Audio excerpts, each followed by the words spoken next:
Earth's Forbidden Secrets, Searching for the Past, written by Max Igan. This book will demonstrate that all mythologies and many recent discoveries in virtually all fields of science now present irrefutable evidence to us that our history is simply not what we're being led to believe. And not only that, but the so-called powers that be know full well of this startling information and, quite obviously, refuse to allow the knowledge to become public. This work intends to present undeniable proof of a history that the public has been forbidden to see. We will examine the implications its existence holds for our past, our present, and our future. Indeed, for us all. A note from the author. The main goal of this book is to provide information to people, much of it that is sometimes quite well hidden. It is my sincere hope that everyone who reads or listens to this work will be inspired to question things and to search out these and other new truths and discoveries for themselves. When I first started this book, it was my desire to cover a really huge variety of topics and put a vast amount of hard-to-get information all in one epic work. However, after several months of hard work, the word epic began to take on a new meaning for me, and the sheer volume and intertwining nature of the text became far too cumbersome to be deemed in any way manageable in a single book, and though the information herein is still quite vast, I was forced to remove several chapters of work.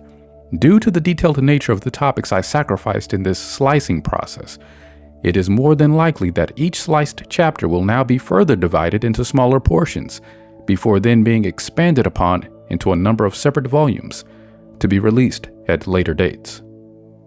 The principal source of the biblical quotations in this book is the original Hebrew version of the Old Testament from the 1992 Jerusalem Bible.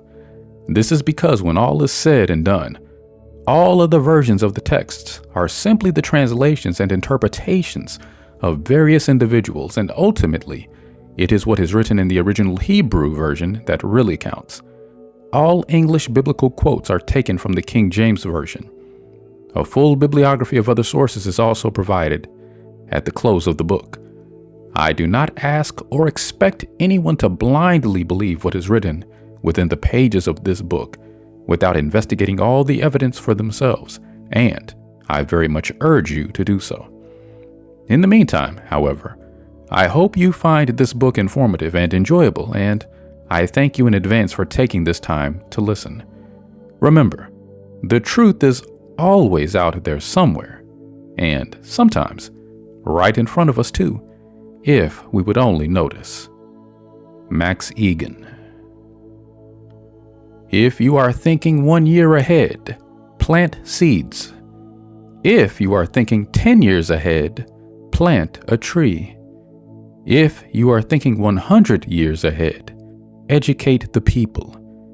Chinese Emperor Quanzu, 5th century BC. Prologue. It has been often said that it is only by gaining a true understanding of the Earth's past that we can ever hope to find the vital key to understanding its future and, in turn, our own. Such notions have always caused mankind to ponder himself, our planet, the stars, the universe, and beyond. But much of this thought invariably returns to thoughts of the past and the nature of God. Mankind has always wondered such things, and ever since the dawn of our recorded history, there have been countless stories and legends to tempt the matter further. Myths from the depths of time that hint of other, far more ancient civilizations, like ours in the 21st century or even better, that once dwelt in mysterious lands, some of which have long since disappeared beneath the oceans. In many of these ancient stories, we read tantalizing and bizarre accounts of strange and unknown technologies, tales of ancient gods, flying craft, and ancient foes waging great wars against each other. Wars that were fought with fantastic and devastating weapons. Over the years, a great number of scholars have attempted to dispel these tales as rumors and fanciful myths. Yet the stories have persisted, and, in a strangely unnerving reinforcement of them, we find, dotted across our planet, the remains of immensely ancient and enigmatic structures of unknown origin, and even more bizarre things. Archaeologists and explorers have uncovered amazing pyramids, megalithic stone cities, and magnificent structures of intricate difficulty. Many of these structures are built in ways that are utterly unknown to us and still defy our current levels of technical expertise. How did they get there? Who built them? And what was their purpose? Do they all share a common link? And if so, what is it? Strange and incongruous artifacts built by amazing and unknown technology that irrefutably dismantle the academic presentation of our history have also been found in places where they simply have no place being, and there are curious stone statues and cave paintings also depicting seemingly impossible scenes from our far distant past. So many of these types of things have now been recovered from such a variety of locations that they can no longer be simply classed as unusual artifacts and dismissed as curious. So many of these types of things have now been recovered from such a variety of locations that they can no longer be simply classed as unusual artifacts and dismissed as curious.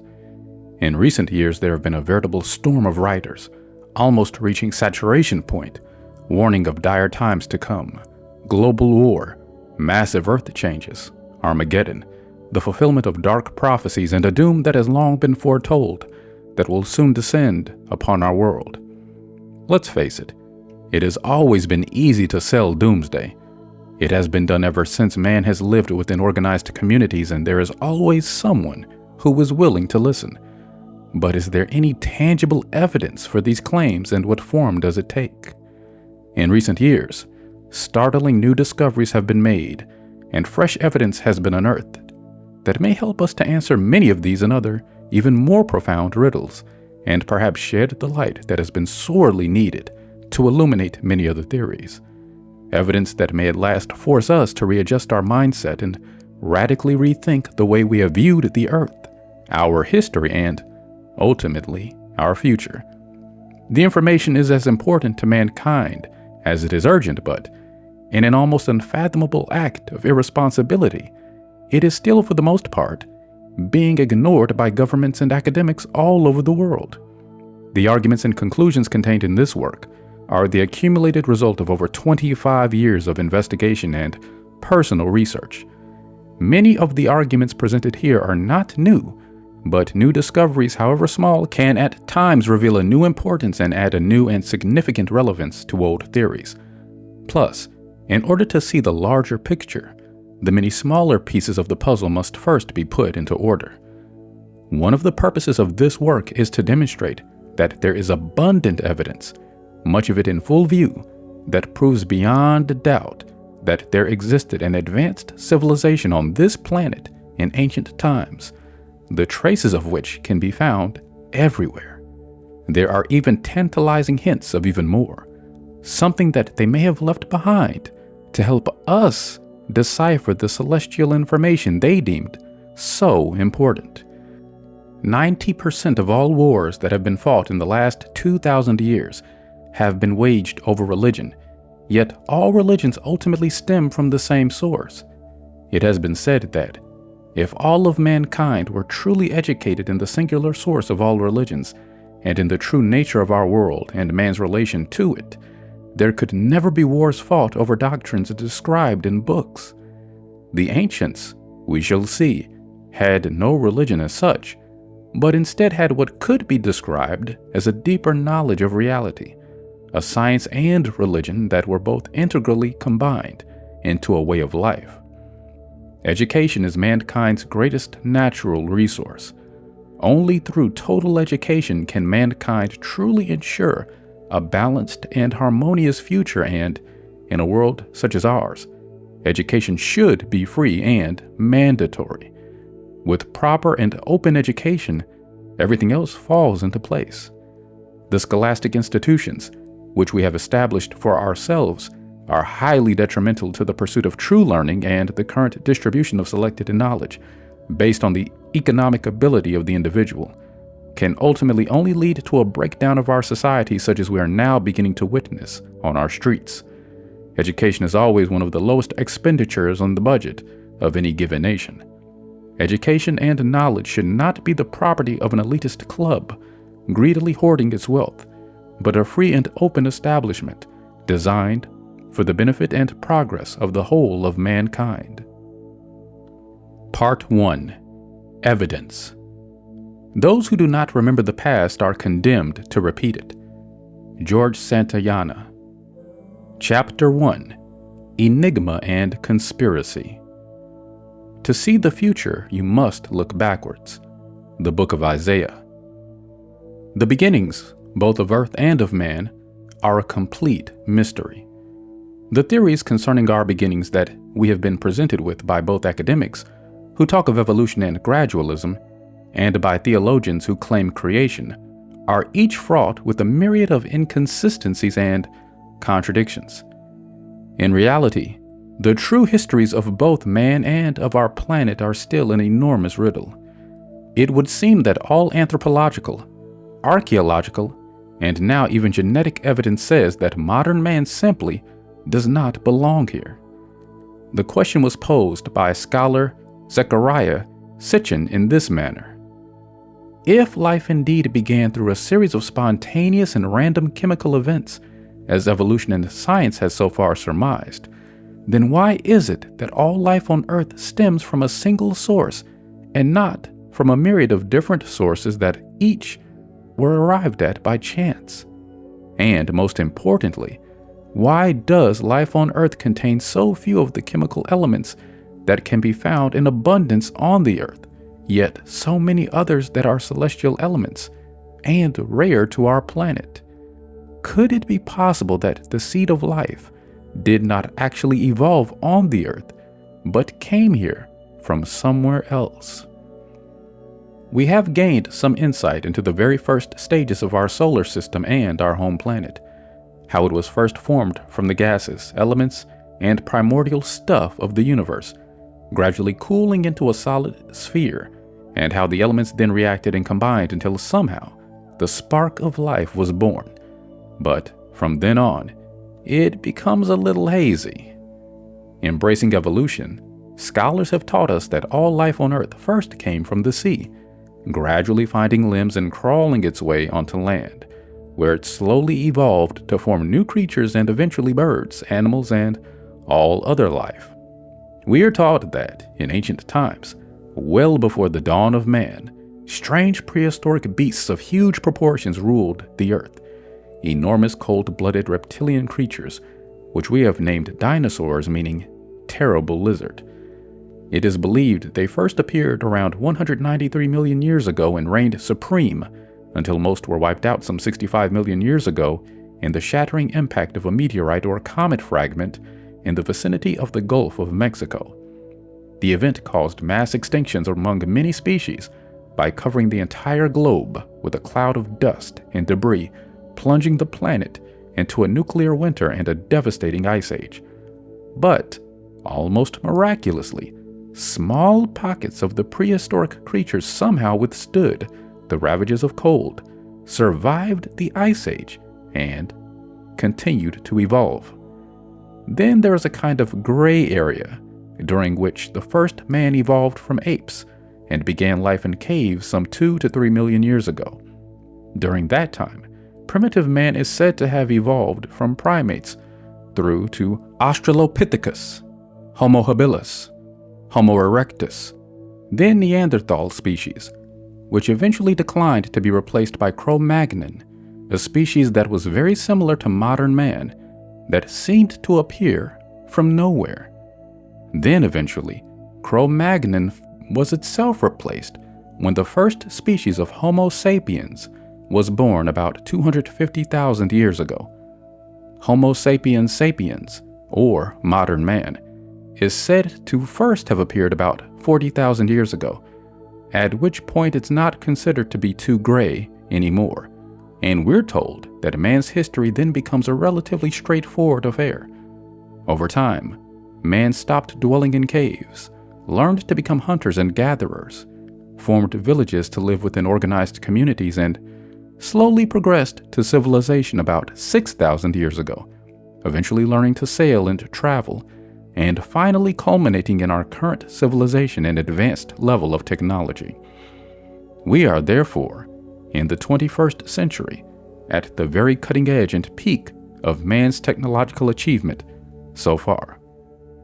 Never before in the history of our species has man had such wonders at his fingertips as those we have created for ourselves in the brief moment in time that is the 150-odd years since the Industrial Revolution of the 1800s. Apparently, all scientific investigation into our past up to this point has been designed to fit within this orderly paradigm. But due to these restrictions, and even with all of the significant advances in technology we may have made in the past 150 years, we have made very little progress in solving the puzzles presented to us by the Earth's past. The reality is that our distant history is still an enormous riddle. We only know what we do from the gradual piecing together of the many enigmatic and confusing traces that have so far been recovered from around the world. But our true knowledge of ancient history still remains confusing, unknown, or fragmented at best. All we really have are various creation myths and theories, and it must be clearly understood here that, in the case of archaeology and even evolution, theories are really nothing more than ideas and possibilities. One person putting forth what they see as a rational scenario based on the various information or artifacts they have personally been able to gather and study. A hypothesis or possibility based on available evidence. These theories are then put forth to the academic community for peer review, and when the evidence that led to the conclusions has been tested and assessed and criticized and reassessed and re-criticized, and the idea has been deemed agreeable by all parties, an overall assumption of fact is born. This so-called fact can then be used as a basis or rule of thumb for further studies. That is, until someone else comes along and disproves it by discovering and proving a new fact, or so-called fact. That is how peer review works. For example, the theory encompassing the entire history of man's ascension that was just described for you on the second page was surmised from scientists studying a total collection of a mere 200 bone fragments, which was the entire amount that had been excavated and recovered from around the world at the time. And the theory has never really been subject to any serious revision or academic challenge. The entire theory is also based on the assumption that Darwin was correct. But what if the basic supposition that was used as the rule of thumb in many of these cases was erroneous to begin with? What if it didn't happen that way at all? What if our history did not actually transpire as has so far been believed? Surely if it could be shown that man's history and the Earth's entire history ran in a completely different way from what has been theorized and taught as fact, then shouldn't that be investigated too? Shouldn't all avenues be exhausted before being dismissed until the whole and entire real truth is found? Isn't that true investigative science? Well, yes, but the trouble, unfortunately, is that modern science contains a certain amount of politics and, well, people simply hate having their theories proved wrong. It's always been that way. As history recalls to us, the great scientist Copernicus wasn't even willing to release his theory on planetary rotation until he was on his deathbed, and it was his very last day of life. And just look at what happened to Galileo. Even Newton, as admired and respected as he was, never announced his involvement in alchemy and his search for the hidden codes of creation, which he believed were locked within the words of the Bible, until death, for fear of being tried for heresy. In that respect, it appears that things haven't really changed a great deal.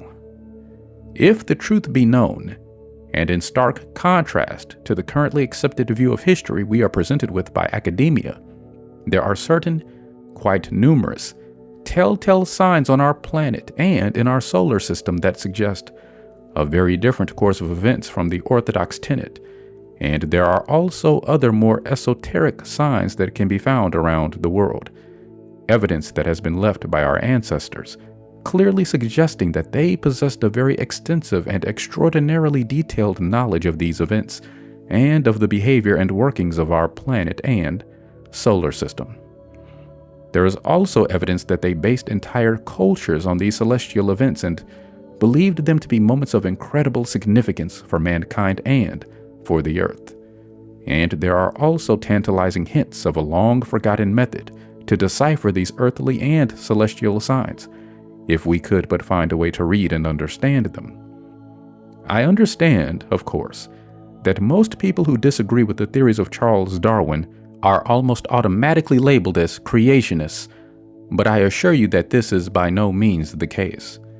In all reality, even after a cursory investigation, biblical creation stories are far too contradictory to make any real sense. Also, in the case of the biblical tale, the really disturbing part is that the story is not actually original to the Bible as has been claimed, but is, as has now been adequately proven, a borrowed, greatly edited version of a much earlier, more complete account. By way of comparison, the orthodox accounts and theories of evolution and man's past history that we have been given by academia, and that are now presented to us, virtually as concrete facts, are also patchy and problematic at best, while some can even appear quite fanciful. The real problem with both theories being that they simply cannot account for a great many details and, in many cases, are both vastly contrary to quite solid evidence. But, cunningly, when such evidence is found, if it appears to, in some way, prove our history to be different from what is taught, it is quickly dismissed, ignored, hidden, thrown in a dark basement locker, or somehow mysteriously lost. In the past, many such acts of intellectual vandalism were often committed in the name of various religions in an effort to maintain supremacy. Such things are probably to be expected by religious organizations, as most are essentially insecure in their foundations and need constant reinforcement. But when we find these deeds also being committed within the scientific community, it becomes far more sinister and disturbing. In an institution of learning, such an attitude can only be described as detrimental to the true pursuit of knowledge and extraordinarily unscientific at best. And have you ever noticed how many scholars that do actually come forth with a different theory about our past and seriously attempt to discover and debate the real truths often have their efforts constantly thwarted and are invariably ridiculed and ostracized? And not just by academia either. Many are quite often terribly vilified through legal, social, and media channels as well. It seems incredible how much trouble and effort is actually expended in order to stifle their information and perpetuate what appears to be an enormous myth that is currently presented to us as historical fact. The real truth of the matter is that almost every continent on Earth can lay claim to some strange or unusual relic from the past that cannot be easily explained by either academics or theologians. Many scholars have attempted to explain away or quietly dismiss such enigmas offhandedly, but there are simply too many that have been found, and even more that continue to be unearthed, that just cannot be explained away. Where then did all these things come from? Do we need to know? Are they all nothing more than a collection of interesting and unexplained oddities from a past that is largely unimportant to our future lives? Or is there actually something of benefit, or even great importance, that we can learn from them? Was there a real reason for the people of old to have gone to such a ridiculous amount of effort to create the many intricately detailed works of such amazing precision that have been recovered, or to build such incredible structures? Could there be some message contained within the structures of these ancient places that we may be missing? If these ancient structures were really designed purely as temples, then it certainly seems that these people went to an awful lot of trouble to build them and to make sure we would notice their work. Or could it be that many of them were perhaps something other than merely temples or fortresses? When examining some of these structures, it seems inconceivable, almost incomprehensible, that the people who lived in our distant past could ever have created such enormously impressive stone monuments and delicately tooled items, but somehow they're there. And we're not just talking about a couple of odd items here either. There are absolutely hundreds of them in all shapes, sizes, and forms.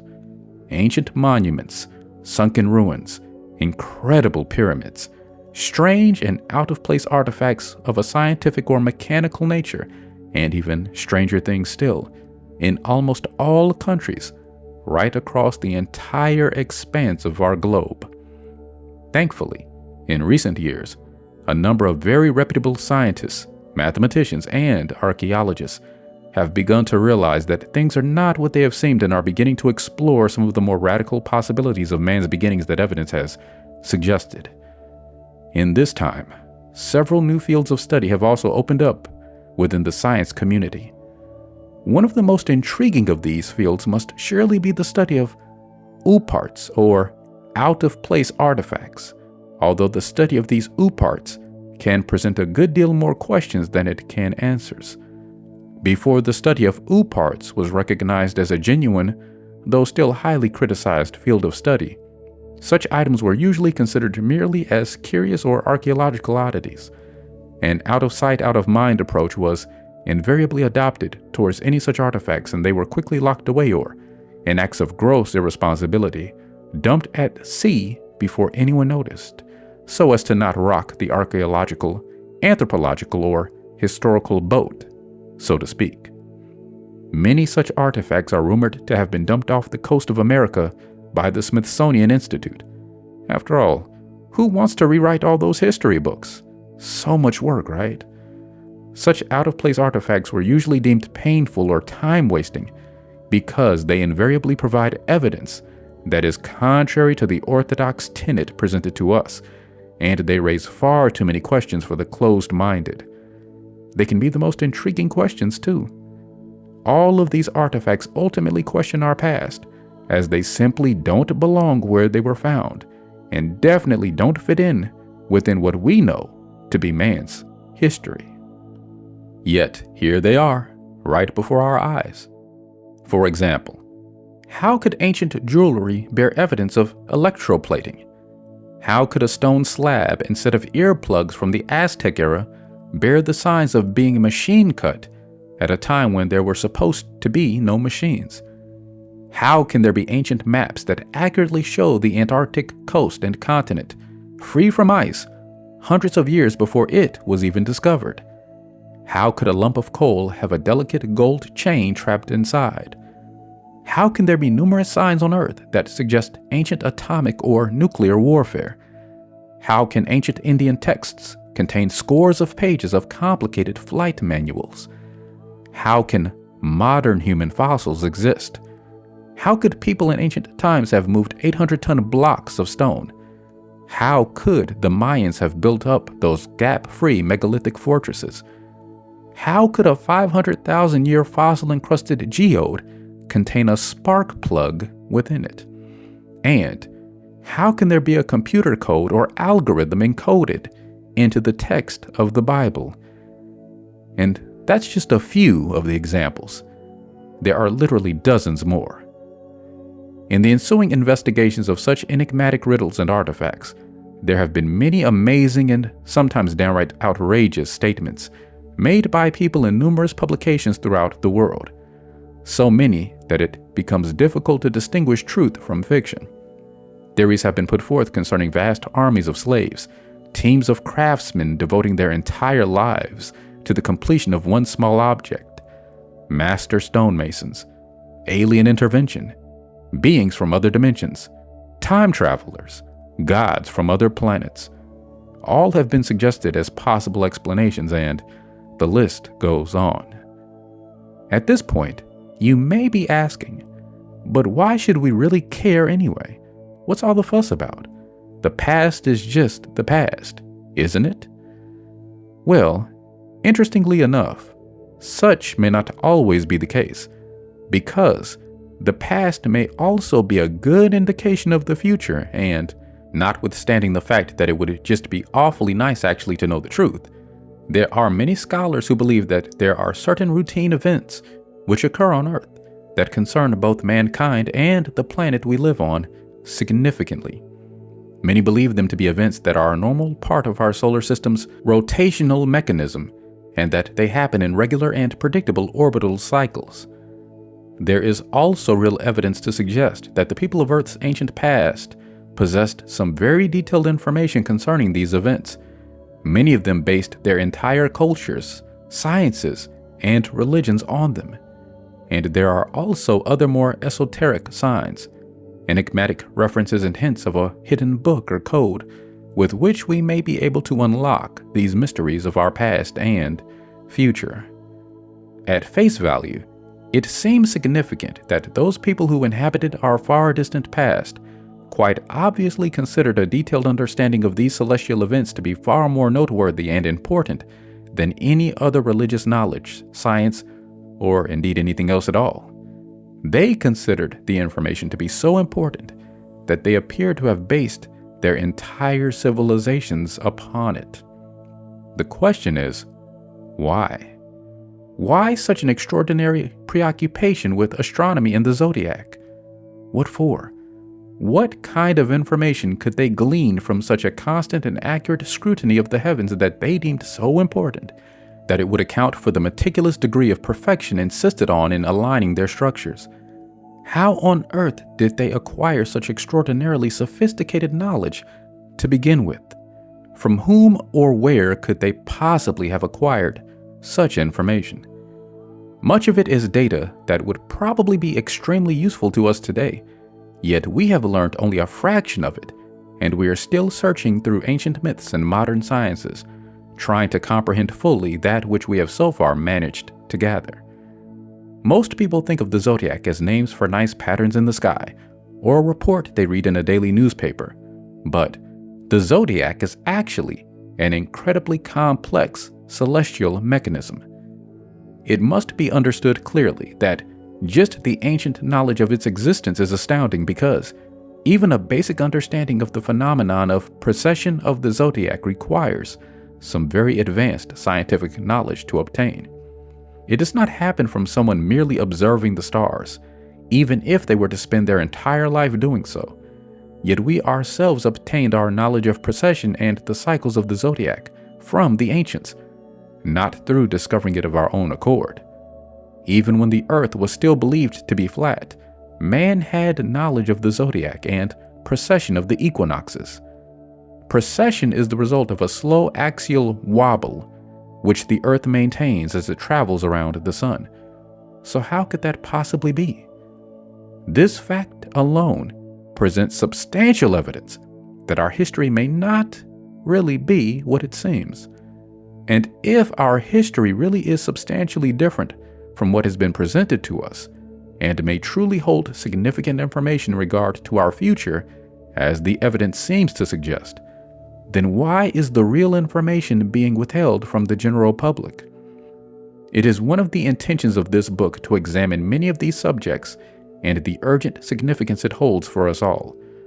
But be warned, to answer these questions properly and honestly, we have to be prepared to assimilate a vast amount of data and to look outside of the orderly academic framework of our history that we have been given. We must also be prepared, for the moment, to look objectively outside of any currently prevailing religious belief system we may embrace and attempt to examine all of the evidence with an open mind before blindly believing any doctrine. Please understand that it is not my desire to attack any religion or creed in this book, nor do I wish to diminish anyone's personal religious beliefs. My sole intention is the presentation of facts and an examination of the implications that are presented to us through a rational assimilation of evidence. For those of you who are religious, I ask you to remember, before dismissing any of this evidence offhand, that Jesus himself said, "The truth shall set you free." If any person reading this belongs to a religious organization that rests on a foundation so frail that it cannot be faced by the facts and hard evidences that will be presented during the course of this work, then I would suggest that it may be prudent for them to examine their surroundings and consider the sad possibility that their faith may have been misplaced, especially those poor unfortunates belonging to the new wave of unbelievably misguided radical Islamic groups who somehow mistakenly believe that they are doing the will of Allah while twisting the words of their own faith beyond recognition and blowing themselves and others up in the unfathomably deranged belief that mass murder leads to paradise and that they will be going up to heaven if they kill those who embrace a different belief system. But most such individuals are usually banned or prevented from reading anything that may interfere with their doctrine anyway. Radical religious extremism seems to have been in our world since the onset of religion, either from one side or the other. Of course, back in the 15th century, it was Christian suicide bombers like Guy Fawkes trying to blow up London, and not those who embrace Islam. But the same extremist misinterpretation of doctrines was evident even then. In any serious attempt to discover the real truths to our past, differences of religious opinion should be set aside, and there is no piece of information that should be left out. Not anything. No ruin, artifact, doctrine, myth, legend, fossil, oopart, or otherwise should be considered too small or insignificant to be included in the puzzle and examined for its relevance. For, without all the evidence, discovering any real answers to our past without contradictions would not be possible and be no more than another fanciful theory. But the thing is, my intrepid listener, when you really get involved in the topic and look at what data actually does exist, much of it in the form of hard physical evidence that completely and utterly dissolves both our academic and theological views of history, you see it reinforced by a myriad of ancient texts. Then you witness the extraordinary lengths that some governments and both the academic and religious communities are willing to go to just to keep the information out of the public eye. It becomes very hard to keep the word conspiracy from springing to mind, and you can forget the media. Naturally, I'm well aware that whenever anyone mentions the word conspiracy these days, especially when referring to the science or archaeological community, they are walking on very thin ice and jeopardizing their own credibility. The modern world tends to be very skeptical about conspiracies unless we're talking about Al-Qaeda, or perhaps some other terrorist splinter cell, either real or invented, and the scientific community considers itself to be reasonably impregnable behind the walls of academia, which it has created for itself, and it simply hates people who attempt to tunnel underneath and undermine its doctorates. We have been deeply conditioned immediately to associate the word conspiracy with the word theory. Yet, if one is to analyze the nature of what a conspiracy really is, it suddenly becomes easy to see a number of them happening all around us, almost every day. All a conspiracy actually consists of is two or more people, maybe even a committee, deciding to do something in order to achieve a mutually desirable outcome for themselves and not telling anyone else about it. One person just needs to say, "Hey, if I do this and you do that, then this should happen and we'll be better off." And bang, you have a conspiracy. Just look at insider trading. That's a nice little conspiracy for you. A conspiracy can take many forms, some more complex than others. Look at price fixing. And what do you think our world leaders are doing when they're meeting behind closed doors? Socializing? Playing darts over a couple of beers and talking about the garden? No, of course not. They're planning moves for the future. Negotiating. Saying, if you do this, I'll do that. Well, that sounds like you've got it. A what? A conspiracy. Even in tandem, if you want to get finicky about it, because they are doing it all behind closed doors. Our publicly elected leaders of the public have privately conspired to discuss things that concern the public out of public earshot. They've conspired to further conspire, if you like. You know how it goes. Let's be realistic about it. Criminals are charged with conspiracy regularly. 2 people with criminal records need only converse with each other to be charged with conspiracy. Yet, When someone mentions the word conspiracy with regard to the government, or especially the academia community, there is invariably a huge media storm whipped up around them, and they are publicly ridiculed. So are we then to assume that no one but criminals and terrorists ever plan things together in private in order to achieve an outcome that is mutually favorable for them? I mean, in reality, isn't that what politics is actually all about? That's why parliaments have closed sessions. To plan things, to conspire, so they all know what the next move will be. Entire economies can either flourish or flounder from the outcome of such meetings. It's called politics. If it's done on the corporate level, we call it insider trading, and you go to jail. It's a bit obvious really, but in actual fact, in the real world, conspiracies happen virtually all the time. Blatant double standards, constantly flown in full public view while being cunningly denied, can always be a fascinating topic, but when used by powerful governments who don't even bother to disguise them anymore, they can also become a little scary too. Don't get me wrong, I don't like to think the worst of anyone, but looking at it logically and realistically, what, after all, was the blatant invasion of Afghanistan and Iraq by the coalition of the willing, or was that a coalition of the economically coerced, if not a conspiracy to deceive the peoples of at least 3 nations, if not the world? Of course, when initiating any such mass deception, the best way to prevent any real conspiracy from being exposed is to create an unending air of ridicule around anyone making the claims pertaining to it. This is because if you can make the person look stupid enough in public, whether they are or not, even by dropping snide little comments here and there at the correct moments, then other people don't or won't want to listen to what the person is saying either, even if it's very important and concerns them greatly. You get the, "ooh, but some people say" syndrome. It sort of goes like this. Some people say the theory is stupid. What? You believe it? You're kidding. But wait, you're not stupid too, are you? It's a tried and true formula.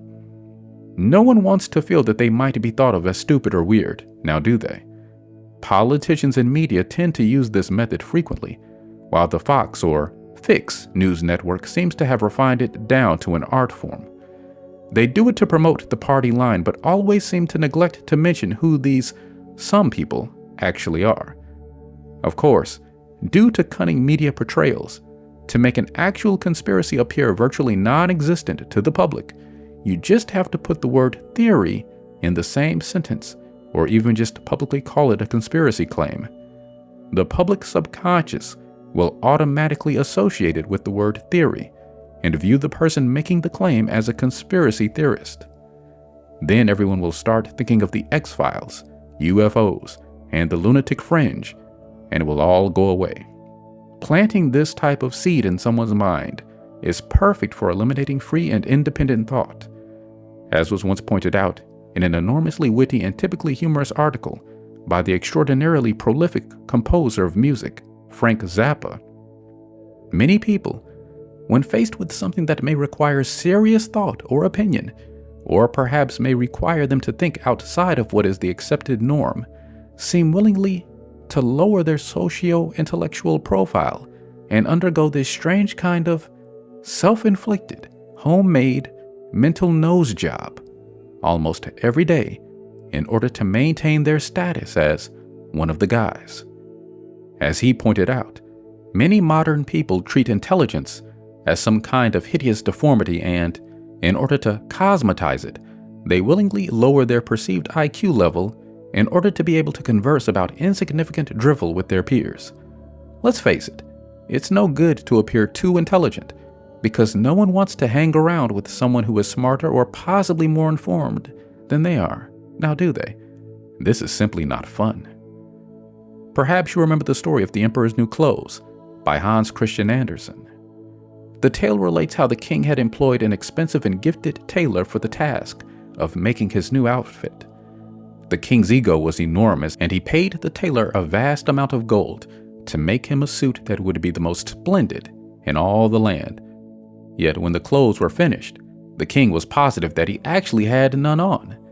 The cunning tailor assured the king that the clothes were woven from enchanted thread that could only be seen by those possessed of great intelligence. But to the very stupid, he said, the fabric would be invisible.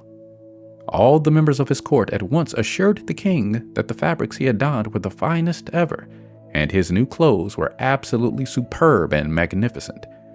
Indeed, the most splendid and dazzling they had ever been. So the king turned to them and said he was very pleased that they were not all stupid, and, not wishing to himself appear stupid to the members of his court, walked about the kingdom naked and had a parade to show the town his new attire. The entire town cheered and praised the emperor's new clothes, and all discussed the splendor of the magnificent garments and the quality of the stitching among themselves, until one young peasant boy, who knew nothing of ego, dared to ask, "Why is the king naked?" And it was true. The king was no more than a naked fool surrounded by bigger fools, who had all been controlled by their own egos. Well, in a scenario almost reminiscent of a scene from Andersen's story, there is now enough real evidence to totally disprove the history we have been asked to believe. Much of it is out in plain view, yet it is still being ignored and, in some cases, flatly denied by mainstream academia. Those people who do try to investigate these things and bring to public attention issues that may sometimes go against the norm are ridiculed, usually by someone with a degree who invariably uses his position of assumed knowledge as a means to completely disregard and discredit what is often quite significant research or substantial facts. No opposing evidence is ever presented by the academic quarter, and the poor researcher is then usually subjected to a series of vilifying personal attacks designed to shift attention away from the actual evidence they were trying to present in the first place. If they then attempt to protest and return to the actual issue, they are generally harassed, banned from archaeological sites, and made the brunt of endless bad media coverage until they finally just shut up and go away. The whole issue is then closed, hushed up, and forgotten as quickly as possible, hopefully never again to see the light of day. It's a sad but unfortunately very common occurrence these days to see an archaeologist, anthropologist, or academic heavyweight who has been backed into a corner by indisputable evidence suddenly start brandishing his degree and launching into a series of scathing personal attacks against his opposition, simply because he can come up with no valid scientific rebuttals to disprove the hard, cold facts he has been presented with. Unfortunately, when so many debates surrounding these issues are continuously and repeatedly conducted in such a predictable and completely unscientific manner, after a while it becomes difficult to think imaginatively enough to see it as anything else but a conspiracy. In all reality, any reasonable theories need to be evaluated fully. All the world-leading archaeological teams need to combine their resources. All the available information needs to be assessed and viewed together as a whole. All of the monuments need to be examined en masse, and all the existing ancient texts from all countries need to be studied together as one. Although, due to the world population's constant religious and racial bickering, such a thing may never actually occur. Many of these ancient tales have always been viewed exclusively as myth and fantasy, but when these ancient so-called myths are corroborated by each other and by physical evidence, and when such inexplicable evidence is in turn found to be adequately explained by the myths, then it stands to logic and reason that a more detailed scrutiny may perhaps be in order. Could some of these ancient texts and scriptures actually contain complex scientific information, hidden within the narrative in the form of code or numerology, as Newton and many others have believed? Is there a coming Armageddon? Are we to expect a devastating global war? Could a global catastrophe, a celestial event, or polar reversal, such as is alluded to so often, be what we are warned of in ancient texts and myths? Is that what the monuments and astronomical alignments are trying to tell us? Do they tell us to watch for certain astronomical or celestial signs that warn of impending disaster? There have been many authors who have theorized that this is indeed so. It has recently been discovered that there is a computer code or algorithm running through the entire Hebrew Bible that has now been confirmed to be real by many of the world's leading mathematicians. The author, who released his study of the code, believes it tells us of a coming world war. The code appears to speak of or predict all major world events, past, present, and future, and simply has no right to be there unless someone put it there on purpose. And that someone must either have been a time traveler who knew of all the events that would ever befall the world, or lived for literally thousands of years, or possibly even something else, some intelligence vastly more significant. Does this mean that God is real? Could it be that time is cyclic, as some have surmised? It says in the Bible that the end days will be as the first days, and implies as much in many other texts and legends. But have both these periods already come and gone before? Is man destined to repeat again things that have befallen in the past? It is the intention of this work to explore many of these questions in an effort to provide a deeper understanding of our past, our future, ourselves, and the perilous situation we now find ourselves in. The journey towards our future begins with an understanding of our past, so I would first like to present to you a collection of rather intriguing artifacts, just so you can see what kind of parts actually have been found around our planet, which might suggest to us that a wider investigation of our true past may be needed by the powers that be. There is a myriad of these rather unusual discoveries that have been made, some recently, some many years ago, and all of these artifacts represent discoveries that need to be included as pieces of the puzzle if we are ever to gain any coherent picture of our past. So hold on, folks, because when you really start looking into some of these intriguing discoveries and begin to grasp a true understanding of their real significance and where they all may actually come from, the conclusions can be quite astounding. Chapter 2: Riddles from the Past. It all started for me when I was a young child and I saw a picture of the Great Pyramid. I was told right then that no one really knew how it was built, and in that moment, I was hooked on our mysterious past. From that moment, all interest in comic books was gone, and for hours, I would pore over my mother's encyclopedias. I couldn't understand much of the text, but the pictures of dinosaurs and ancient and mysterious megalithic structures absorbed me totally. Where do they come from, I wondered? Does mankind really have an unknown history that has been lost or forgotten? Could there really have been an advanced civilization in far ancient times before our recorded history? The questions and debates on the issue have raged for years. When asked, most scholars will tell you that it's a nice idea, but fanciful at best, and there is really no hard evidence to show that such a civilization ever really existed. However, many others will argue that there is actually a significant body of evidence that does exist, which simply cannot be explained away. So, what are the realities? What kind of evidence are we talking about? Just a bunch of weird cave paintings and esoteric theories by strange people? Or is there something more tangible? To be perfectly honest about it, anthropological evidence, however convincing, is always circumstantial, while legends and myths without evidence are questionable at best and naturally open to individual interpretation. So we must look for further corroboration. When we do, we find that there is a large and ever-growing body of hard physical evidence that goes a long way towards disproving what we have been led to believe. This evidence tells us that either the history we are taught of the earth is wrong, or the history we are taught of mankind's development is wrong, or both. The reality of this is fast becoming far too great to deny, and more evidence to reinforce the conclusion is being found ever more frequently. So the obvious conclusion that we're faced with here is that the academic community is either completely stupid, which is doubtful, or quite simply not telling us the truth. Maybe they're just waiting for the right moment.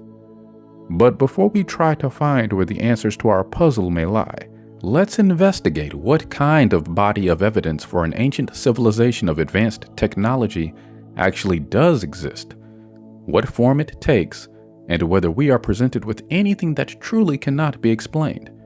And, as you will see, the evidence that our entire history is wrong is indeed vast and comes in a great variety of forms.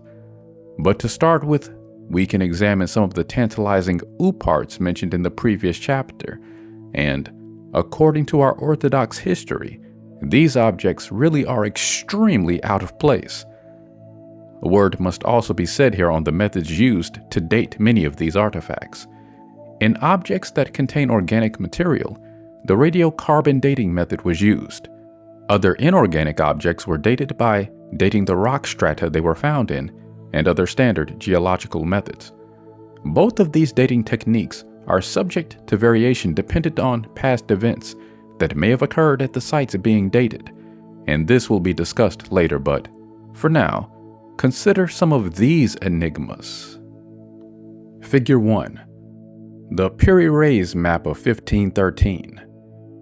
In 1929, there was an amazing map discovered in the Imperial Archives at Constantinople that had been sitting, virtually unexamined, for years. The map, which had been drawn in 1513 by a Turkish admiral named Piri-Reis, showed North America, South America, Greenland, and Antarctica. However, what is so perplexing about this map is that Antarctica had not been discovered in 1513. Antarctica was not located until 1820, and America had only been discovered in 1492, a mere 21 years prior to the map's creation, and yet it is mapped quite accurately. Remarkably, the map also depicts several land masses bearing their correct longitudes, even though longitude itself was not discovered until the late 1700s either. Reis had been a famous Turkish admiral of the 16th century. He had a passion for maps. He loved cartography and was a highly experienced and respected mariner. In his day, he was considered to be an expert on all Mediterranean lands and coastlines and also held high in the favors of the Turkish court. Such a noble status enabled him to enjoy privileged access to the imperial library, and he spent much of his spare time there. In his notes, Reis said that he had based his map on several much older maps he had seen at the library, including one that Columbus is reported to have viewed prior to his voyage to the Americas. The map in question was said to have been captured from the Spaniards in a naval engagement and later given to the admiral by a Spanish prisoner who had apparently sailed on 3 of Columbus's New World voyages. Many scholars have suspected that Columbus was in possession of a map and already knew of the existence of America before his famous voyage of discovery. Reis also wrote a well-known Turkish book on sailing called Kitab-ı Bahriye, in which he gives detailed and accurate descriptions of the coastlines, harbors, bays, currents, shallows, and straits of the Mediterranean and Aegean seas. He was beheaded by the Turkish court in 1554 or 1555 for reasons unknown. That's North Africa on the top right of the map, and the tip of South America, reaching out to it from the left side of the map, running up through the Gulf of Mexico and up to North America. The tip of Antarctica can be seen sticking up on the bottom right. Another interesting point to this map is the strange layout of the South American continent, which looks sort of like it's stretched out of shape. However, viewing the sphere of Earth from space accurately produces this type of view. Funny, huh? Pictured here we have the Orontius Phineas map, which was found in 1960 by Charles Hapgood, and it, too, apparently shows the continent of Antarctica along with the accurate outlines of Antarctic rivers that are now covered by thick glaciers. The map was found in the Library of Congress in Washington, D.C., where it had been sitting unstudied for a great many years. In the map, the continent and coastline is shown to be ice-free and, like the earlier map mentioned, it also shows an accurate depiction of the Ross Sea, which today is totally hidden beneath a floating ice shelf several hundred meters thick. Studies of actual core samples taken from the Antarctic ice shelf have also clearly revealed numerous layers of strata in the ice, showing that the area has indeed gone through several periods of dramatic environmental change. Some sedimentary deposits that were found in the samples were from seawater that had flowed into the area and were even actually datable. The results showed that the sediments were deposited sometime around 4,000 years ago, which indicates that the Ross Sea would have had to have been flowing and free from ice at the time for the deposits to have occurred. Philippe Boche was a French geographer of the 18th century who also drew a map that clearly shows Antarctica, except that Boche's map shows Antarctica as two separate land masses with detailed shorelines. For many years, the map was generally considered to be wrong because when Antarctica was discovered, it actually looked nothing like what he had drawn. Then in 1958, a seismic survey of Antarctica was carried out, which surprisingly showed that Antarctica was indeed two archipelago islands covered by a thick layer of ice that made it appear as only one landmass, and not only that, but that the general topography of the lands beneath the ice matches the drawings on the map in every detail. So how on earth can this be possible?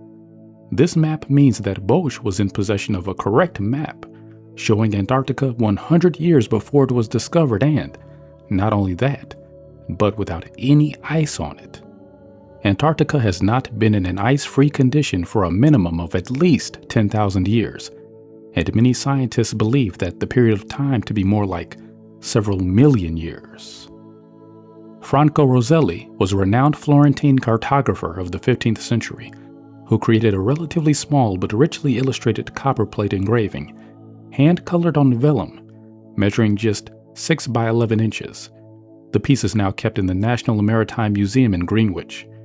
At the time when Roselli created the map, cartography was still a relatively new and experimental art, which makes the revelations in his world map even more amazing. The map's depiction of Antarctica is a work of great accuracy, and even names the area quite specifically as Antarcticus. The details on the map are extremely well painted and, as with the previous maps, geographical features such as the Ross Sea and Wilkes Land are especially easy to identify on it. Again, what is so perplexing about this extraordinary map is the year it was painted, 1508. According to our history, this is a full 3.5 centuries before Antarctica was discovered. And yet, here again, we have Antarctica depicted accurately on a 15th century Florentine map. Yet another intriguing map is the one drawn in 1538 by Mercator, another highly respected cartographer who lived in the 16th century. His works are quite famous, and you can still buy a Mercator atlas in shops today. Mercator was known periodically to update his works and produce a new, more definitive world atlas, as more shores became charted and more accurate charts became available to him. In doing such an update, his 1538 world map was replaced by a new one in 1569. However, we now know that not only was his 1538 map far more accurate than the later one, but what proved to be even more amazing was that it also contained correct measurements of longitude. To put all this mention of longitude into some sort of perspective for you, longitude, or longitude, is the distance in degrees east or west of the prime meridian. Due to the Earth's rotation, it is far harder to calculate longitude than it is latitude, which can be measured by using the stars or the sun for observation. To calculate longitude requires an equation of distance equals speed times time, and most importantly, an accurate clock. Discovering longitude was once described as greatest of all naval problems, and in the 1700s, an actual board of longitude was set up in England to solve the issue. In 1714, Sir Isaac Newton appeared before the board and explained that the real problem was that a watch required for such accuracy has not yet been invented. The Queen then offered a prize of £20,000 to any man who might build such a device. And finally, in 1761, a man by the name of Harrison claimed the prize and put forth his prototype chronometer, which then ushered in a new era of sea travel for the world. During the 19th century, maps then began to be updated with the correct degrees of longitude. However, Mercator's map of 1538 was marked with correct longitude a full 223 years before it was discovered. Where was he able to gain that information from? It's obvious that Mercator himself had no real knowledge of longitude at the time, and must have borrowed or been given the information from another source, because he then updated his subsequent maps incorrectly with what was considered to be the more recent and therefore supposedly more reliable information. These maps constitute some extremely significant evidence indeed, for if ancient man had never circumnavigated the globe or possessed any knowledge of longitude, then how can any of these maps exist? The Egyptian Pyramid. In any list of strange and unusual artifacts, one of the first things that comes to mind is, of course, the Great Pyramid in Egypt. The pyramid has been the source of endless theories, ideas, rumors, and speculation. Amazing powers have even been attributed to it. Though many theories have been put forward as to how the pyramid was built, under scrutiny, none presented so far have proved to be adequate. It has been theorized to have been built to serve as everything from a tomb, to an initiation chamber, to a cosmic beacon, to a giant water pump, and many other things besides. Endless books have been written on it, and endless theories argued.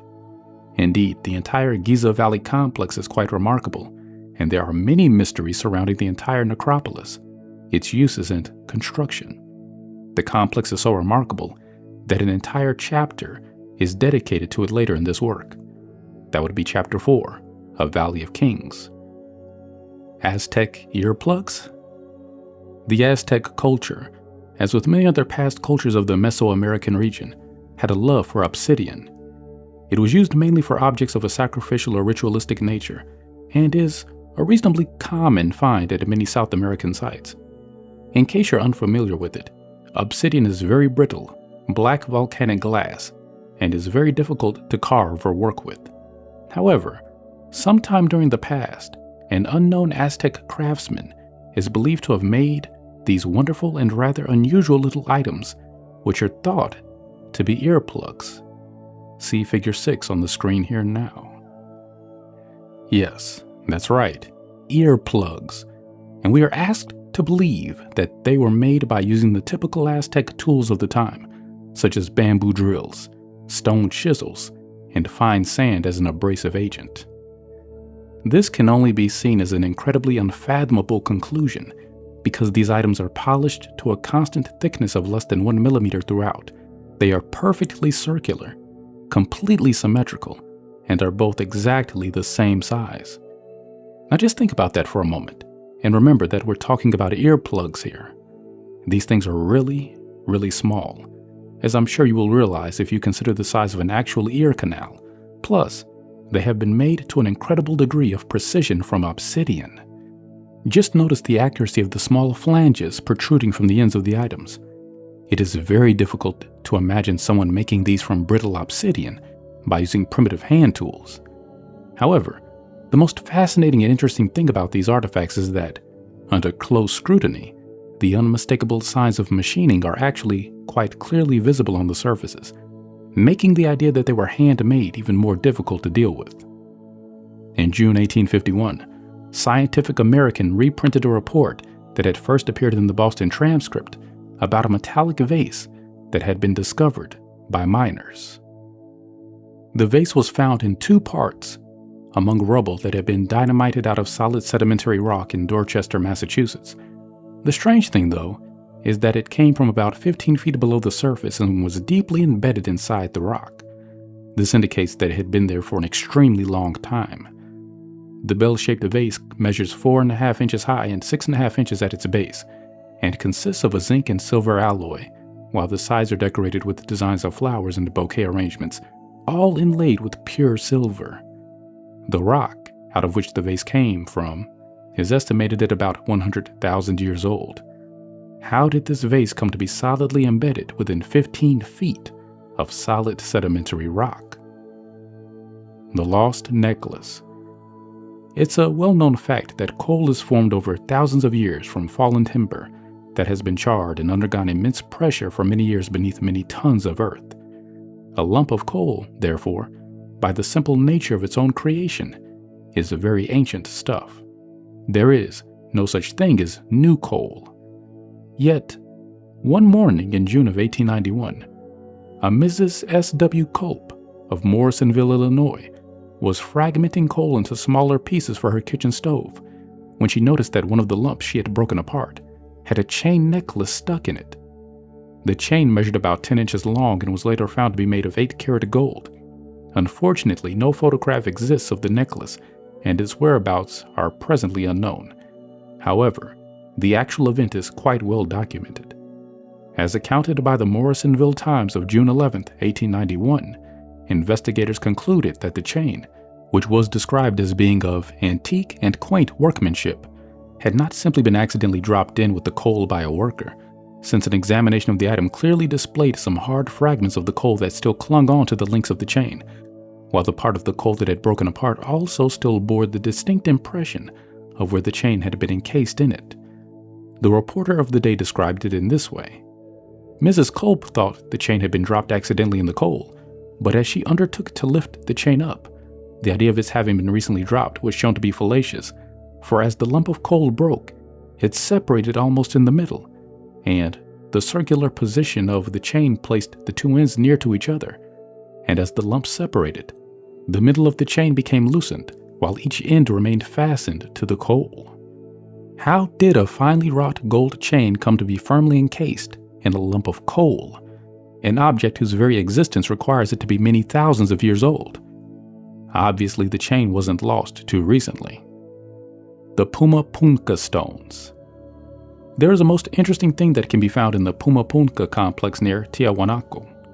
At the ancient site, standing upright in a courtyard, there can be found a tall flat stone that has a striking feature on it. The entire complex is quite remarkable, featuring a huge doorway complete with lintels that had been cut from a single stone and many other odd shapes that appear to have been machined, including this one.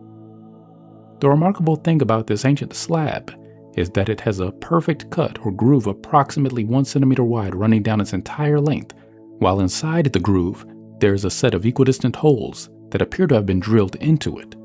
The site is only a few hundred meters from the famous site of Tiahuanaco, but the stone slab and many other enigmatic features of the site are so hard to explain and pose so many difficult questions that the entire site is virtually hushed up by the entire archaeological community and almost never mentioned to tourists.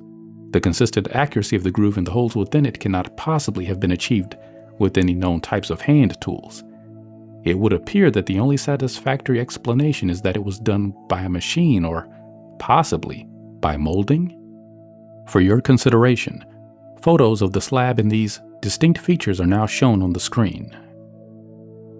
The Nasca Lines. In continuing our display of parts, mention must be given to the enormous motifs, spirals, and geometric shapes that appear on the Nazca Plains in Peru. There really are few places on Earth more baffling or shrouded in mystery. The ancient Nazca civilization was one that had flourished in the area from between 200 BC and 600 AD, but no one really knows the true origins or meaning of the enormous and very mysterious Nasca Lines. The lines appear etched into a vast plateau, 37 miles long and 15 miles wide, called Pampa Colorado, that sits high in the mountains of the Nazca region of Peru. The lines were probably first brought to the wider attention of the world by Erich von Daniken in his book, The Chariots of the Gods. The etchings are of truly monumental proportions, with the plain containing literally thousands of crisscrossing, zigzagging, spiraling, and parallel lines covering virtually the entire plateau. The lines have been made by simply removing the hard rocky surface of the plain and exposing the lighter soil beneath. They range in average from width of 6 inches to over 6 feet and run in absolutely every direction across the plain. Some of the lines are over 6 miles long, and yet they still run unbroken over plains, hills, and valleys, and always remain perfectly straight and true. The motifs they depict include bird, animal, and human forms, astronomical symbols, and, interestingly, even one section that seems to look exactly like an enormous, long runway. The truly gigantic size of these glyphs that are depicted at Nasca also means that none of them at all are visible to a person standing on the ground, and only a person viewing them from the air can see that they actually form shapes and pictures. The Nasca Lines were only discovered accidentally when a plane flew over the site in the mid-20th century, and the surprised pilot suddenly noticed them from the air. From the vantage point of the sky, however, there can be clearly seen the huge shapes of a monkey and a hummingbird, and one that really does look like an astronaut, as shown here. And that's just a few. There are many, many more, covering virtually the entire plateau. The enormous size of these pictograms really and truly cannot be understated, and it is widely believed that the design blueprint for the Nasca site could only properly have been realized from the air. How else could the artist ever know if the design was correct? It also seems strange that anyone would go to all the trouble of covering a mountain plateau in huge pictograms that no one, who couldn't fly, would ever possibly be able to view in the first place. There is simply no apparent point to such an exercise. The Ica stones. Undoubtedly, another one of the greatest enigmas of the archaeological world, surrounds a collection of some 15,000 artifacts that were found in Peru in 1960. Similar in many ways to the Nasca Lines, I refer to a collection of glyphs carved onto stones that collectively form a veritable rock library, now known as the Ica stones. The unusual scenes depicted in detailed carvings on the stones appear to be from the pre-Columbian era, and the sheer volume of them is astounding. But there is also a rather intriguing story that surrounds these enigmatic carved stones. The stones were supposedly found in a cave by a native farmer at a place called Ica, about 300 kilometers from Lima. The farmer claimed to have found piles of them in various caves and gorges in the area, some scattered about the ground and some slightly buried beneath the surface. At first, the farmer had only a few bags of carved stones, but then later returned with literally thousands of the artifacts, and for some time made a comfortable living for himself selling the stones to tourists at a market stall. Before long, the farmer had become something of a local celebrity, and word of his find began to circle in the archaeological community, and many experts began to descend on the area to investigate the validity of the stones. Naturally, the sudden attention quickly aroused the interest of the Peruvian government, who, fearing Peru would become another Egypt and soon be overrun with diggers and robbers, promptly arrested the farmer to investigate his claims for themselves. It is unclear what was said to the farmer during his confinement, but upon his release he suddenly stated in writing that the entire collection of stones was a hoax, and that he had carved the stones himself in order to trick the tourists and to make some easy money. He had just never realized it would get so out of hand. But there's much more to the story than that. In 1966, the town's local physician, Dr. Javier Cabrera, received one of the stones from a native as a birthday present. The doctor, who had heard of the farmer's novelties, noticed that the stone certainly looked ancient, but what had really intrigued him was the fact that it appeared to accurately depict a type of prehistoric fish. The actual farmer in question was wholly uneducated and unable even to read. So how then, puzzled the doctor, could such a man possibly possess enough knowledge of paleontology to be able to produce an accurate and anatomically correct carving of an extinct sea creature? Now, somewhat interested, Dr. Cabrera began to visit the farmer and soon became the main recipient of the carved stones, of which it appeared the farmer had a virtually endless supply. The doctor then began to create a kind of stone library, which he organized by subject matter, the subjects including the races of man, ancient animals, lost continents, and global catastrophes. He questioned the farmer many times about the source of the stones, but the farmer, still in fear of being arrested again and jailed for life, remained evasive and persisted with his story that he had carved the stones himself.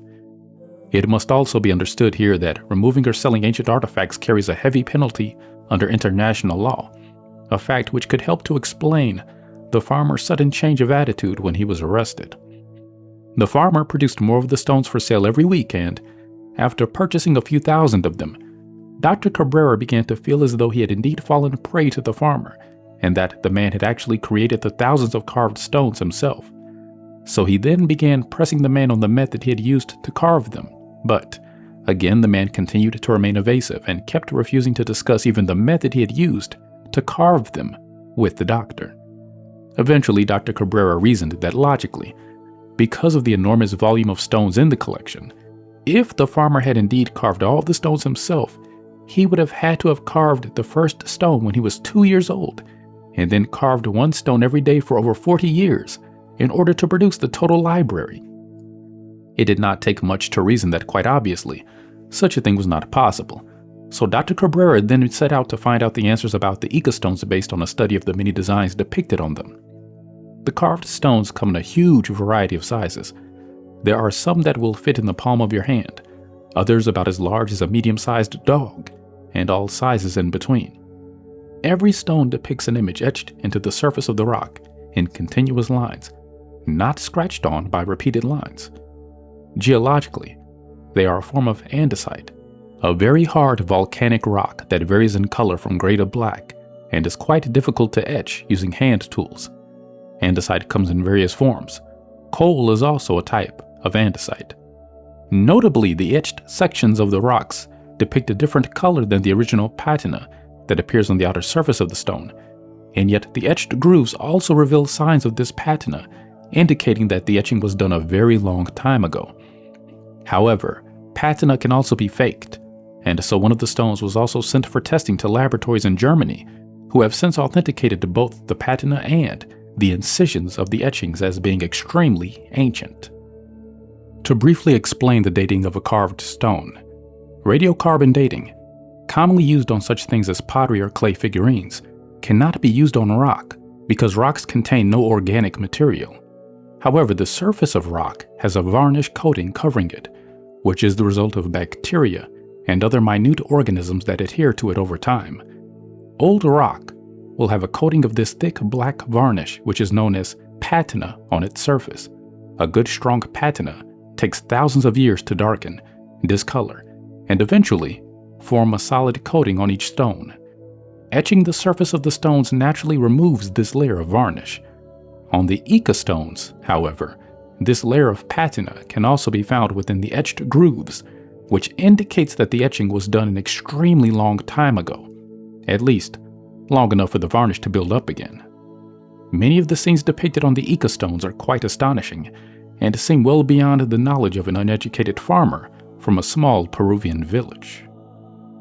There are stones showing genetic codes and the prolongation of life, some that show blood vessels being reconnected via reabsorption tubes.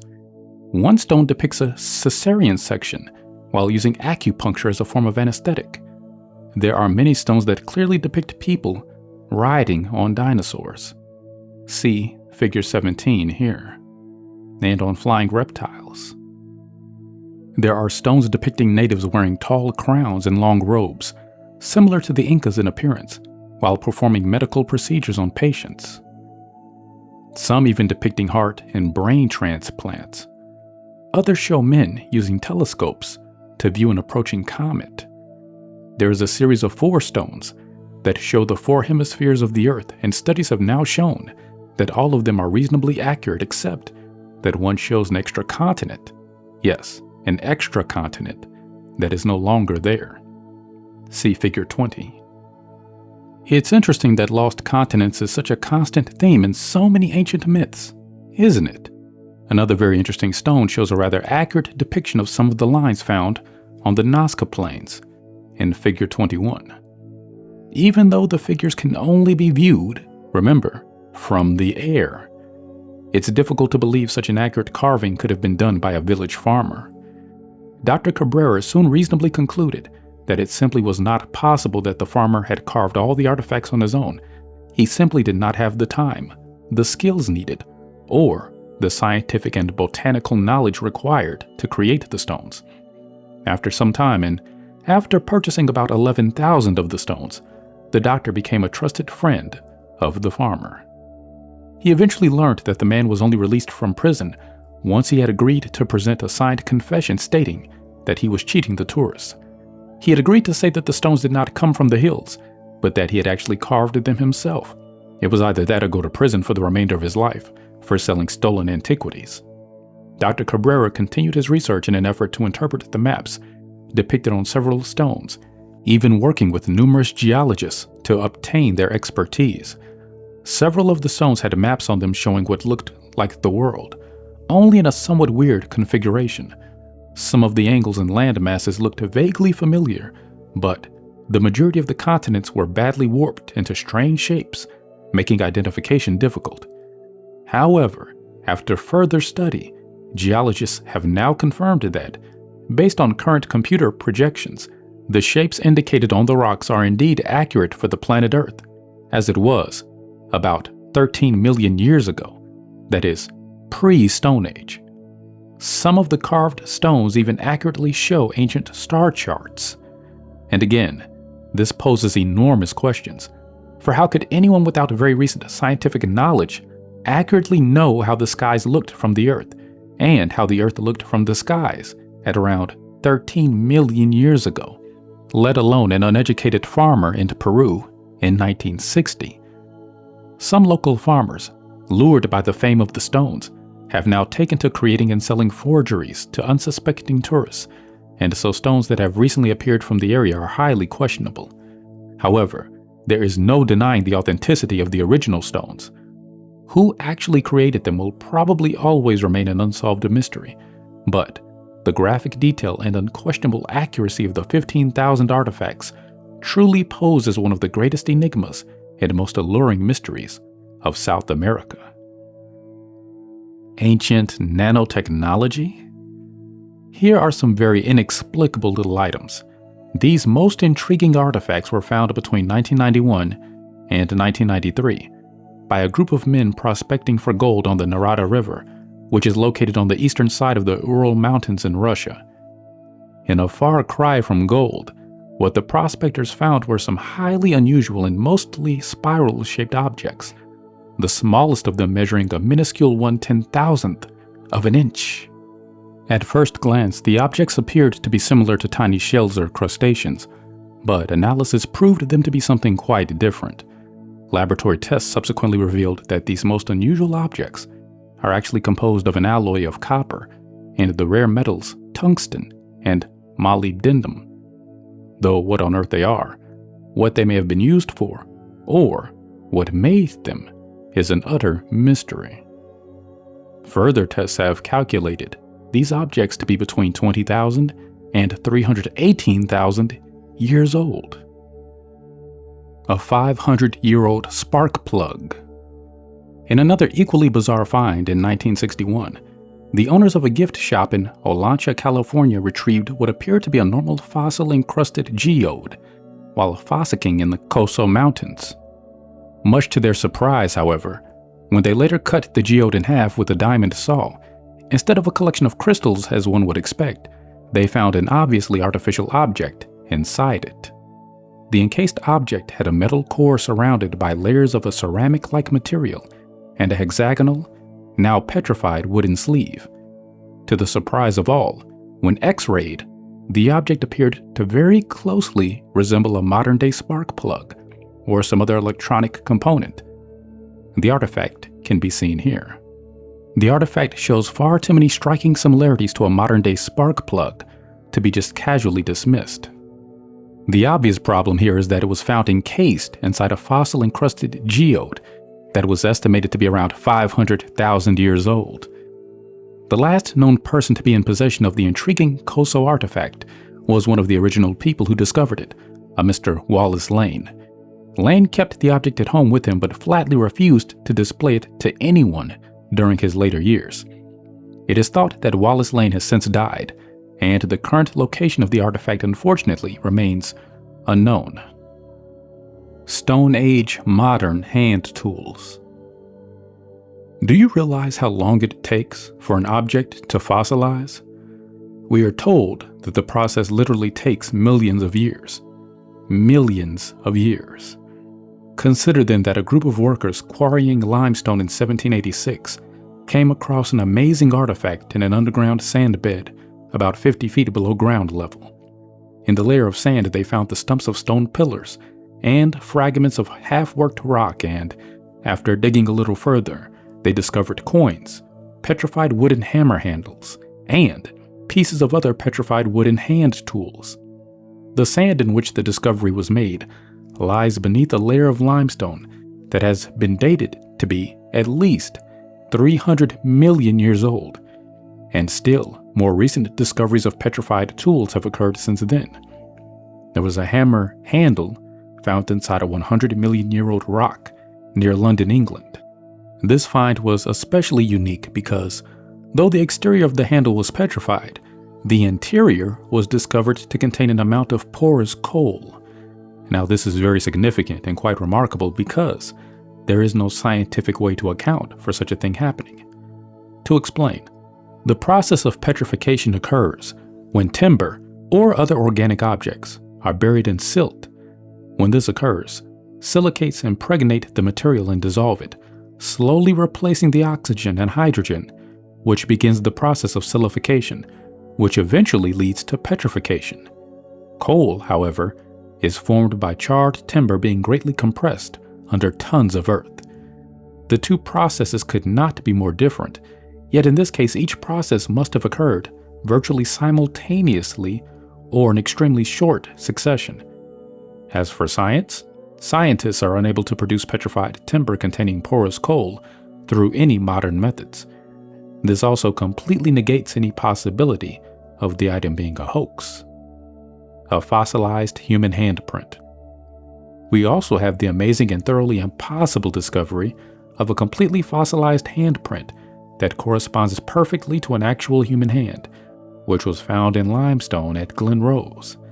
The fossil shows a considerable amount of detail, even the print of the thumbnail. Do you realize how long it takes for something to fossilize? This fossil quite simply should not exist, because the limestone in which this handprint was found has been designated to be from the Middle Cretaceous period, which places it at around 110 million years old. An ancient calculator? Further evidence of ancient machining can be observed in the mysterious Antikythera device, an artifact that was found at the site of an ancient shipwreck just off the Greek island of Antikythera. The artifact is manufactured from bronze and consists of a series of interlocking cogs and wheels and, although heavily corroded, is quite unique and very extraordinary. The schematic and image is shown on the screen now. When it was first discovered, experts thought it was possibly some type of navigational instrument, but a more detailed investigation revealed it to be something vastly more complex. Radiograph and X-ray examination revealed the existence of a differential turntable comprising over 30 interlocking geared cogs set at different planes, fixed within the device, testifying to an extremely high degree of craftsmanship and a clockmaker's attention to detail.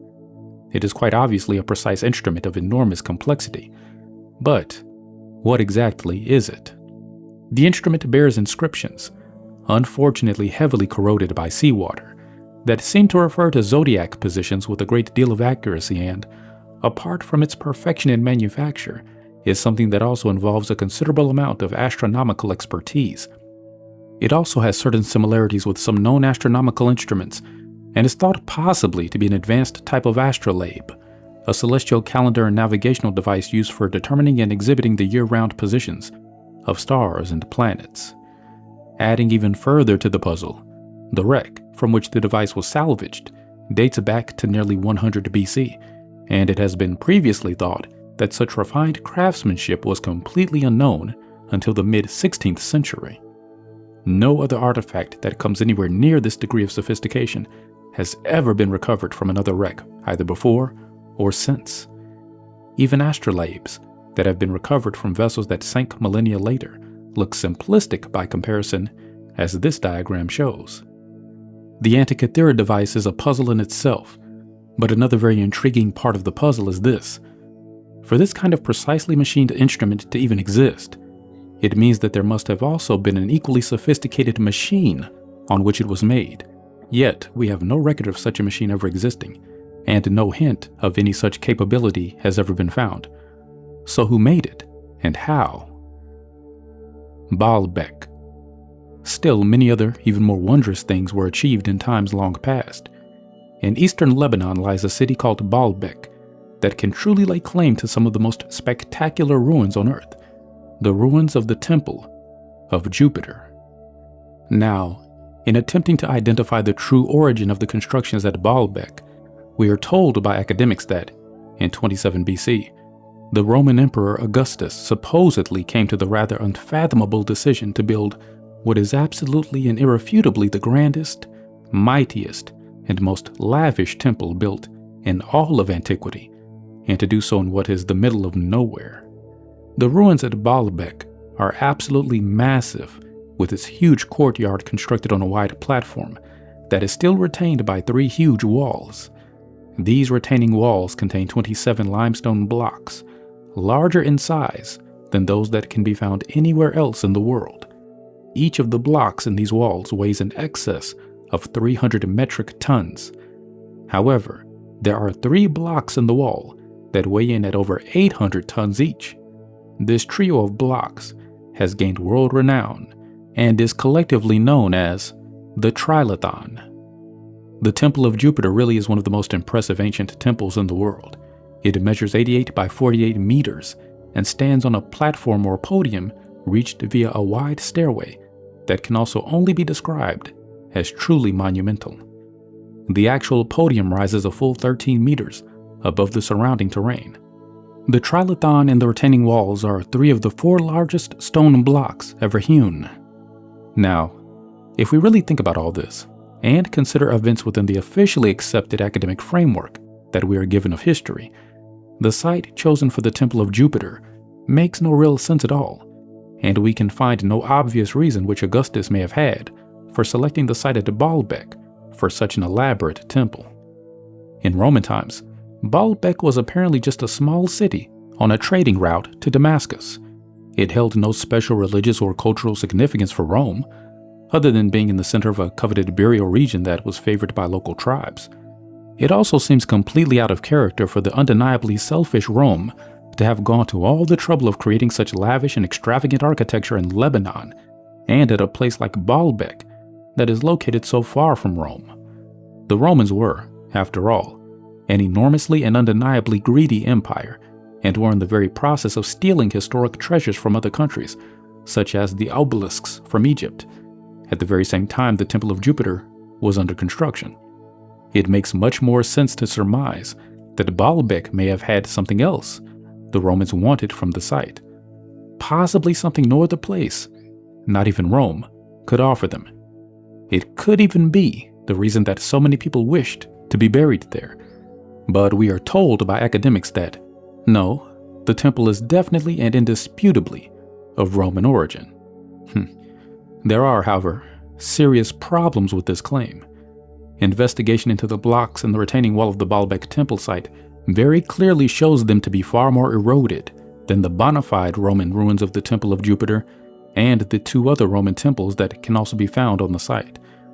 Now, since the stone of the retaining wall is of the same type as the temple, it is reasonable and logical to assume that the heavily eroded blocks are naturally much older. It is also logical to surmise that the Roman temple was an augmentation to a much older pre-existing platform, and this, of course, would also help to explain why such a remote site was chosen for the temple, because it offered Augustus a ready-made, pre-existing platform on which to construct it. The issue really is quite simple and straightforward, and it's difficult to understand why the idea that construction of the platform and retaining wall could have taken place earlier than the temple is scoffed at by the mainstream archaeological community. The substantial amount of erosion visible on the larger blocks of the retaining wall quite adequately qualifies as material proof of their far greater age than the actual ruins of the Temple of Jupiter. It's reasonably apparent that if quite substantial geological evidence significantly opposes the theory, then the theory is obviously incorrect.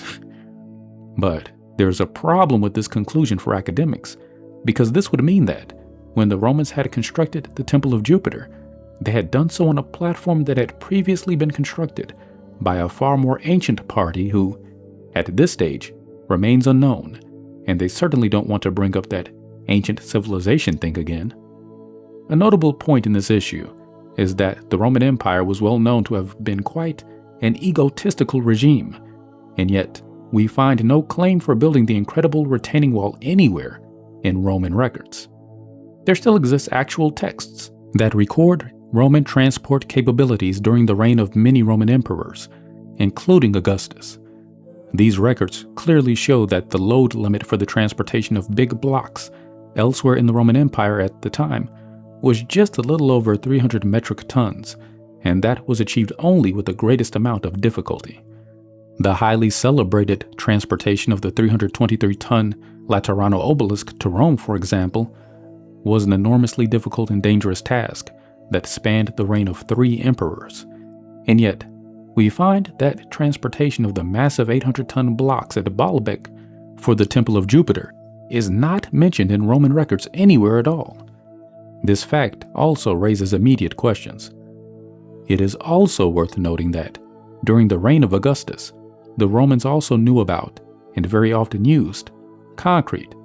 The Colosseum, still standing in Rome today, is a good example of a classic Roman concrete structure. It has simply never been in Roman style to build with megalithic blocks. Such megalithic architecture appears nowhere else at all in the entire Roman Empire. It is also significant that Ptolemy's conferred the title of Heliopolis upon Baalbeck. For him to have given the place that particular title, it stands to reason that Baalbeck had to have been an ancient holy place and must have already had some notable architecture or some significant connection to the other Heliopolis, Sun City, also part of Ptolemy's domain in Egypt. And there's a further clue.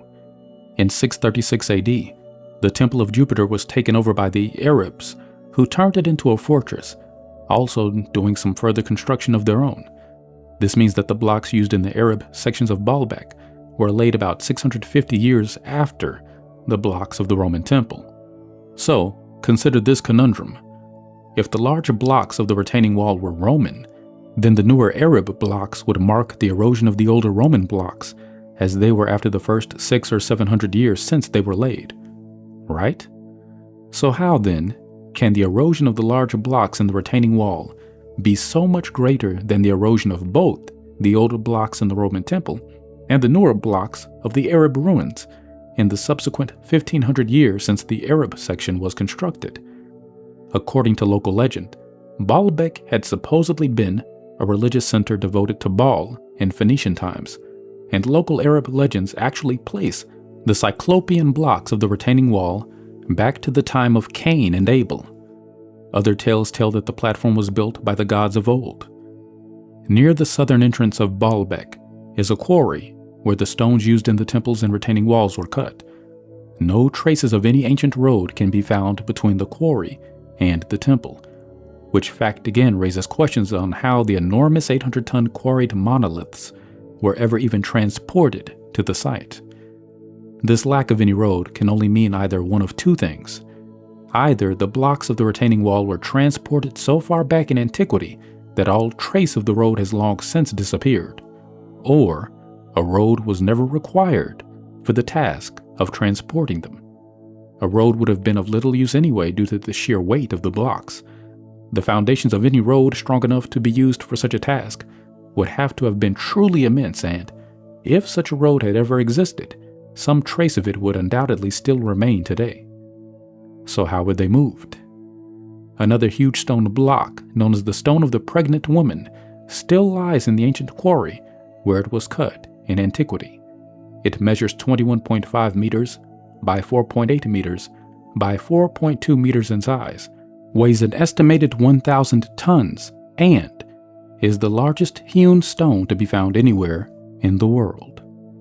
There is no contractor or crane in the world that is capable of moving these hewn blocks from the quarry to the temple site. Such a task is still well beyond any of our current transportation capabilities. I will quite happily donate the entire proceeds from the sale of this book to anyone who can move this stone from the quarry to the Baalbeck temple podium. An iron pot and coal.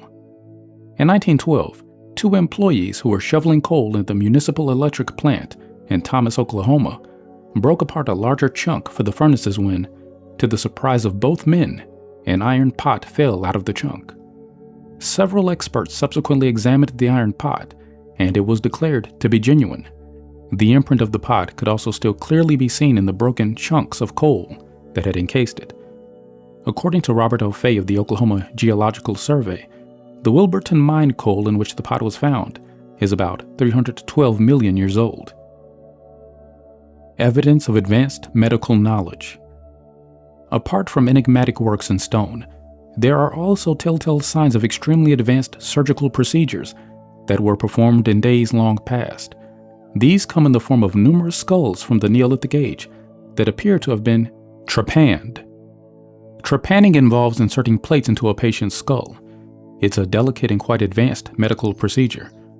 Richard Mooney explains the process in his book, Colony Earth, in this way. Trepanning today is an operation in which a section of bone in the skull is removed, either to ease pressure caused by a tumor or blood clot, or to remove splinters of bone caused by a skull fracture, and the cavity closed by a plate. The operation is hardly minor, and requires great skill and care to perform. It is difficult to believe that Neolithic man, if he was, as has been thought, extremely primitive, could have carried out such operations with the crudest techniques, a flint knife, and no anesthetics or notions of hygiene. Evidence shows that the survivors of this ancient cranial treatment also went on to live for years afterwards. This fact is very remarkable considering that, up until very recent times, patients undergoing any type of trepanning had a very high mortality rate due to infection, blood poisoning, and the other obvious complications involved with cranial surgery.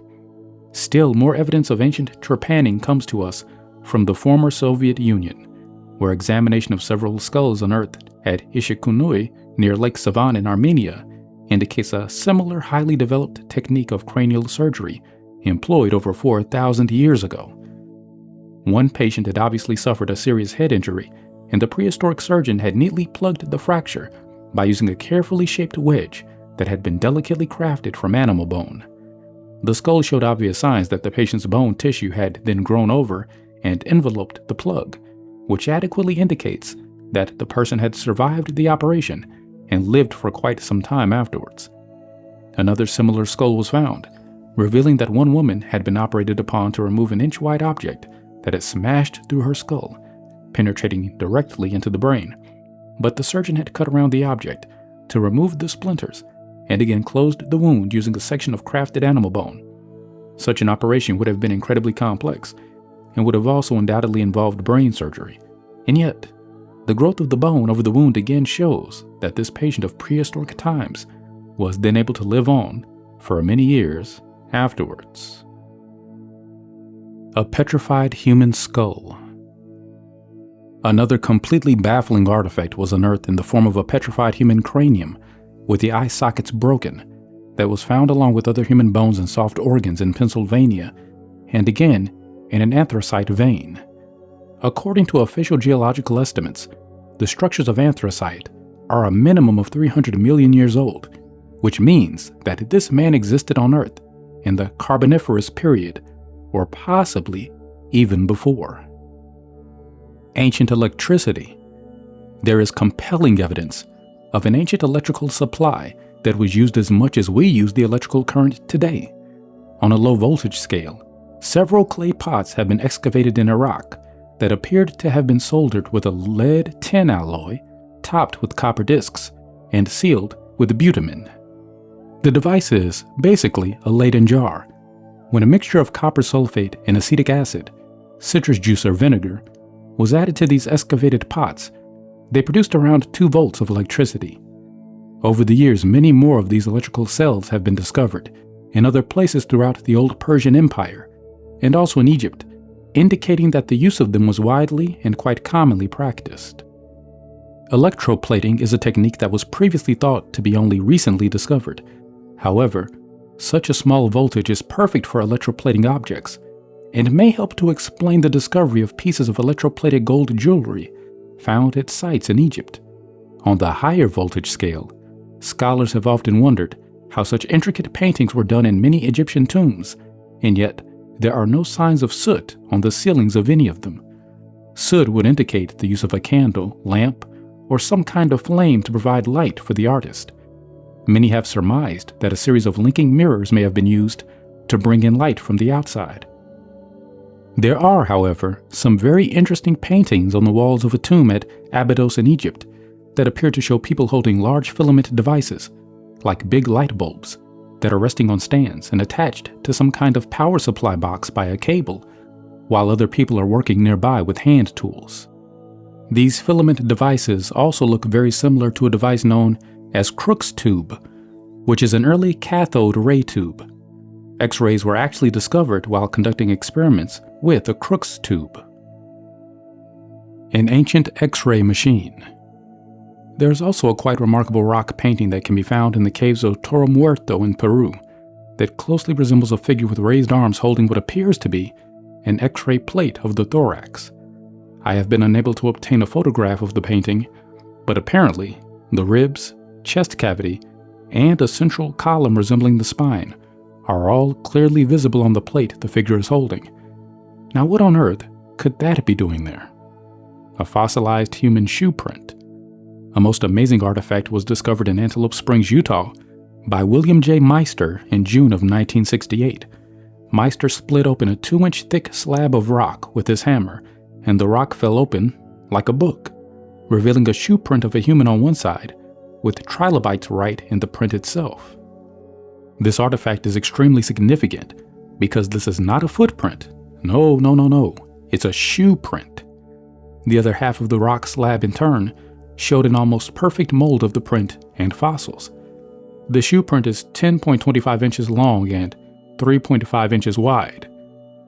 The heel is indented slightly like the sole of a modern shoe and seems to have crushed a living trilobite.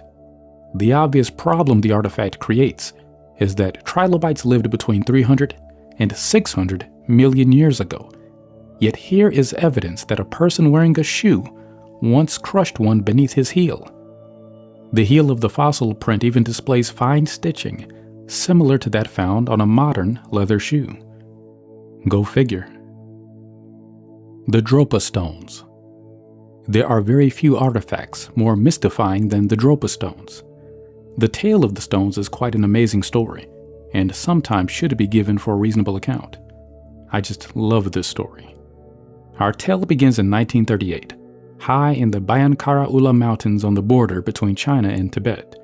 A group of archaeologists, led by Professor Chi Pu Te, were exploring a series of interlinked caves when, much to their surprise, they came upon a collection of neatly arranged graves within the cave system. The graves contained within them a number of somewhat unusual skeletal remains, and the scientists at first surmised that they had discovered a new species of ape.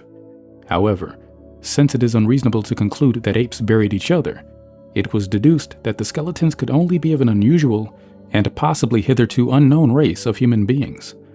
The remains were quite unique in that they were only around 5 feet in height, had unnaturally spindly bodies, and quite large and overdeveloped heads. While the archaeological team was studying the skeletons, one of the men also accidentally stumbled across a large, round stone disc that lay half buried in the dust on the floor of the cave. The disc had a hole in the center, and a fine, spiral groove radiated to the rim and looked ridiculously like a kind of Stone Age gramophone record. Closer inspection, however, showed that the spiraling groove was a continuous line of tiny and very closely written characters that had been somehow meticulously inscribed onto the surface of the disc. The object, it appeared, was indeed a record of sorts, though not of the gramophone variety. On the walls of the caves themselves, archaeologists also discovered crude pictures of the rising sun, the moon, the earth, and some unidentifiable stars, all joined together by lines of pea-sized dots. The discs and the cave drawings have both been dated at around 12,000 years old. In all, 716 such discs were eventually found and retrieved from within the cave system. All have been dated as being between 10,000 and 12,000 years old. Each stone disc is precisely 9 inches in diameter and 3/4 of an inch thick. Each disc has a perfectly circular 2-centimeter hole in the exact center, and each bears an inscription in the form of strange carved hieroglyphics. For 20 years after their discovery, all attempts to translate them having failed, the discs sat in the Peking Museum mostly forgotten. Finally, in 1963, another Chinese professor, Dr. Sumum Nui, was finally able to break the code and set about deciphering the discs. And it's here that the story becomes even more intriguing. Initially, the professor's conclusions on the meaning of the discs was considered so shattering that his transcriptions were suppressed, and he was forbidden to publish his findings by the Peking Academy of Prehistory. However, 2 years later, in 1965, Dr. Nui and 4 of his colleagues at last received permission to release his transcription. The story it told was astounding, to say the least, for the discs told the tale of a spaceship, perhaps like a probe or scout ship, from a distant planet that crash-landed in the Himalaya Mountains region thousands of years ago. They tell how the surviving occupants of the spacecraft, the Dropa, had taken refuge in the caves of the mountains, but despite their peaceful intentions, they had been misunderstood by members of the local Ham tribe, who were occupying neighboring caves. The Ham tribe distrusted them and hunted down the survivors and killed some of them. According to the doctor, one of the first lines of the hieroglyphs reads, "The Dropas came down from the clouds in their aircraft. Our men, women, and children hid in the caves 10 times before sunrise. When at last they understood the sign language of the Dropas, they realized that the newcomers had peaceful intentions."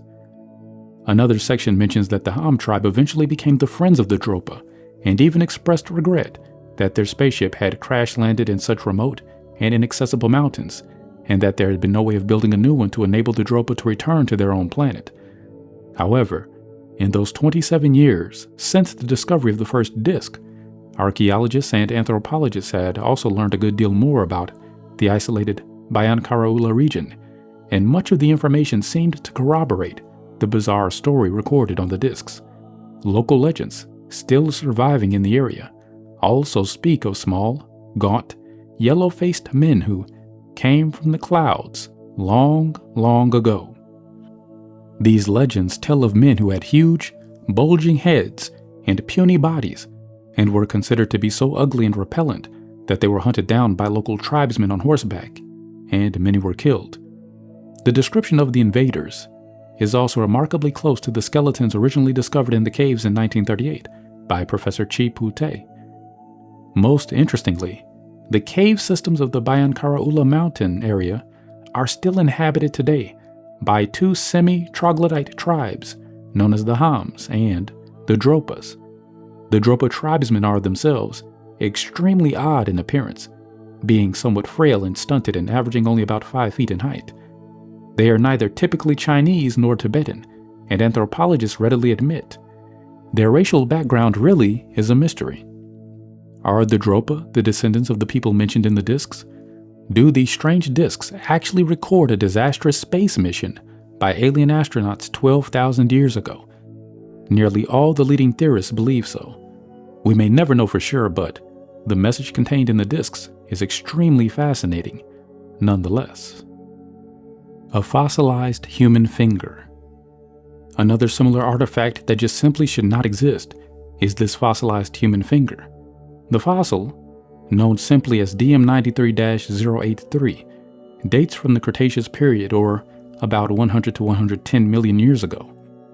X-rays of the specimen have also shown some less dense areas within the finger, revealing the presence of marrow within the bone, shown in the slide by the darker areas.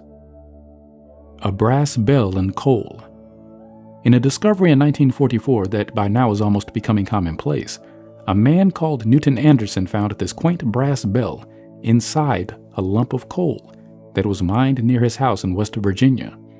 Newton dropped the lump, and it broke, revealing the bell encased inside.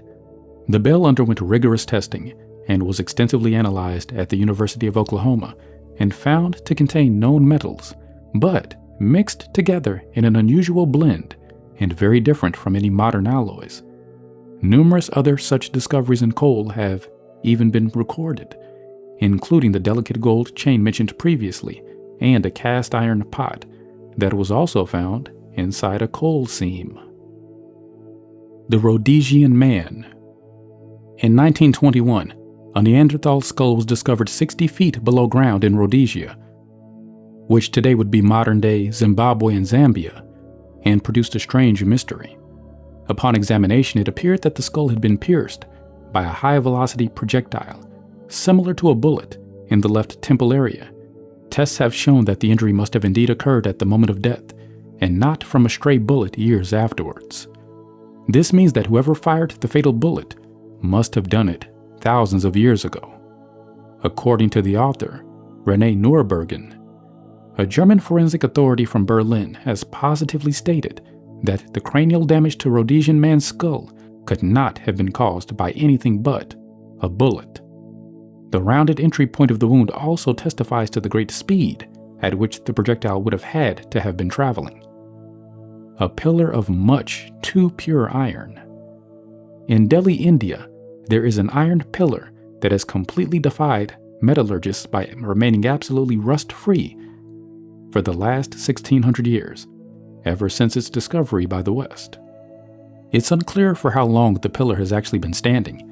In fact, there is more than one of these in India, but the problem lies in the fact that such rust-free iron, of the type that is found in these pillars, is unheard of in our modern technology. These iron pillars are a metallurgist's nightmare, or dream, depending on your mindset.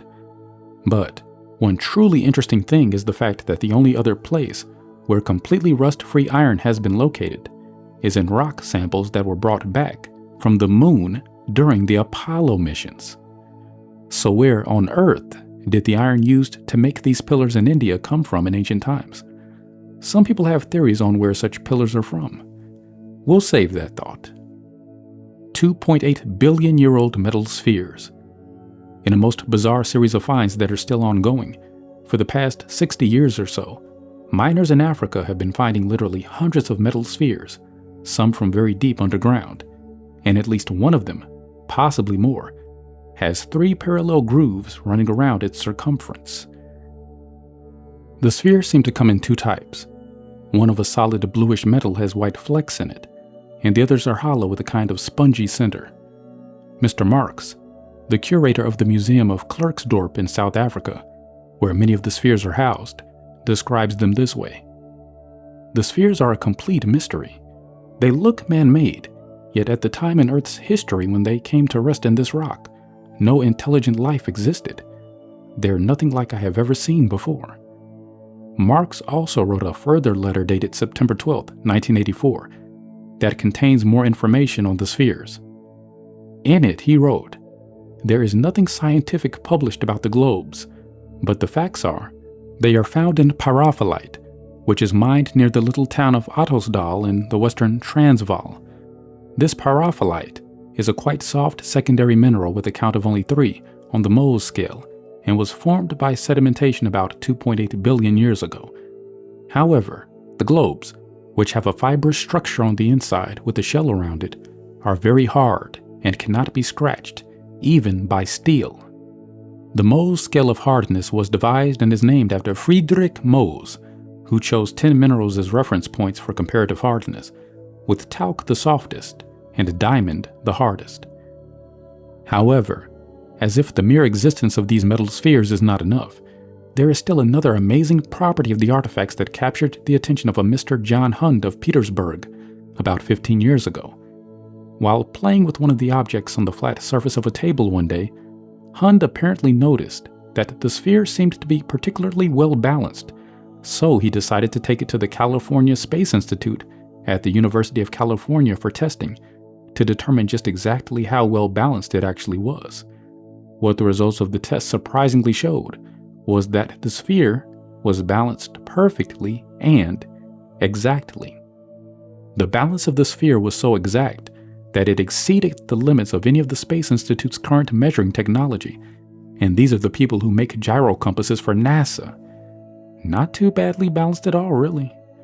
The sedimentary rock in which most of these spheres were found is located well below the surface in deep underground mines, and is estimated to be a staggering 2.8 billion years old.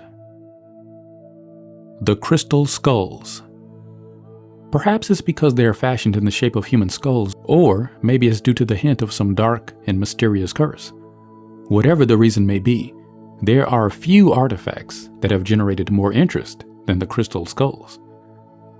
There have actually been several crystal skulls of quite incredible workmanship found in various places around the world, though perhaps the most widely celebrated, and also the most mysterious of these, is the Mitchell-Hedges skull, which has also been known as the Skull of Doom.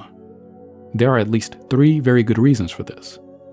First, the skull is very similar in form and size to an actual human skull, even featuring a fitted and removable jawbone, while most other known crystal skulls are of a more stylized or avant-garde appearance, quite often with unrealistic features and teeth that are simply etched onto the surface of the crystal. Secondly, it is, as yet, unknown how the Mitchell-Hedges skull was constructed.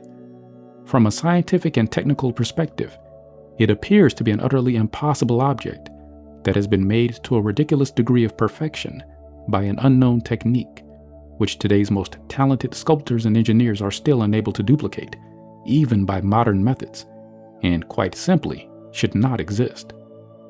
Thirdly, it is a complete mystery as to where the skull actually comes from. The discovery of the skull is still a controversial matter, and one that has been brought into question many times. The story goes like this. A British explorer by the name of F.A. Michael Mitchell-Hedges embarked on several expeditions with the aim of searching for evidence of the lost civilization of Atlantis. He claims that his stepdaughter Anna unearthed the skull in 1927 during such an expedition that he had led into the ancient Mayan ruins of Lubantun in Belize, then called British Honduras.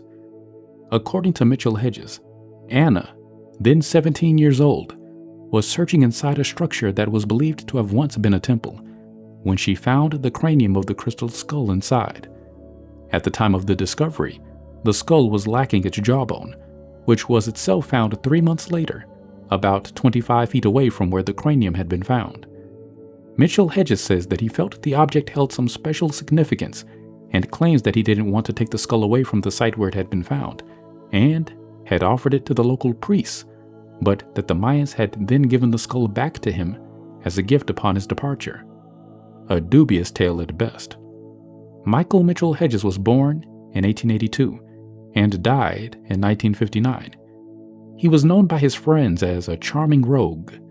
At one stage of his career, he was even known as the British Baron von Munchausen. He was an explorer, an author, a gambler, and a soldier with Pancho Villa during the Mexican Revolution. He was undoubtedly a very colorful and quite roguish character.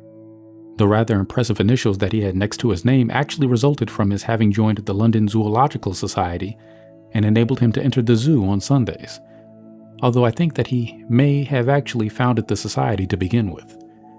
Many people found Mitchell-Hedges' story to be questionable at the time, and evidence now shows that his tale of the skull's discovery was probably entirely fabricated. There are no known photographs of the skull among those that were taken during any of his Lubantun expeditions, and there is no record of Mitchell-Hedges ever displaying or even acknowledging any existence of the skull any time prior to 1943. It is also interesting that when he took the skull on a trip to South Africa in 1947, Mitchell-Hedges himself made this cryptic remark about the skull. "We took with us the sinister skull of doom, of which much has been written. How it came into my possession, I have reason for not revealing." Yet the story he had always maintained was that it was found by his stepdaughter, so why would he have reason for not revealing how he came by the object now? Many believe that the skull was placed there for the young girl to find, but if Mitchell-Hedges did indeed put the skull in the temple for Anna to find in 1927, and just never let on about it until 1943, then where did he actually get it prior to 1927? There are several other theories on how Mitchell-Hedges came to be in possession of the skull, and a number of books have been written on the subject. One theory suggests that the skull is actually a 12,000-year-old artifact that has been handed down from an ancient civilization through the Knights Templar, and eventually coming into the custodianship of the Inner Circle of the Masons Lodge. Mitchell-Hedges was an Inner Circle Mason and may have acquired it through the lodge, or possibly from a lodge gambling debt. Another theory is that it may have been looted from a pyramid on one of his Mexican expeditions, which is why he may not have wanted to reveal how he came across it. Another more fascinating theory holds that the Knights Templar had been in possession of it for centuries, but had previously moved the skull to Louboutin many years before to prevent its falling into the hands of the Vatican, and that Mitchell Hedges had been purposely sent to the site by the Freemasons to retrieve the artifact. In a somewhat less romantic series of events, however, it is believed that in reality, Mitchell Hedges purchased the skull in 1943 at an auction at the auction house in London. This has now been reasonably verified by documents found at the British Museum, which had bid against Mitchell Hedges for the crystal artifact at the same sale. The Sotheby's records show that the artifact was actually purchased by Mitchell Hedges from one Sidney Burney, but the museum could only go as high as £340. Burney then sold the skull to Mitchell Hedges for £400 British.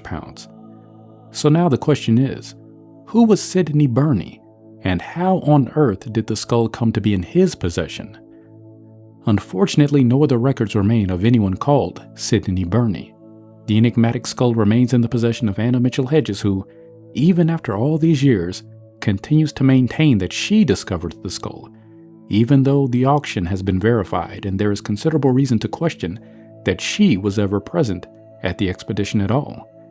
If there is any truth in the tale at all, and she was present on the expedition, then there is little doubt that Mitchell Hedges actually placed the skull in the temple for her to find.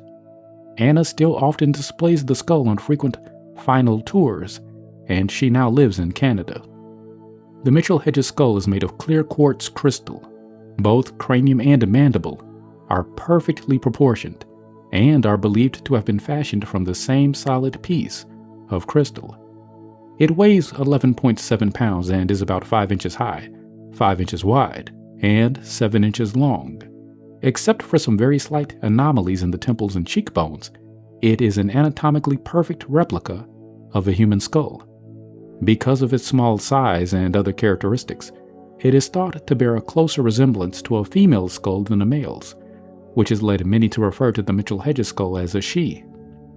In 1970, the Mitchell Hedges family loaned the skull to the Hewlett-Packard Laboratories in Santa Clara, California, for extensive study. HP is a computer equipment manufacturer and a leading facility for crystal research.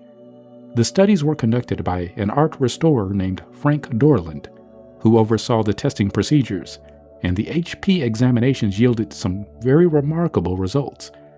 Researchers discovered that the skull had actually been cleverly carved against the natural axis of the crystal. To explain, the axis or orientation of a crystal's molecular symmetry is an important aspect of crystal cutting and is something that is always taken into account by modern crystal sculptors because if they carve against the natural axis, the piece will usually shatter.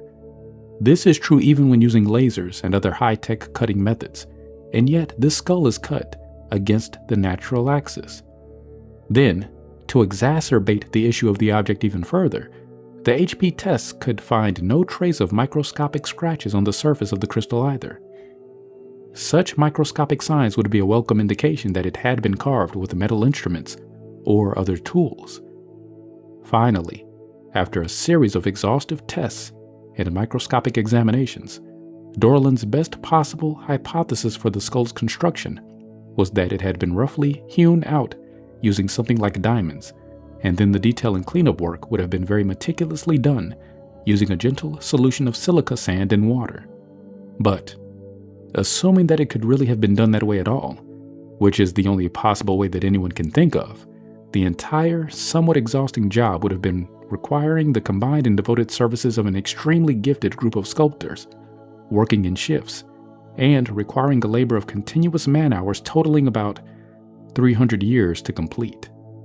Under these circumstances, experts believe that successfully crafting a shape as complex as the Mitchell Hedges skull by hand is, quite frankly, impossible. As one researcher is said to have remarked, the damned thing just simply shouldn't exist. The mysteries of the skull, however, do not end there. The skull has been fashioned in such a way that the zygmatic arches, the bone arches that extend along the sides and front of the cranium, are accurately separated from the skull piece and act as light pipes, using the principles of optics to channel light from the base of the skull to the eye sockets. The eye sockets are miniature concave lenses that transfer light either from the bone arches or from a source below into the upper cranium, while in the interior of the skull is a ribbon prism and small light tunnels, which greatly magnifies and brightens objects that are held beneath the skull. Strange powers and manifestations have also been attributed to the Mitchell-Hedges skull. During his years of testing the skull at Hewlett-Packard, Frank Dorland says it sometimes displayed strange characteristics. He says that often the eyes would flicker as though alive, and still other observers have reported strange odors and sounds emanating from the object.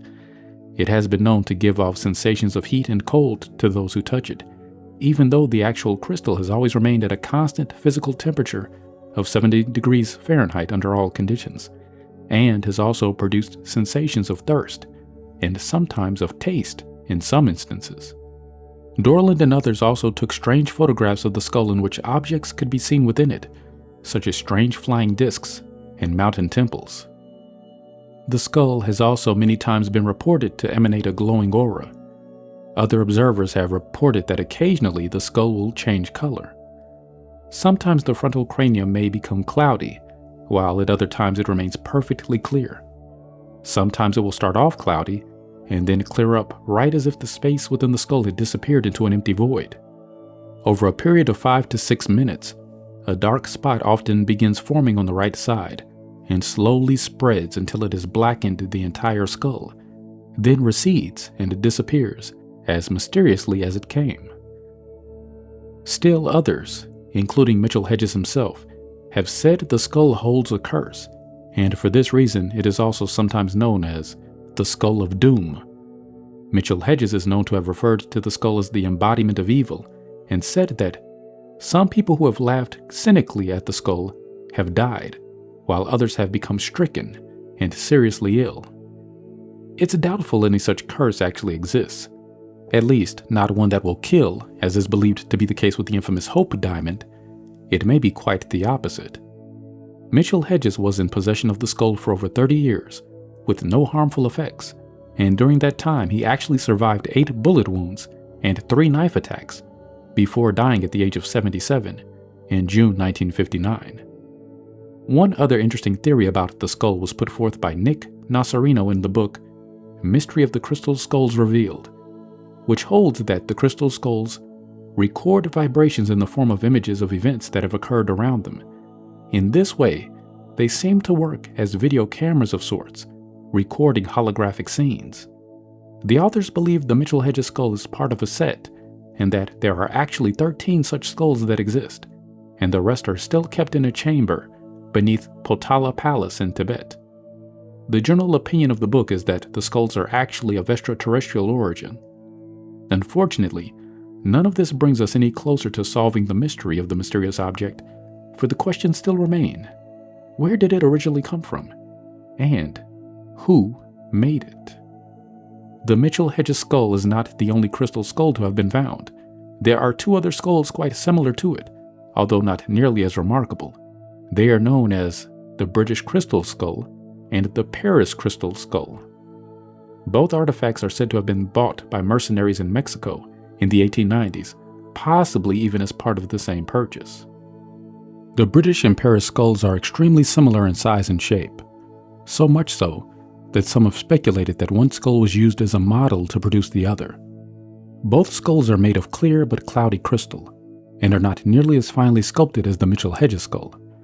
The features are only superficially etched into the surface and appear somewhat incomplete. The British crystal skull is on display at London's Museum of Mankind, while the Paris crystal skull is kept at the Trocadero Museum in Paris. Further examples of primitively sculpted skulls are a couple, called the Mayan crystal skull and the amethyst skull. They were discovered in the early 1900s in Guatemala and Mexico, respectively, and were brought to the US by a Mayan priest. The amethyst skull is made of purple quartz, and the Mayan skull is clear, but the 2 are otherwise very much alike. Like the Mitchell-Hedges skull, both of them were studied at Hewlett-Packard, and they too were found to be inexplicably cut against the axis of the crystal. However, the only other known crystal skull that comes close to resembling the Mitchell-Hedges skull is one called the rose quartz crystal skull. which was reported as being found near the border of Honduras and Guatemala. It is not clear in color and is slightly larger than the Mitchell hedges, but boasts a comparable level of craftsmanship, including a removable lower jaw. And, as is also the case with the Mitchell hedges skull, many have attributed strange and psychic properties to the rose quartz skull. The history of the amethyst skull is unclear. It was reportedly part of a collection of crystal skulls that were in the possession of the Mexican President Diaz from 1876 to 1910, but there are also reports that the skull was discovered in the Oaxaca area and was handed down from generation to generation through an order of Mayan priests. It is now believed to reside in San Jose, California, with a group of businessmen who have apparently offered it for sale. Regardless of any earthly or unearthly properties the crystal skulls may or may not possess, the question still remains, where did they come from? There are countless theories on the subject. Some suggest that they are the creation of some higher intelligence. Others believe they were created by extraterrestrials, or a legacy left behind from beings that lived in Atlantis or Lemuria. Wherever they come from, and whatever their purpose, there can be no doubt that, in the intriguing realm of ancient artifacts, there are few antiquities that are as thought-provoking or have brought more controversy and debate as these carved crystal skulls. The Museum of Man in London also contains a crystal skull of indeterminate origin that was purchased by them at the turn of the last century from an antiquity dealer in New York. The Man Museum skull is called the Aztec skull. It is interesting to note that the museum no longer keeps it on display, though it can be viewed on request. This is because several museum personnel, as many visitors have claimed that the skull moves on its own within the glass case in which it is enclosed. The Nampa image. During the drilling of a well in Nampa, Idaho in 1889, a tiny figurine made of baked clay was brought up amongst the debris churned out by the huge drill bit. The object is a 1-inch long figure of a man with one leg broken off at the knee, possibly from coming into contact with the drill bit. The possibility of the object's being a hoax is extremely doubtful, as it was extracted from a depth of about 300 feet, making the possibility of someone's planting it there highly unlikely. Today, the controversial little object remains the property of Charles F. Adams and is still displayed in a glass case at Boise's Park Museum in Boston. Scientists still cannot agree whether the object is a genuine relic or merely a unique little oddity. Similar finds have been made in other drilling operations. In 1852, a well driller in Whiteside County, Illinois retrieved a copper ring and another copper device shaped like a boathook from 120 feet below the surface, and, in 1971, a drill bit brought up a Bronx coin from a depth of 114 feet, just outside Chillicothe, Illinois. The Dogon. The Dogon is an African tribe located mainly in the Bandiagara and Douentza districts of Mali, West Africa. The tribe's population, of about 300,000, is most heavily concentrated along a 200-kilometer stretch called the Cliffs of Bandiagara. In it, they have managed to fashion some spectacular dwellings for themselves. In the early 20th century, 2 French anthropologists spent a good deal of time living with the Dogon in order to study their ways. In 1930, after they had been living with the tribe for some 15 years, 4 Dogon priests decided that it was time to take the Frenchmen into their confidence and invited them in to share in the tribe's most important and secret tradition. The tale was the secret Dogon creation myths about their sacred star, which they named as Potolo. The star to which they were referring is Sirius, which is located some 8.6 light years from Earth. Sirius is also the brightest star in the night sky. The Dogon told the anthropologists that Sirius was the home of the gods, who had made them who they are. They told them that Sirius is the smallest and heaviest thing there is, and that it was white in color.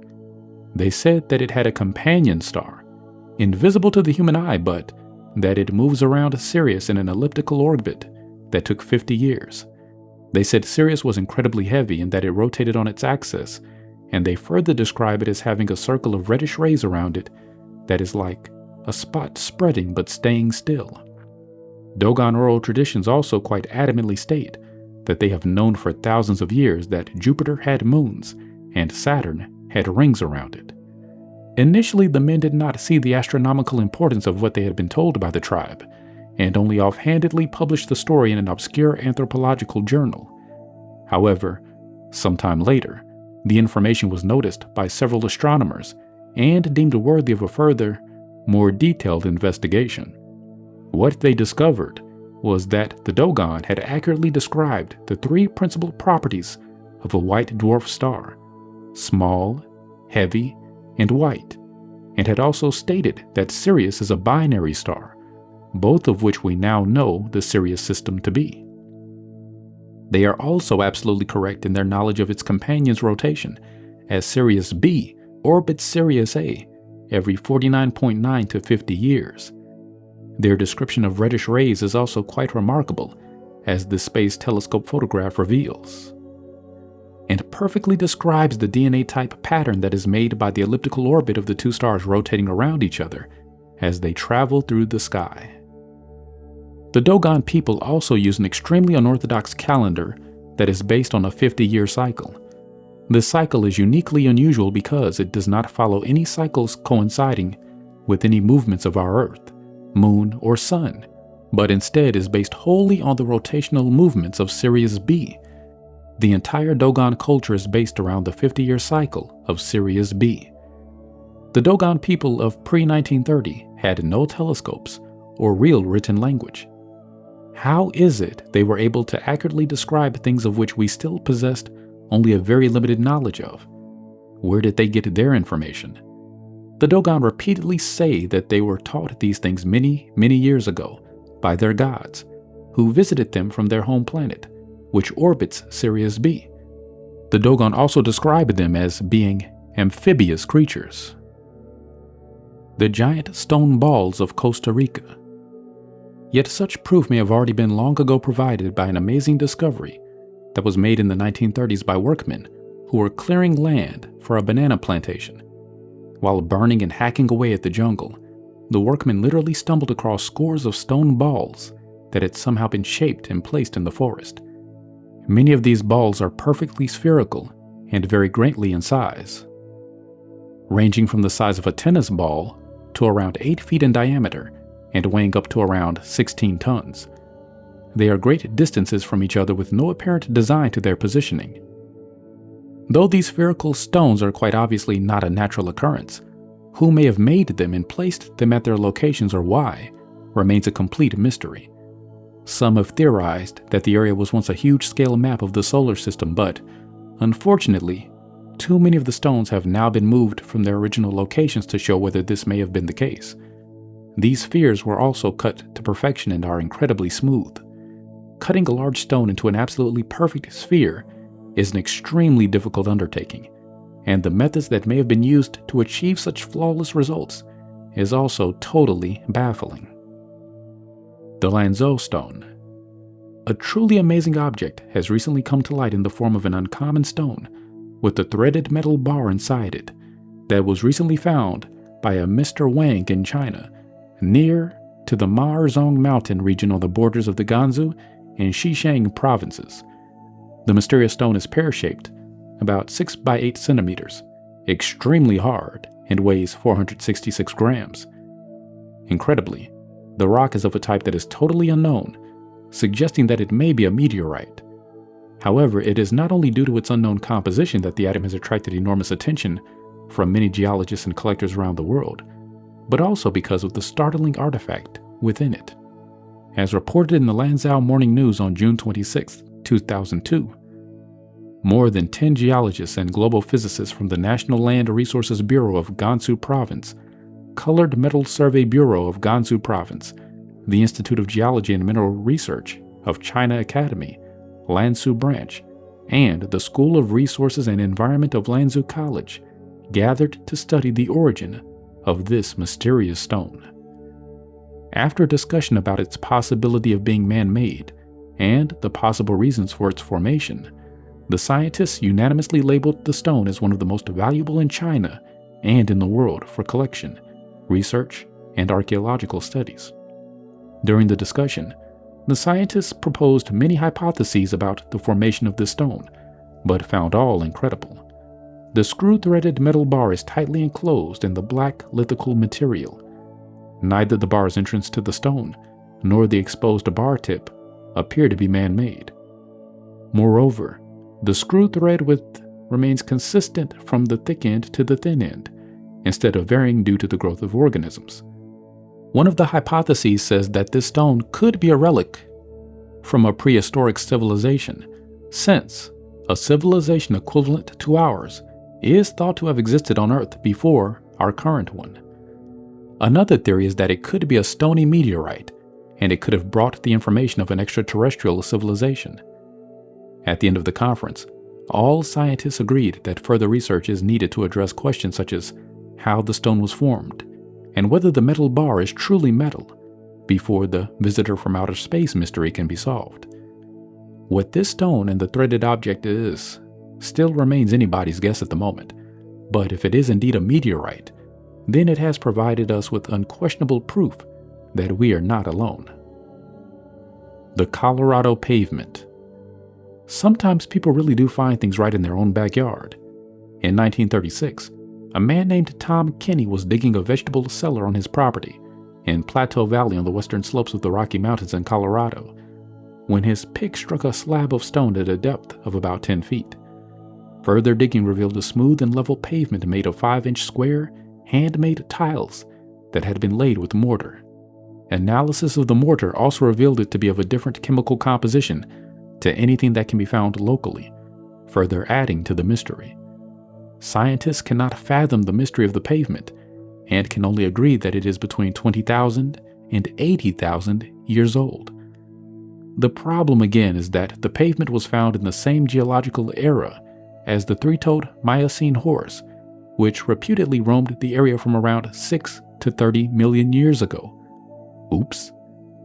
The pavement still exists on the Kenny property today. The Kentucky pavement. Another discovery, extraordinarily similar to the pavement discovered at Tom Kenny's property in Colorado, was made by workmen digging at Blue Springs, Kentucky. At first, the men discovered the bones of a mastodon at a depth of around 12 feet. However, after further digging, 3 feet deeper, they uncovered a broad stone pavement of totally unknown origin that was constructed of large, neatly cut stone slabs, resembling a road of some kind. Who could have paved a road through the Rocky Mountains so long ago that it now lies 15 feet below the ground? A fruit that really should not exist. I've included this last little tidbit in the riddle section simply because I think it's interesting, and just because it may give you something to think about in your everyday life, something that really is very strange. Most people are completely unaware of this fact, but there is a fruit that is eaten by millions of people all around the world every day that is very remarkable and, in all reality, simply shouldn't exist. I'm talking, of course, about the banana. Bananas are actually the most mysterious fruit in the world because bananas have no seeds, and what makes this even more mysterious is the fact that they are found in almost every country in the world. Now, that may not sound so odd at first, but let me fully explain this enigma to you. Firstly, banana plants are not trees. They are actually a perennial herb. The trunk of the plant is really nothing more than the plant's outer leaves. The real stem of the plant doesn't actually become visible until it pushes out through the top to produce the large purple flower that will eventually develop into the fruit. Then, having finished its perennial reproductive cycle, the plant dies. The problem here is that in the reproductive cycle of the banana, seeds are completely absent from the mature fruit. A new seedling, known as a sucker, can only ever be generated from a piece of the plant's root stock, and yet, bananas are found in almost every place on Earth, even on very remote and isolated islands. How in the world did they all get there? The seeds certainly weren't carried across the oceans by prevailing winds. To fully appreciate this anomaly, first consider that the only other seedless plants that exist anywhere in the world are things like seedless grapes, navel oranges, and the many genetically modified varieties of commercial vegetables that can now be purchased. The point is this: any other seedless plants that exist anywhere in the world are all that way because they have been genetically modified. And yet, here we have the humble banana, which is also the only food in existence that contains exactly the correct requirements of vitamins and minerals for man's metabolism. It is the only food that man can live on healthily, by itself, with complete nutrition. It is found all over the world, and yet we have no knowledge of how it could possibly have come into being. It seems highly improbable that the worldwide distribution of a seedless fruit that is perfectly tailored for sustaining man would have just somehow happened. It is extremely unlikely for such a plant to have ever been produced by nature all on its own, and many people believe that somehow, somewhere, sometime, someone in our far distant past genetically engineered bananas into the widely dispersed and remarkably nutritious plant that we find everywhere in such abundance today. These people cite that bananas are living proof of an ancient culture that spanned the entire globe in remote prehistory.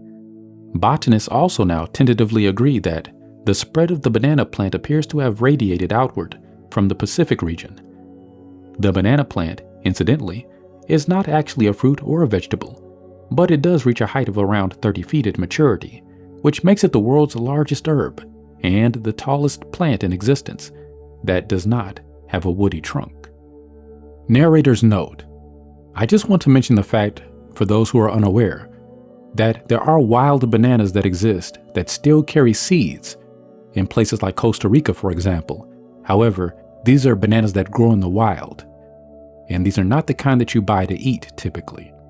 So that does not take away from the author's point that the domesticated banana that most of us are familiar with, that proliferates across the world, has been in existence for a very long time, and the question remains, who created them? Loose ends. The number of objects similar to the ones we have just discussed that have actually been found on our planet is staggering, is continually growing, and, as you can see, many of these artifacts are inexplicable and absolutely do not fit, in any way, within our currently accepted framework of history at all. Many of them go so far as to disprove our current theories on the past completely. How is it that scholars can ask us to accept the theories they have offered us as fact, yet, in order for us to do so, they ask that we ignore the abundant physical evidence that is right before our eyes? Could it be because the hard evidence completely undermines the very theory they are asking us to believe? There are many other strange and out-of-place artifacts, or ooparts, which have been found that are not included in this list, and many unconfirmed stories of others. For the purposes of this work, I have preferred to deal only with anomalies that I have been able substantially to confirm. There are many other reports, though perhaps not quite as compelling because many could have been either forged or misinterpreted, but some are interesting to mention to say the least. A gold thread stuck in rock. In 1844, the London Times reported that workmen quarrying stone near the River Tweed in Scotland unearthed a piece of gold thread embedded in the rock 8 feet below ground level. A much too old screw. A 2-inch metal screw was apparently discovered in a piece of feldspar unearthed in 1865 from the Abbey Mine in Treasure City, Nevada. The screw had long since oxidized and disappeared, but the impression of its form, particularly the slotted head and shape of the thread, could still clearly be seen within the feldspar. The piece of feldspar that contained the screw has been calculated to be around 21 million years in age. A very old nail. In 1851, and, as reported in the Illinois Springfield Republican, a man named Hiram DeWitt had found a fist-sized chunk of auriferous quartz while on a trip to California. When DeWitt accidentally dropped the rock and it cracked apart, a cut iron nail was found inside. The quartz was about 1 million years old. Bones found in rock. A man by the name of Ed Conrad reportedly discovered some impossibly old human bones trapped in rock in Pennsylvania. The remains had been fossilized and were trapped within solid shale. The bones appear to be human, but the rock in which they were found is between 280 and 300 million years old. Grand Canyon mummies. In 1931, a Dr. F. Bruce Russell is reported to have found strange underground tunnels in the Death Valley area of the canyon. Russell claimed to have discovered winding tunnels containing artifacts that appeared to be a combination of Egyptian and American Indian cultures. He said that he had found mummified remains that were over 8 feet tall at the site. Russell returned with a group of men but was unable to locate the entrance again. No one has ever rediscovered the mysterious tunnels Russell claims to have found. Strange skeletons. In 1888, 7 skeletons were reportedly found in a burial mound just outside Clearwater, Minnesota. All of the skeletons were anatomically correct except for the skulls, which had double rows of teeth in both the upper and lower jaws. The foreheads were also unusually low and sloping, with prominent brows. All had been buried in a sitting position, facing the lake. The Salzburg Cube. In 1885, a strange steel cube was found embedded inside a block of coal. The edges were sharp and straight, and later tests confirmed that the object most definitely had been artificially manufactured. The device showed every sign of being machine-made and appeared to even possibly be a small part of a much larger instrument. We have no real idea how many other enigmatic artifacts and items of tremendous significance have simply been labeled error and tucked away in a basement drawer in a museum somewhere, never again to see the light of day.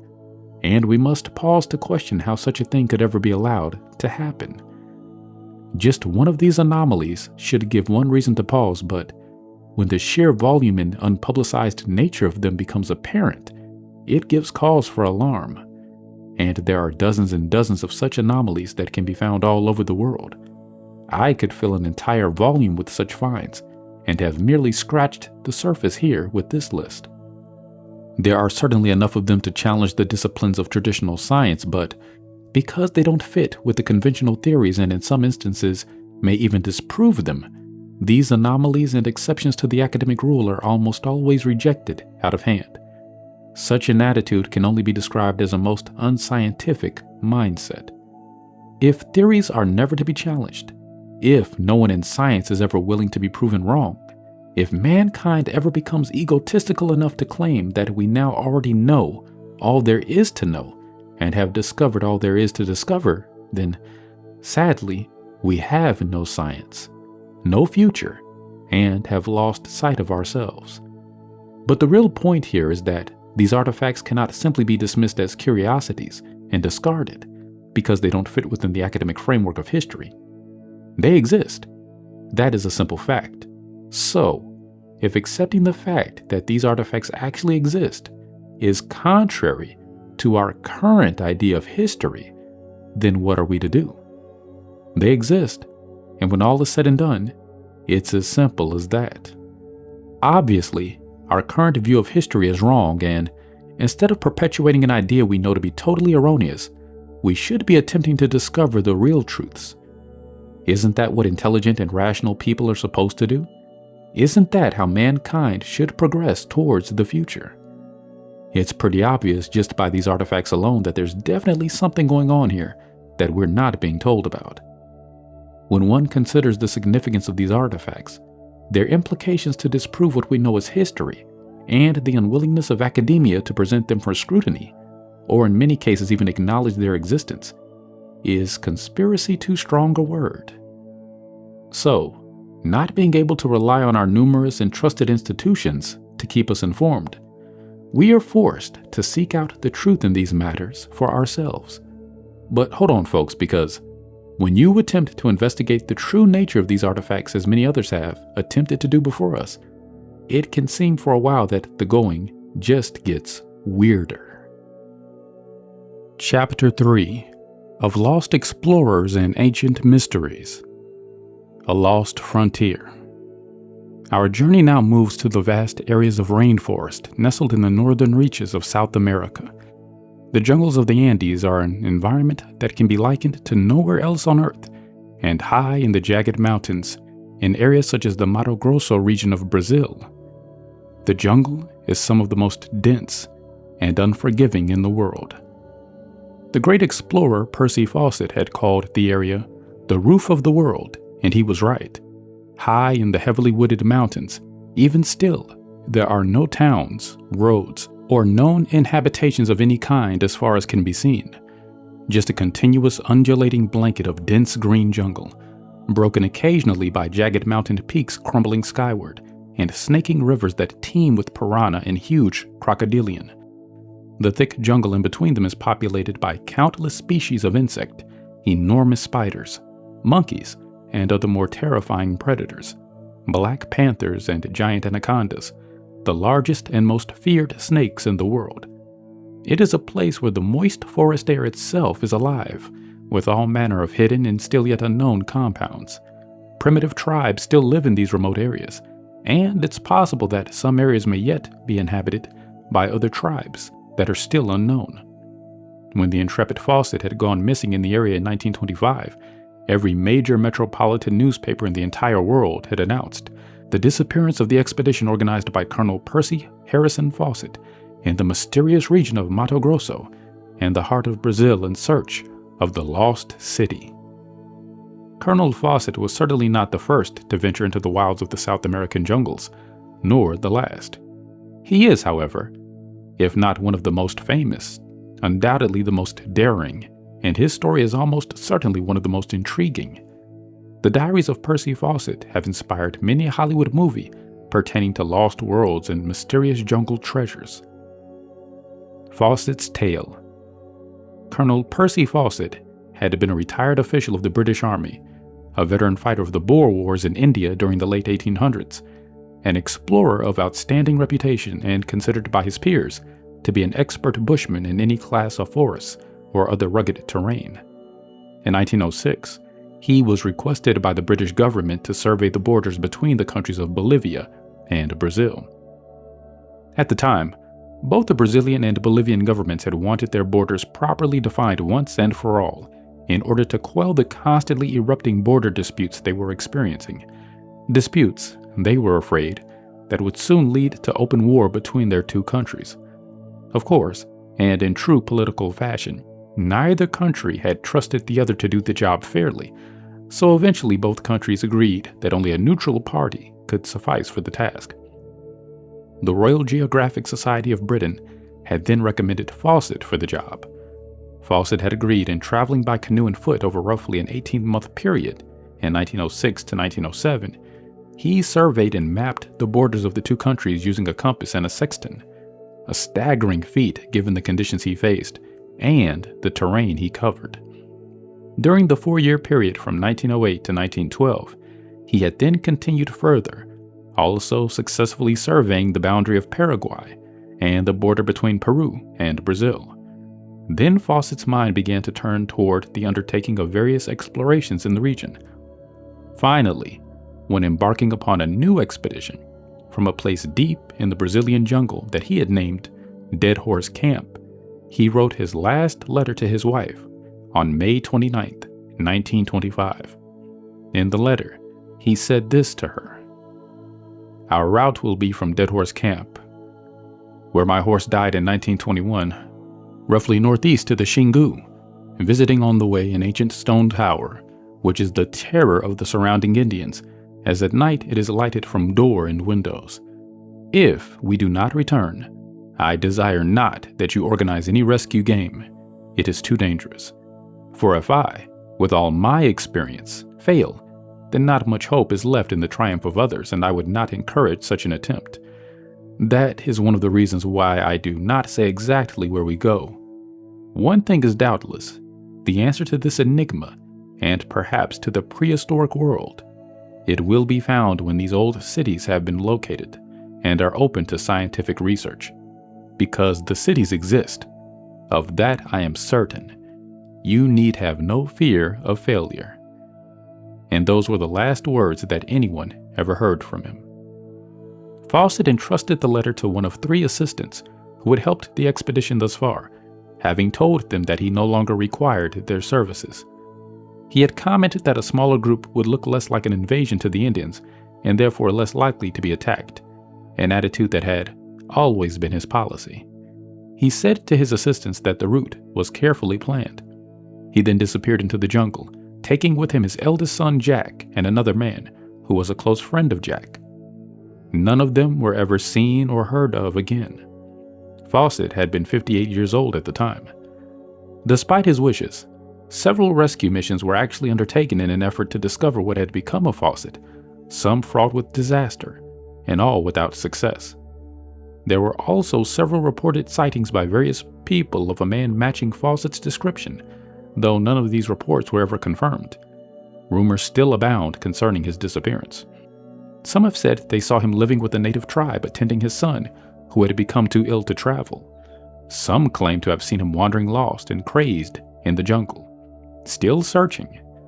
One claimed that he had been captured by headhunters and that he had even seen a shrunken head resembling Fawcett. It has even been speculated that he actually found his lost city of gold, but that it was still inhabited, and he was never allowed to leave. The diaries of Percy Fawcett were later published in a highly informative book entitled Exploration Fawcett, later re-released as Lost Cities, Lost Trails. I highly recommend reading these factual accounts of one of the truly great explorers, if the book can still be found. To this day, no one has yet fully explored the Mato Grosso region of Peru, and it still remains an area shrouded in legend and mystery. The intriguing story of Colonel Fawcett and his search for the lost cities he was so sure existed is one that could fill many books on its own. It began with a tantalizing tale, which Fawcett had heard, regarding a man named Diego Alvarez. Alvarez had been a Portuguese mariner who had apparently reached South American shores a few years after the discovery of the American continent, after being shipwrecked. He had struggled ashore in Peru, and then began a life filled with everything you would find in a good adventure story. The tale he tells is one of survival in the savage jungles, capture by cannibals, bold escapes, and daring adventures in fabulously rich gold and silver mines fiercely guarded by hostile Indians deep in the thick jungles. Alvarez named the place the Lost Mines of Murabeca. Fawcett is reported to have found an old document in Rio de Janeiro, dated 1753, that spoke of Alvarez and tells of how another man, of seemingly unknown origin, whom Fawcett names only as Francisco Raposo, I must identify him by some name, had at that time decided to make an attempt to find the rich mines Alvarez had spoken of. Only, according to Raposo, he had discovered no such mines. Instead, after climbing a narrow pass up a difficult mountain, he and his men had found, hidden deep in the Amazon, at their feet, about 4 miles away, a huge city. Raposo said this ancient and now uninhabited city was located in an area known as the Sierra do Roncador, near the Rio Xingu in northeast Brazil. Raposo described the city as being very large and showing evidence of once being inhabited by a highly civilized people. He mentioned the city square, many cyclopean ruins, buildings still partially roofed with stone slabs, stone archways, columns, and statues. Many of Raposo's descriptions are quite detailed and also sound strikingly similar to other Mayan ruins, which have since been located, that he could obviously have known nothing about in 1753, which gave a great deal of credibility to the story, and also went a long way to reinforce Fawcett's tale of his yet-to-be rediscovered lost city, a city Fawcett referred to only as Z. Sometime later, Fawcett himself also came to own a most unusual stone idol, bearing some curious inscriptions in an unknown language that have yet to be translated. He said the idol generated an electric current that traveled up the arm of the person who was holding it. He eventually came to believe that this idol was connected to the lost cities he sought, cities he also firmly believed to somehow have a connection to the legendary land of Atlantis. He describes the idol in his book. I have in my possession an image about 10 inches high, carved from a piece of black basalt. It represents a figure with a plaque on its chest, inscribed with a number of characters, and about its ankle a band similarly inscribed. It was given to me by Sir H. Rider Haggard, who obtained it from Brazil, and I firmly believe that it came from one of these lost cities. There is a peculiar property in this stone image to be felt by all who hold it in their hands. It is through an electric current that flows up one's arm. and it's so strong that some people have been forced to put it down. Why this should be, I do not know. Experts at the British Museum were unable to tell me anything about the idol's origin. The black basalt image Fawcett spoke of is still a source of wonder and debate. As of yet, both the writing that appears on the plaque the character is holding and the writing on the ankle bands have not been deciphered. I would be more than happy to hear from anyone who may be familiar with this language or has found anything similar in another location. In the course of his extensive and very well documented explorations, Fawcett discovered many other strange and unusual things. On one of his South American journeys, he lived among a tribe of white Indians known as the Tapuyas, describing them as follows.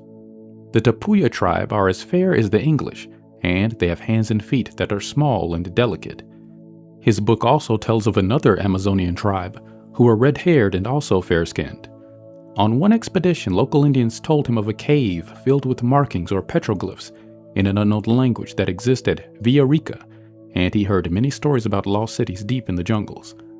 One tale in particular, a story recorded in manuscript form by Jesuit missionaries in the 1700s, told that in the jungles of Cuiabá, Brazil, somewhere in the Mato Grosso region, there are apparently strange bright lights that shed no heat which, the Indians say, have burned continually and quite unattended for many generations, and still burn today in the ruins of now uninhabited and long dead cities. Fawcett claims to have also once seen these lights from a distance himself.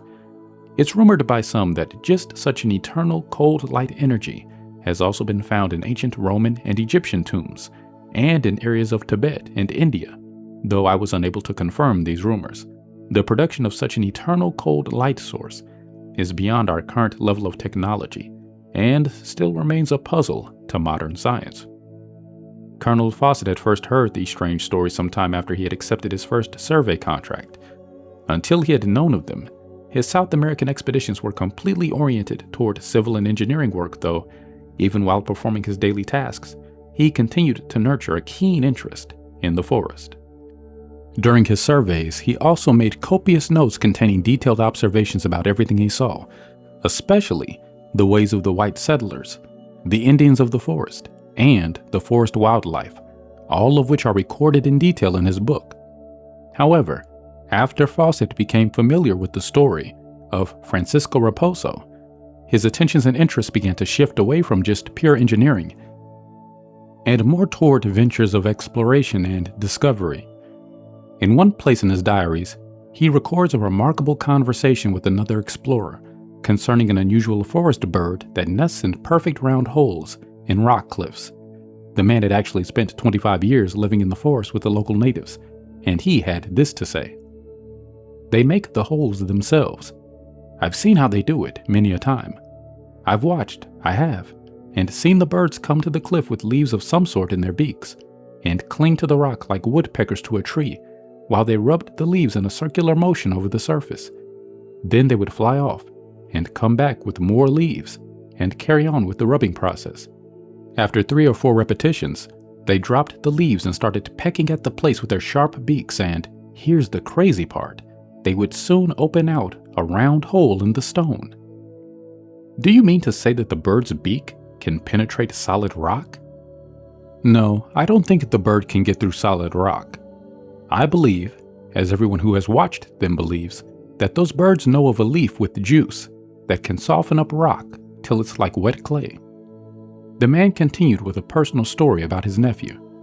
He had walked through the thick bush to a nearby camp to retrieve his horse, which had gone lame and had been left there temporarily. He noticed, when he arrived, that his New Mexican spurs had been eaten away almost completely. The owner of the camp asked him if he had walked through a certain plant about a foot high, with dark reddish leaves. The young man said that he walked through a wide area that was completely covered with those plants. That's it, he said. That's what ate your spurs away. That's the stuff the Incas used for shaping stones. The juice will soften rock up till it's like paste. You must show me where you found the plants. But when they retraced the young man's steps, they were unable to locate them. There is also an interesting footnote to Fawcett's story about these birds that lends further credence to the tale. A man who had been a member of the Yale Peruvian expedition that discovered Machu Picchu in 1911 wrote this strange story in his notes. Some years ago, when I was working in the mining camp at Cerro de Pasco, a place 14,000 feet up in the Andes of central Peru, I went out one Sunday with some of the gringos to visit some old Inca or pre-Inca graves to see if we could find anything worthwhile. We took our grub with us and, of course, a few bottles of pisco and a beer, and a peon, a cholo, to help us dig. Well, we had our lunch when we got to the burial place, and afterwards started to open up some graves that seemed to be untouched. We worked hard and knocked off every now and then for a drink. I don't drink myself, but the others did, especially one chap who poured too much pisco into himself and was inclined to be noisy. When we knocked off, all we had found was an earthenware jar of about a quart capacity and liquid inside of it. "I bet it's chicha," said the noisy one. "Let's try it and see what sort of stuff the Incas drank."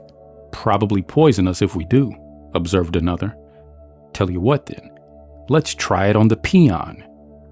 They dug the seal and stopper out of the jar's mouth, sniffed at the contents, and called the peon over to them. "Take a drink of this chicha," ordered the drunk. The peon took the jar, hesitated, and then, with an expression of fear spreading over his face, thrust it into the drunk's hands and backed away. "No, no, senor," he murmured. "Not that. That's not chicha." He turned and made off. The drunk put the jar down on a flat-topped rock and set off in pursuit. "Come on, boys, catch him," he yelled. They caught the man, dragged him back, and ordered him to drink the contents of the jar. The peon struggled madly, his eyes popping. There was a bit of a scrimmage, and the jar was knocked over and broken, its contents forming a puddle on top of the rock. Then the peon broke free and took to his heels. Everyone laughed. It was a huge joke, but the exercise had made them thirsty, and they went over to the sack where the beer bottles lay. About 10 minutes later, I bent over the rock and casually examined the pool of spilled liquid. It was no longer liquid. The whole patch where it had been, and the rock under it, were as soft as wet cement. It was as though the stone had melted, like wax under the influence of heat. The head of the Machu Picchu expedition, Hiram Bingham, also tells of a similar tale that was related to him by natives of how the edges of great stones would be rubbed with the juices of a certain plant, which would render them like clay too, and create a perfect joint. The possibility of such a plant existing is not at all unreasonable. There is still a myriad of undiscovered species in the Amazon basin. Unfortunately, though, due to the rapid rate of deforestation that is occurring there, we may fast be running out of time to find it. Bingham himself never put much faith in the story, as he could never conceive of how such enormous stones would have been lifted in the first place for such rubbing of the edges to have taken place, let alone placed it into its position in the wall. Local legends have always insisted the task was done by giants, and Bingham himself surmised that only such could be the case. Impossible buildings. The ability to soften stone would certainly go a long way in explaining the unique stonework found in the Mayan structures, and before you laugh the thought off as ludicrous, consider that many of the fortresses actually bear some very unusual markings that could easily be explained by tooling the surface while it was still soft. It should also be realized that many of the stones used in these structures are truly immense, some as tall as 3 meters, and virtually impossible to maneuver into place using any of our current expertise. And not to forget that some of the stones, like this famous one at Cusco, have up to 12 perfectly fitted angles, and that's just the ones that are visible on the face. Beneath the face, the back and side sections are also perfect. So perfect that a razor blade cannot fit between the joints, and it's the same over the entirety of the wall on every block of stone. Consider that fact when looking at the wall at Sacsayhuaman. Apart from its resembling a wall made of gray Play-Doh from a distance, such precision is, as yet, impossible using any kind of cutting tool, and even if it were possible to cut the stones with such precision, how on earth would they have then been maneuvered into place? Presumably, if they were hewn and then placed in the walls, the process would also have been repeated many times over for each block, for fine adjustments to be made to the angles, in order to reach the absolute precision obtained in every block. Such a method is not only implausible, but is nothing short of impossible, and so it stands to reason that the obvious and somewhat disturbing explanation is that the joining edges, quite simply, were not cut in any conventional sense. It's known that the stones were quarried and transported to the site, for the quarries they came from have been located. But how were they worked to such perfection and then transported to the site, which is located 13,000 feet, which is 4 kilometers, above sea level? And how were the joints perfected? When one looks at these Mayan structures, they certainly do have the appearance of a wall that is made of clay that has solidified. Again, take the wall at Sacsayhuaman. It seems enormously strange and also highly unlikely for the builders who have gone to such incredible trouble to make sure the stones fitted together with what is an absolutely ridiculous degree of perfection while using the most difficult shapes imaginable, only then to leave the visible face of the wall virtually covered with a myriad of imperfections that makes them look rough and unfinished. To be honest, that is an interesting enough point in itself. But what does an even closer examination of some of these imperfections on the walls produce? There is a section of a great wall at Ollantaytambo, Peru, which has some highly unusual and very telltale markings on it. Notice the flat section near the top of the stone, marked on the right, and the long scrape marks on the stone marked on the left. These marks simply don't look as if they have been purposely carved into the walls in any way at all. Another section of the Sacsayhuaman wall bears a number of strange scrape marks and dents on its surface that look very much like tool marks. Interestingly, if you prod a lump of soft clay or cement with the end of a stick and let it dry, you can create marks and dents that look just like these. The stonework at Ollantaytambo is nothing less than spectacular, and not by using all our advanced laser and computer systems combined, nor by gathering all the technology we could muster, could we begin to come even close to achieving what has been done in the construction of these jungle megaliths of ancient times. Softening the stone seems to be the only logical explanation of how these walls were built. It's the only thing that can adequately explain the precision fit of the stones, which would then naturally settle snugly together under their own weight, easily creating a perfect and gapless joint. On another section of the walls, we can see the small plugs protruding from the bottom of each small filling stone between the larger ones, such as you might see used to provide stability in concrete formwork. It is commonly believed that the protrusions found on the stones in these walls were used to hang gold plating or for tying ropes to for handling. Unfortunately, for both of these theories, the protrusions are of completely insufficient size or shape and are too randomly placed to be effective for either of those uses. They could, however, be formed by making marks in the support structure. And, interestingly, when working with a substance of such great weight, such protrusions would actually be necessary to prevent any uncontrolled movement of the heavy and wet material on the outer face of the wall while it solidified. No one has adequately explained how the people of ancient times built these structures, or even why on earth they would have thought it necessary to go to so much trouble.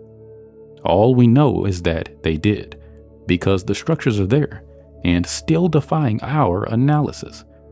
Archaeological and documented evidence suggests the actual builders of these incredible megalithic fortresses may date back to a period long before the Mayans inhabited the area, to when the dominant race was the Olmecs.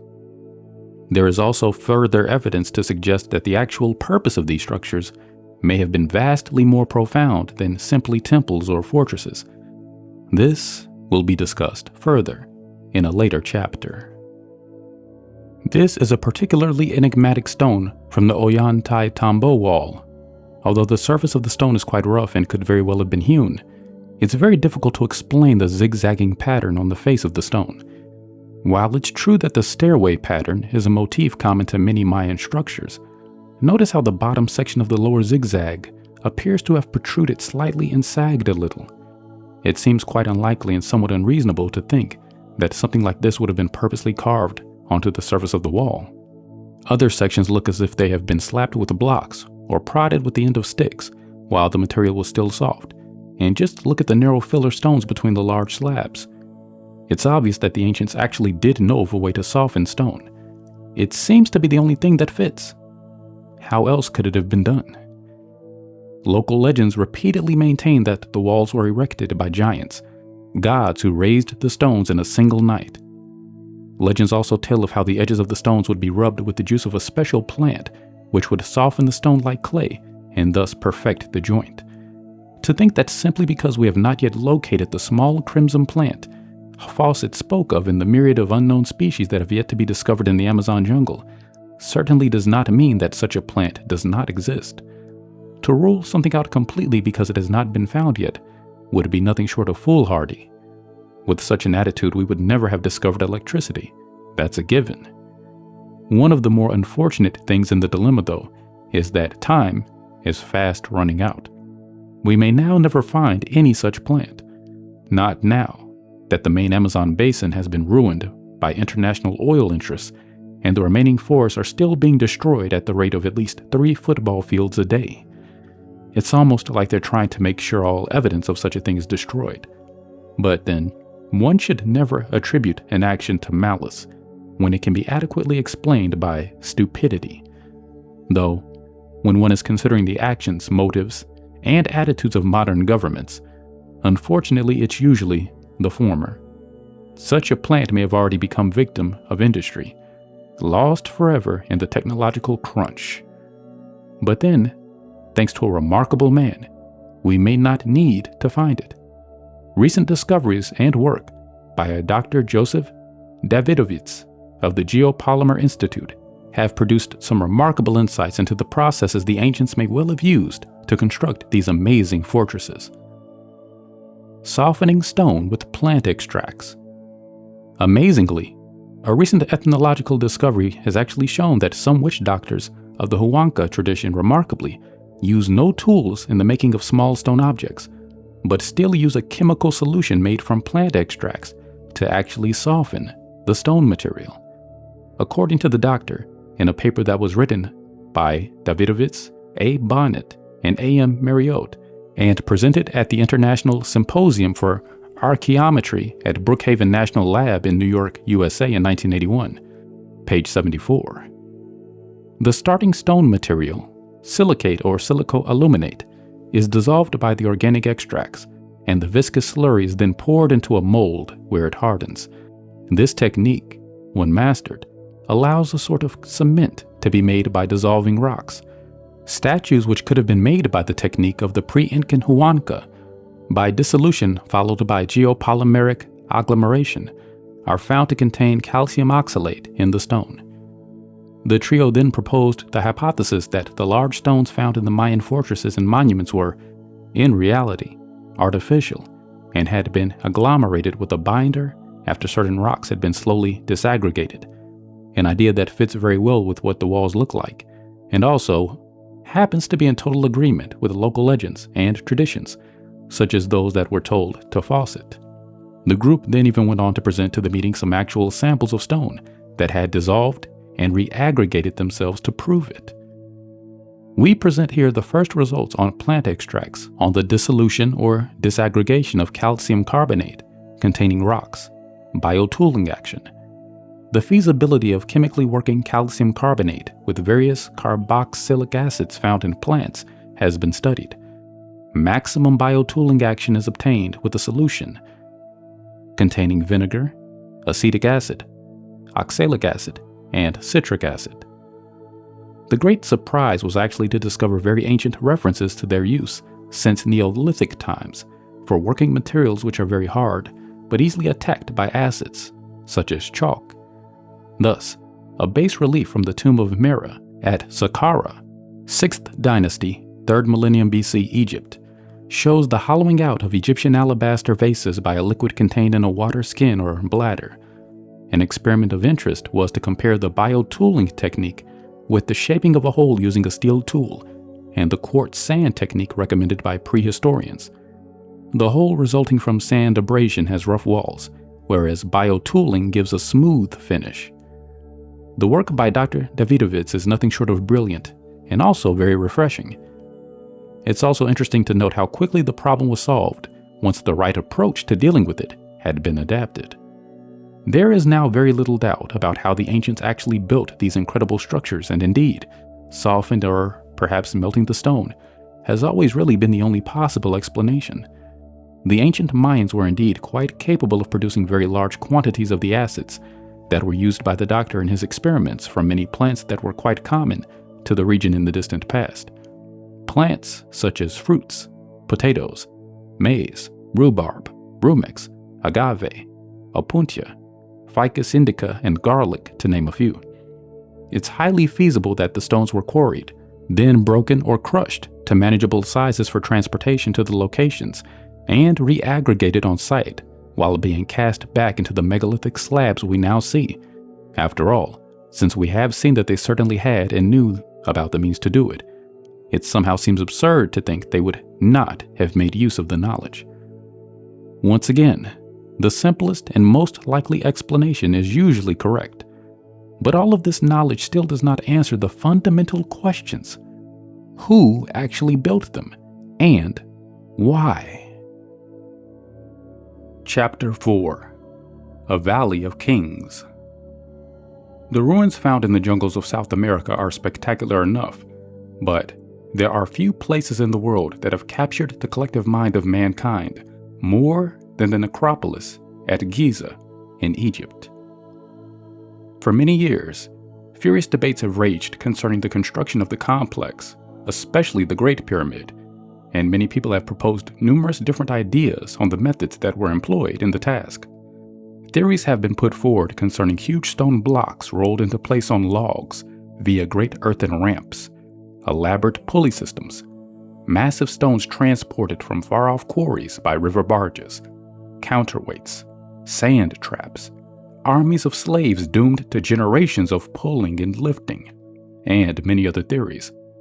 Alien help has been suggested, and even levitation. But for all the myriad of ways that have been suggested, every one can be found to contain flaws, and none can yet provide an adequate explanation that accounts for all the variables.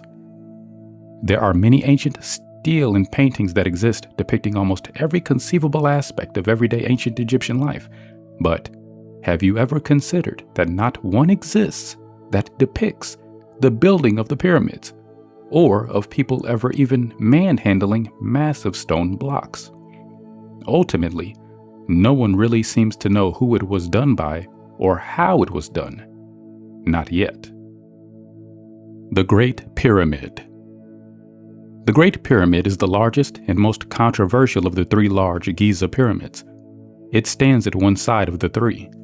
It's not the one in the middle with the limestone casing still intact near its summit, as many erroneously believe, but is the pyramid behind that one, the one that has been completely stripped of its limestone casing and is missing the capstone. The missing capstone is an intriguing mystery all on its own.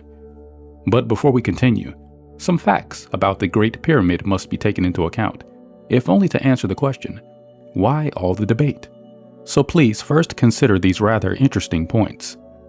The Great Pyramid is about as high as a 40-story building and contains an estimated 23 million blocks of rectangular limestone, each weighing an average of 2.5 tons.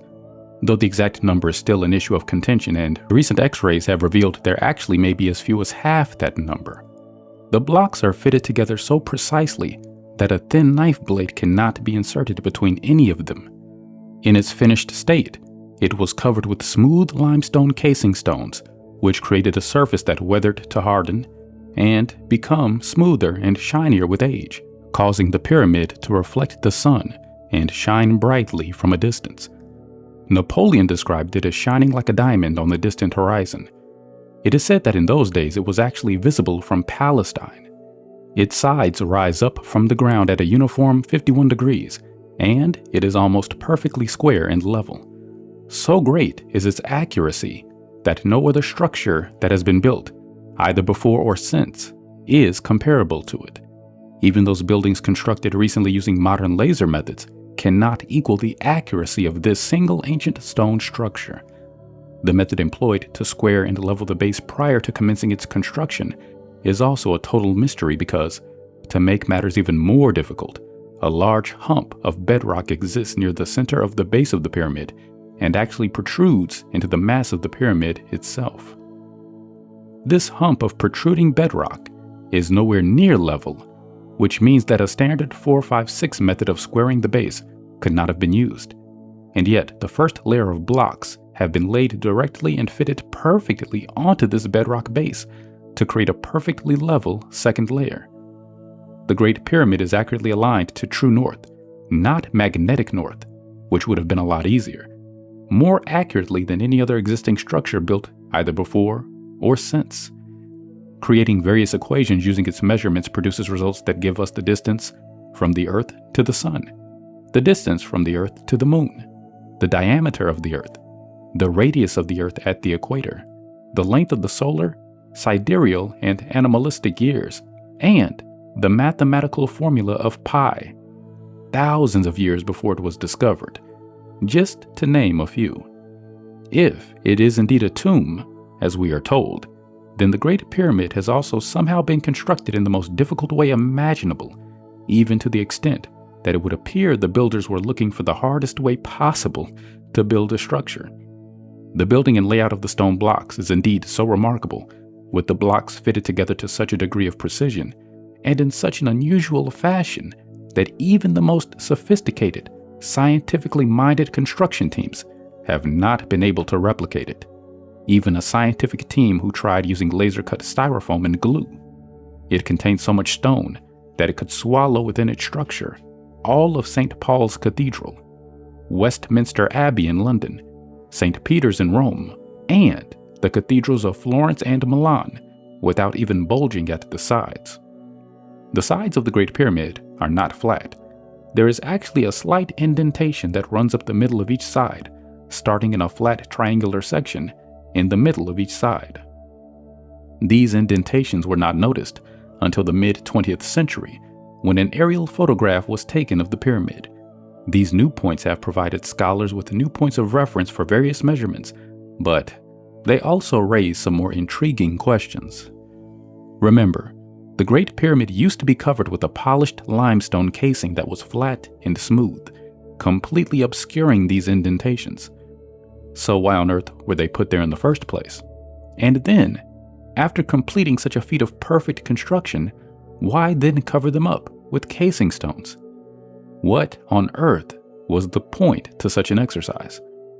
However, because the indents are there, we can now measure from one corner to the other, that is, A to B. We can measure across the bend to all points, A to D to E to B. And we can measure from one corner to the top of the flat triangle to the other corner, that is, A to C to B. Please note that all measurements are done in pyramid inches and sacred cubits. A pyramid inch is 11 thousandths larger than a standard inch, while one sacred cubit is 25 pyramid inches. This method of measurement is only found at Giza, the USA, and Stonehenge, and is the same method of measurement that is used and described in the Bible for such things as the 2 arcs. Interestingly, the distance between points A to B is 365.242 sacred cubits, the exact numerical length of the solar year in days. The distance across the indentation between points A to D to E to B is 365.256 cubits, the exact length of the sidereal year. The distance between points A to C to B is 365.259, the exact time it takes for Earth to return to its perihelion, the animalistic year. When a circle is made by using the arc created by the indentation, the circumference of the circle is the same as the circumference of the Earth at the equator. And yet, the casing stone were flat. Why were these incredibly accurate measurements purposely contained in the stonework beneath them? In the king chamber is a hollowed-out stone block rising from the stone of the chamber floor that appears to have been fashioned by an as yet unknown means that we are told was where the sarcophagus would have lain. Because of the placement of the stone blocks, passageways, and hollow spaces above the chamber, the room is extremely resonant, causing the entire pyramid to ring like an enormous bell when this hollow stone block is struck. What purpose does all this serve? Coincidence? Still an impossible feat of engineering by today's standards. The Great Pyramid just stands there elegantly and defiantly before us, an absolute marvel of construction and mathematics, a complete mystery, and a true wonder by any measure. So how did it get there? Who built it? How was it done, and why was it built at all? Why on earth go to so much trouble and use such a bizarre and difficult design? And why incorporate so much mathematic, scientific, and astronomical information into its measurements? The Great Pyramid is commonly believed to be the work of the pharaoh Khufu, also known as Cheops. Construction of the pyramid is said to have taken place during the reign of Khufu, about 4,500 years BP at around 2,500 BC, while the Sphinx is thought to have been constructed at a later date, presumably within Khufu's son Khafre's lifetime. Therefore, the pyramid is presumed to be slightly older than the Sphinx. We are told that the smaller Pyramid of Three found at the Giza complex was built by the pharaoh Menkaure. These are the mostly accepted theories and indeed are widely taught as fact by Egyptologists and in schools throughout the world. Some of the main reasons given for coming to these conclusions and believing that the timeline of 2500 BC is correct are as follows. There exists in the Giza Valley near to the Great Pyramid a stele that mentions the name of Khufu. The pyramid is said to be the final resting place for Khufu, though no remains have ever been reported to have been found inside. There is also an inscription within the pyramid itself, located on a wall in a small antechamber in a roof section above the king's chamber, appearing in a manner similar to graffiti, which also bears the name Khufu. There was a mummy retrieved from the smaller pyramid in 1837 that was reported to be the remains of Menkaure, which is also widely believed to validate the theories. But there are major problems with this reasoning. The Sphinx. The Sphinx, located in the Giza complex close to the Great Pyramid, is perhaps the most controversial structure in all of Egypt. It is carved directly out of the surrounding stone of the plateau, and many large blocks have been excavated around it to clear the area. The removed blocks were later used to build the Sphinx temple that sits nearby. The Sphinx raises a number of interesting questions that beg for explanations, but for the purpose of this work, the only questions we really need to answer are: who really built it, and when was it done? The Sphinx is believed by academics to have been built by Khafre, who was a son of Khufu, and to have been constructed around 2450 BC. This is because in between the paws of the Sphinx, there is a stele that bears the inscription Kaf. The theory is also said to be corroborated by several statues of Khafre that were found in the temple next to the Sphinx, and mainly because one of the statues was in the form of a Sphinx. It's also said by many scholars that verification of who built the Sphinx is quite simple, as the face depicted on the statue is clearly that of Khafre, and that this can be verified by a simple examination of the many statues, busts, and carvings of Khafre that still exist today. But there are also serious and very obvious flaws with this theory. Investigations of the facts. Although both these theories are still presented to us as fact, the evidence we have been presented with to validate them both is flimsy and circumstantial at best. In reality, the theory that Khufu and Khafre were responsible for the monuments and that they were built as elaborate tombs has long been disproved. There is an abundant amount of new evidence to suggest otherwise, and it is now well known by many scholars that the pharaohs of Egypt were not the builders of the Giza complex. In truth, and contrary to common popular public belief, nothing has ever actually been found in any of them to confirm or even seriously suggest the pyramids were ever tombs in the first place. When examining the Sphinx, we should take into account that the ancient Egyptians went to great pains to produce accurate depictions of their rulers, and this can be seen in the various surviving statues we have of them.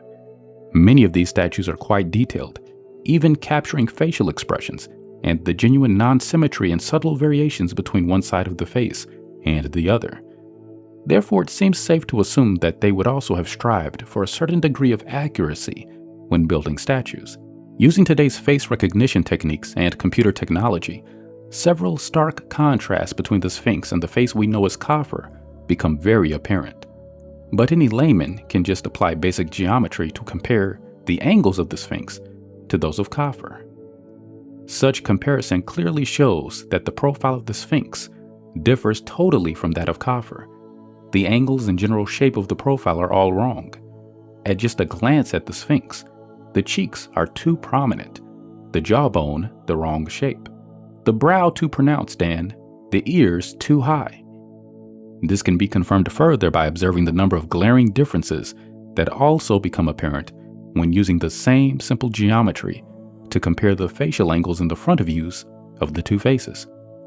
As we can see, the jaw is too wide, the mouth is wrong, the eyes are the wrong shape, and the ears, ah yes, those ears.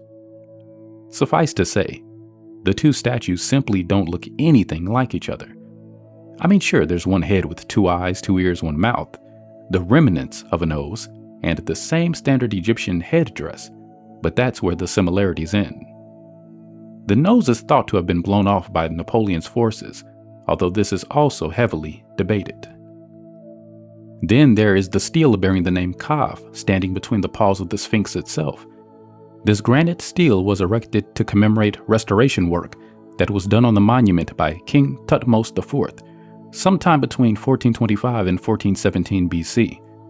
That this single syllable of Kaf that appears on the stele should give Egyptologists reason to believe Khafre was the builder is somewhat bizarre, because the very same stele also describes the entire Giza necropolis as being a splendid place of the first time, which of course associates the whole complex with a far earlier epoch in Egypt's history. There is also another stele at Giza called the Inventory Stele, which mentions Khufu building a temple and also mentions the Great Pyramid as being next to the Sphinx, which also indicates that both the Sphinx and the pyramid were already there before Khufu's time. Naturally, Egyptologists have branded the Inventory Stele as a forgery because it is contrary to the orthodox theory, though they neglect to indicate who they think may have forged a 4,500-year-old stone stele or why. The same extraordinary approach has been seen with other stele as well, as in the case of the King list, in which the bottom half of the list is said and has been proven to be genuine, but the top half is said to be either a forgery or mythology, or mistaken. One of the main anchor points for the theory that Khufu was the builder of the Great Pyramid lies with an inscription bearing his name that was found in a small antechamber within the pyramid that had long been sealed. This inscription was seized upon as proof, but has always been highly suspect and has now been confirmed as a forgery, yet it is still used to validate the theory. The story of that inscription goes like this. In 1837, a man by the name of Colonel Howard Vyse and two companions claimed to have found the remains of the pharaoh Menkaure inside the smaller Giza pyramid, thus proving at last who built it. However, the real fact of the matter is that the mummy was a fraud, consisting of a 2,000-year-old coffin and some bones from the Christian era, which had been assembled into a fraudulent discovery. This fact is widely known by scholars and cannot be disputed by anyone, yet it is almost never publicized. The fact that the inscription found inside the antechamber of the Great Pyramid was also found by Colonel Vyse in the same year should immediately give one doubt, and yet we find that this fact is almost never publicized. Why? The forgery of the inscription has actually now been positively confirmed by the great-grandson of a man who witnessed the actual event. The suspect nature of the inscription was mentioned by the Sumerian scholar Zechariah Sitchin in his book, The Stairway to Heaven. A reader of the book then wrote to Sitchin confirming the forgery, which he reported on in a later book entitled The War of Gods and Men, in which he says, at the end of 1983, a reader of that book came forward to provide us with family records showing that his great-grandfather, a master mason named Humphreys Brewer, who was engaged by Vyse to help use gunpowder to blast his way inside the pyramid, was an eyewitness to the forgery and, having objected to the deed, was expelled from the site and forced to leave Egypt altogether.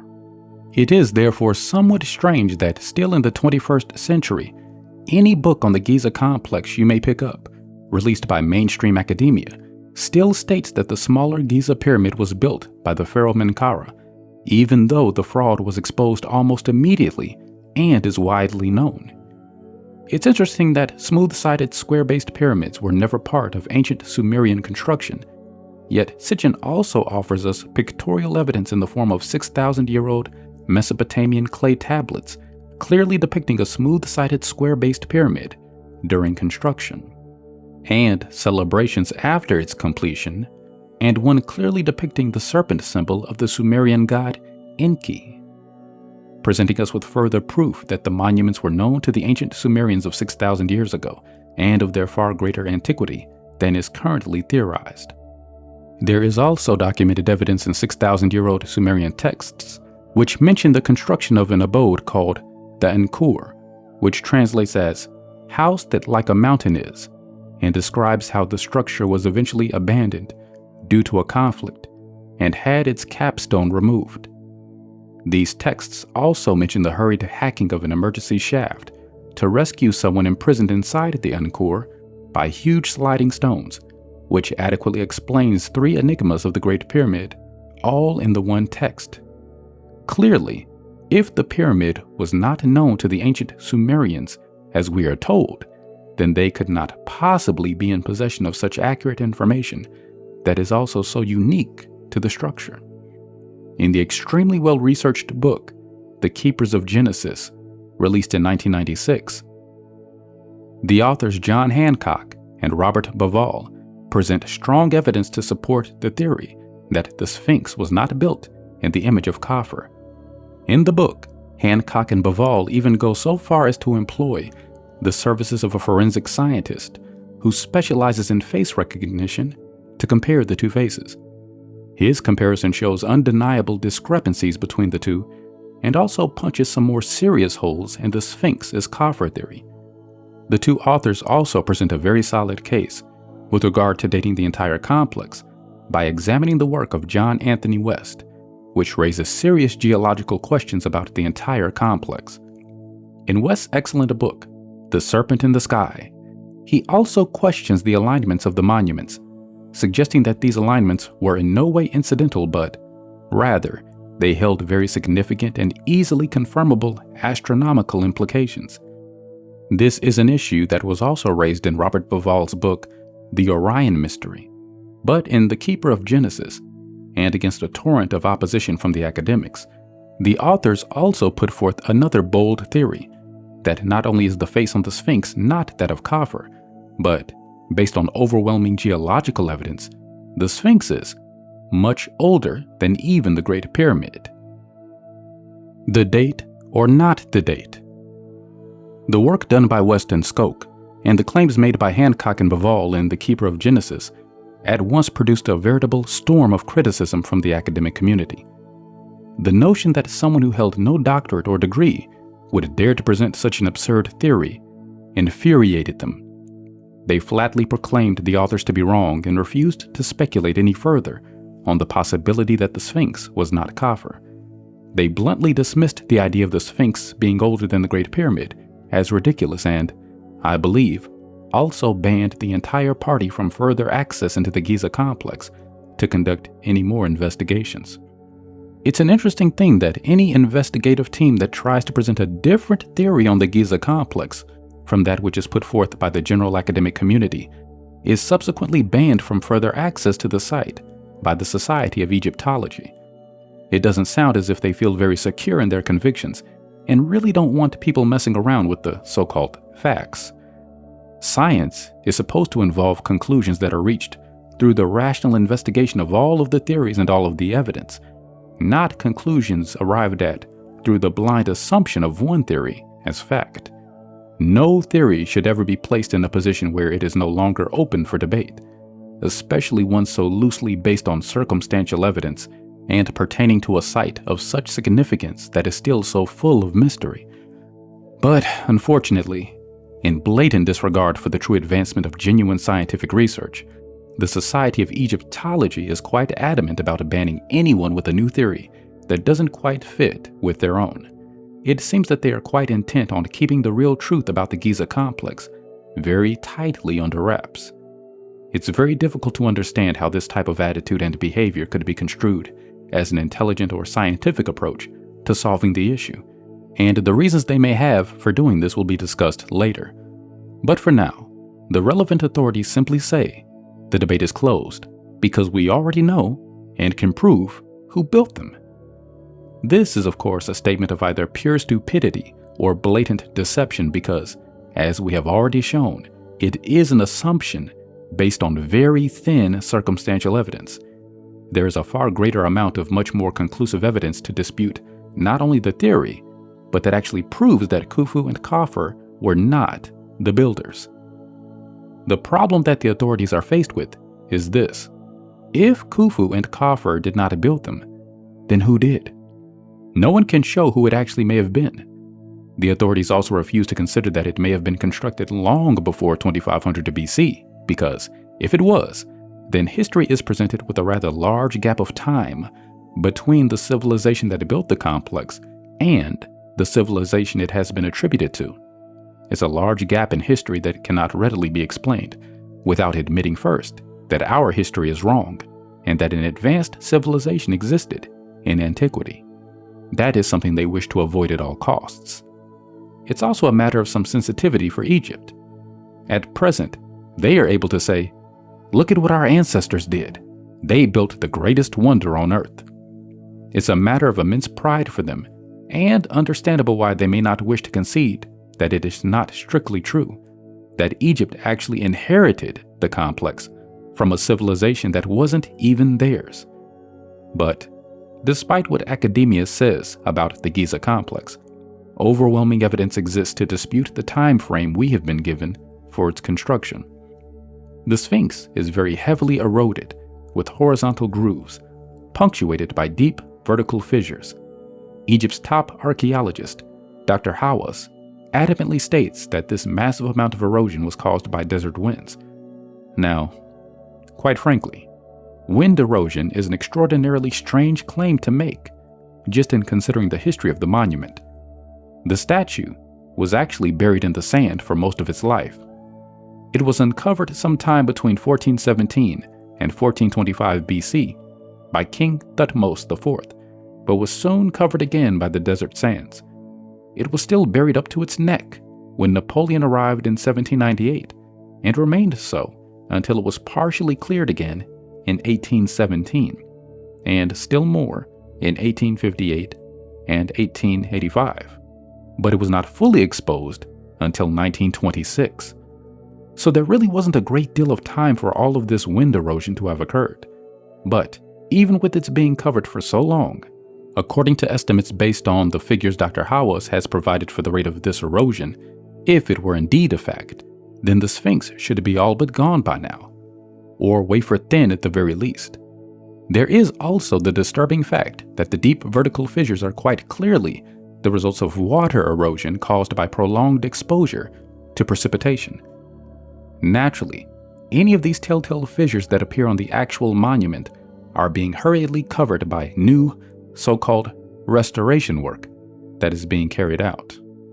But even with this new work, there can be no doubt whatsoever that the erosion seen on the monument was caused by water. Hancock and Bavall sum it up nicely in The Keeper of Genesis. The weathering patterns, which have been studied by geologists from Boston University, have been identified as having been caused by prolonged exposure to heavy rains. In 2500 BC, when Egyptologists presumed that the Sphinx was built, Egypt was as bone dry as it is today. Between 1500 and 7000 BC, however, the science of paleoclimatology indicates that Egypt several times passed through the periods of wet climate, which could have caused weathering patterns such as these. The trench surrounding the Great Sphinx, which was created at the same time that the Sphinx was carved, very clearly indicates the rolling scalloped coves and very deep vertical fissures characteristic of precipitation-induced weathering in limestone.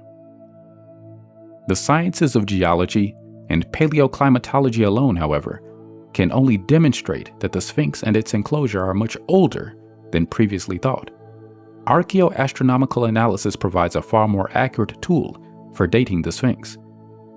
The work done by West and Skoke clearly demonstrates beyond any doubt that the massive amount of erosion visible on the Sphinx was indeed caused by water. The somewhat controversial issue of the Sphinx bearing signs of water erosion was actually first raised by a French Egyptologist named Schwaller de Lubitz, whose theory was considered to be much too contentious at the time and was also hurriedly dismissed. The academic community chooses to disregard completely this indisputable evidence of water erosion because it poses an enormous problem for them. It's universally agreed that Egypt has been subject to severe flooding in the past, but geological studies of the area show that the last time there were any rains or floods in Egypt of a magnitude to cause the type of erosion that can be found on the Sphinx was between 7,000 and 15,000 years ago. And that just doesn't help their cause at all because it actually proves their theory to be irrefutably erroneous. Now, just think about all that for a moment. These types of standard geological tests are used to date the last flood in the area and hundreds of other sites around the world, and the results are accepted. Yet, when exactly the same tests are used, and they irrefutably prove the erosion of the Sphinx and its enclosure was very clearly created by water, the results are dismissed, and the entire debate on the issue is not mentioned to the public. Did you see that? In the blink of an eye, and a quick bit of scientific sleight of hand, one set of standard geological tests is to be accepted, while another set of identical tests is to be disregarded. Simply because it's not an issue when the last torrential rains occurred in Egypt, but it is an issue to say the Sphinx may have been there at the time because if it was there, it would prove them wrong. So they simply disallow the test. And if someone does one behind their back, well then the test is disregarded, and if they complain, it's back to the doctorate waving and personal attacks as the last line of defense. And let's face it, folks, it's really the only defense they have. The fact that no such erosion is visible anywhere on the pyramids is also a serious issue for contention, because that means that the Sphinx may have even been there before the Great Pyramid, well before it. This is also an arena that Egyptologists view as very dangerous ground and flatly refuse to enter into. Any attempt to raise the issue invariably produces a wave of scathing and usually very personal and unscientific attacks, punctuated by numerous brandishing of degrees. Ooh. Of course, one must remember that the pyramids were all encased with smooth, weathered, and much hardened limestone, and that this may well have served for protection of the three monuments during any great rains or floods, thus preventing any visible signs of water erosion, while the Sphinx would have been left exposed to any damaging floodwaters. However, according to West and others, the entire Giza complex can be accurately dated by simply studying the astronomical alignments of the various monuments.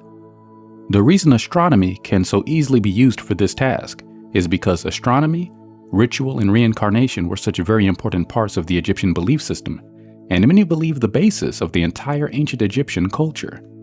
The Egyptians believed heavily in the duality between heaven and earth, and they considered the kingdom of the god Osiris to be a very specific place in the heavens.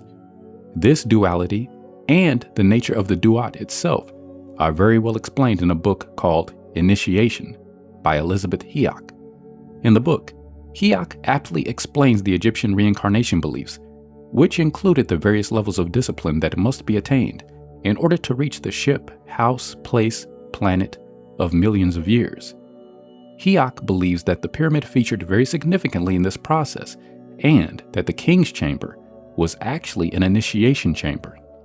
She says that the initiate who had attained a high enough level of enlightenment could lie in the actual sarcophagus and to be able to meditate through all of their incarnations without the need of living them, enabling them then to reach their final incarnation with the gods who reside within the duat. Hiok claims that the shape of the pyramid and the unusual placement of the blocks within the ceiling of the king's chamber are designed in such a way that certain cosmic energies are channeled through the stonework and concentrated at one end of the sarcophagus. The center of this concentrated energy lies precisely where a person's pineal gland would be if they were lying in the enclosure. The pineal gland lies at the front center section of the brain, between the frontal lobes, kind of between and behind the eyes, and seems to serve no real biological function. The gland is also known as the third eye in Eastern cultures and is believed to be our highest spiritual receptor when awakened. It is also referred to at times as the impaired eye. Such a theory is not entirely without interest, as unusual concentrations of energies within the king's chamber have actually been reported by various people, and it's quite strange for the roof of the chamber to have been constructed in such a fashion, as it serves no purpose with regard to strengthening the structure, and it seems like it would have been an awful lot of trouble to build. The cavities were hidden within the structure until they were found during excavation in search of treasures. It is thought that the ancient Egyptians believed the Duat to be a place where man could live in immortality with the gods, and that the soul of a man could reach this place through knowledge and ritual. Many think they also believed that the Duat was a specific place in the sky, namely the stars of Sirius and Orion's belt. Hancock and Bavall believe the Giza structures were built as an earthly representation of the Duat and placed in a way that would intentionally mirror the Duat on the earth at the time of construction.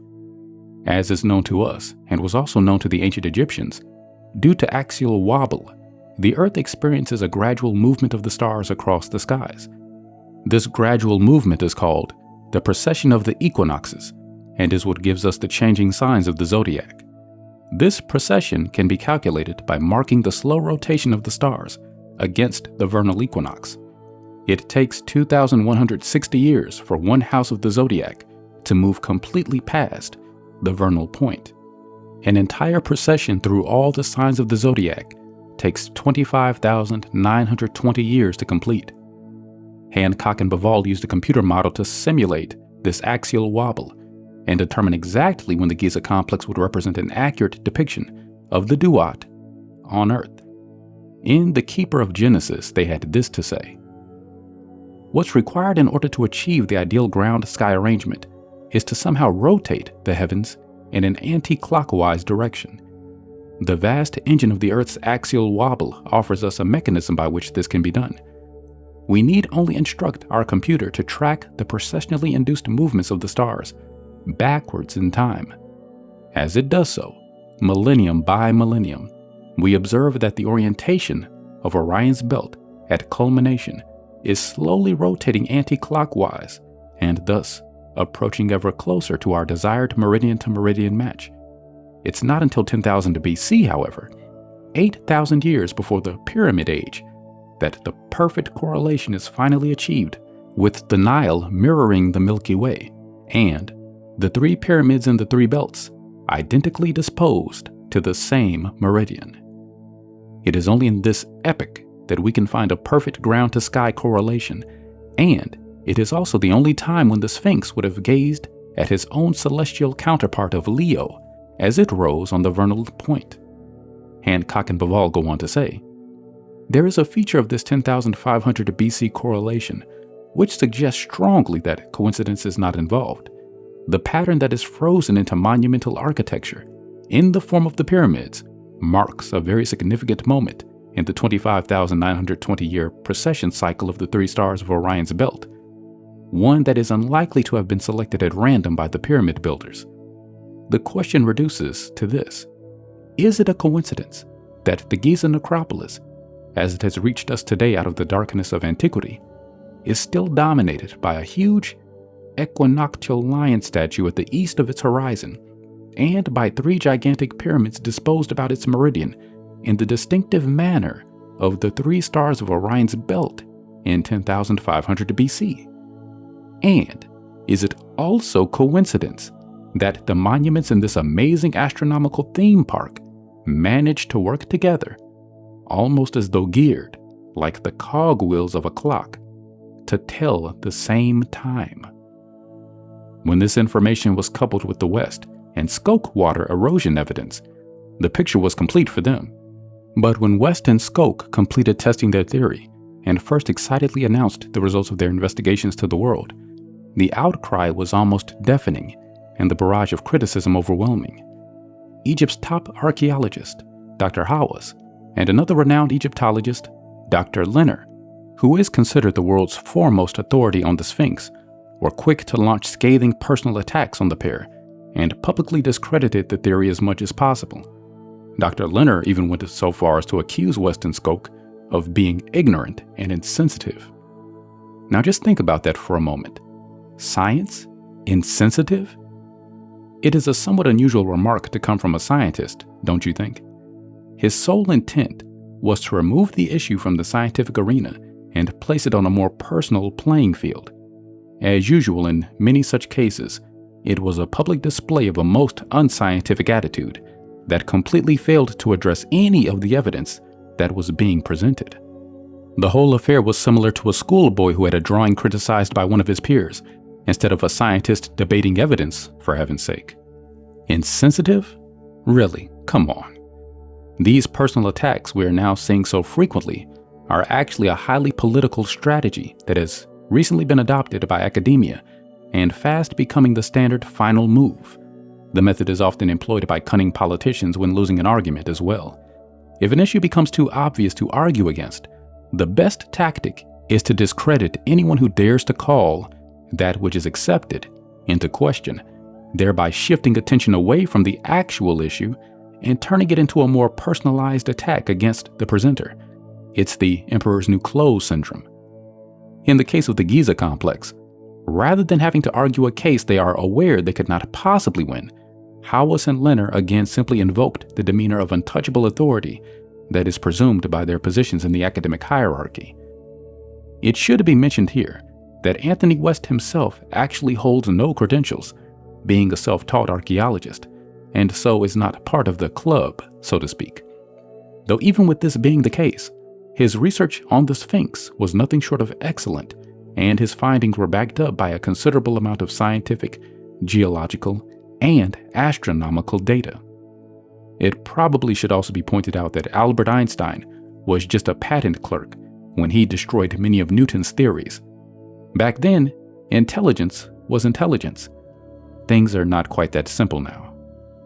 Shortly after the theory was put forth, the American Association for the Advancement of Science invited a debate on the issue, but only Leonard and Skoke were allowed to participate, while West, who held most of the evidence, was not, due to his lack of credentials.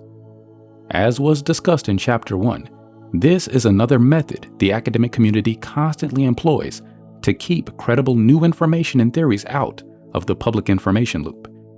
Academia decrees that only people with degrees and doctorates are permitted to practice science, and they have two very important and quite simple filters in place to ensure that independent research is suppressed. 1. Credentials, and 2. Peer review. Because no matter what your evidence or theories are, nothing gets past peer review. But you cannot receive peer review without first having credentials. See how it works? But of course, in order to get credentials, you need to toe the party line and embrace the accepted theories, or you simply won't get your degree in the first place. So what do? Sounds like a catch-22, right? It's actually quite brilliant in its simplicity, in a scary way.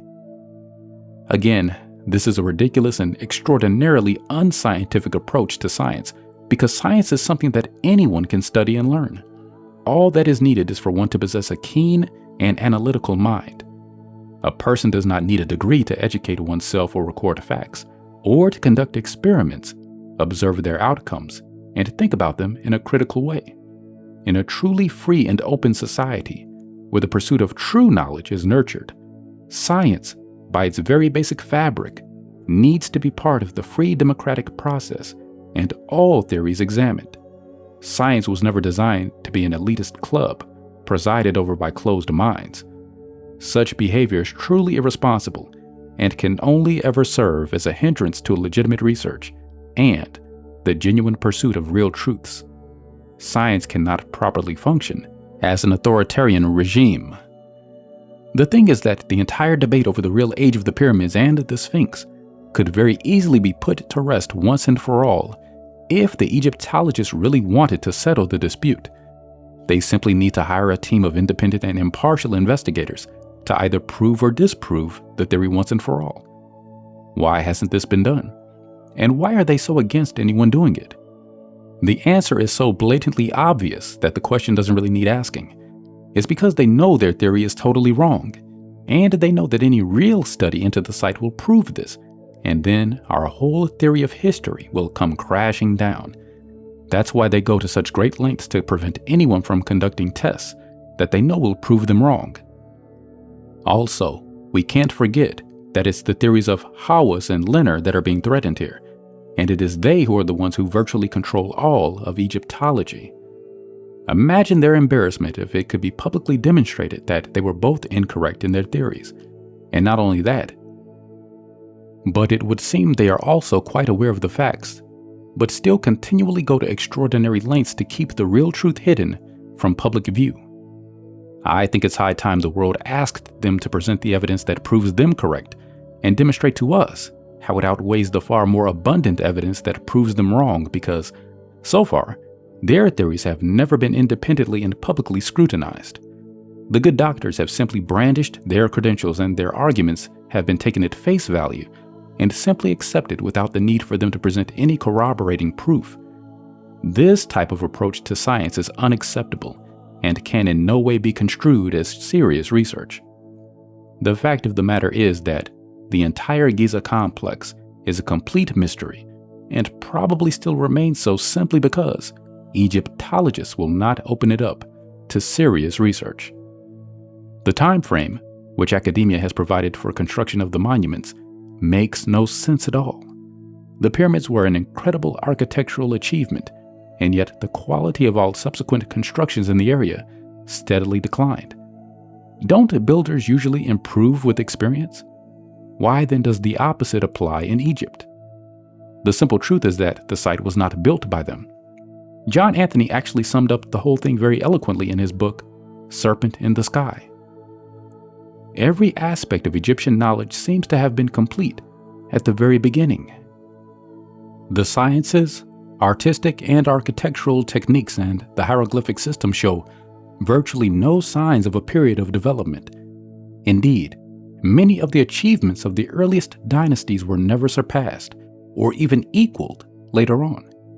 This astonishing fact is readily admitted by Orthodox Egyptologists, but the magnitude of the mystery it poses is skillfully understated, while its many implications go unquestioned.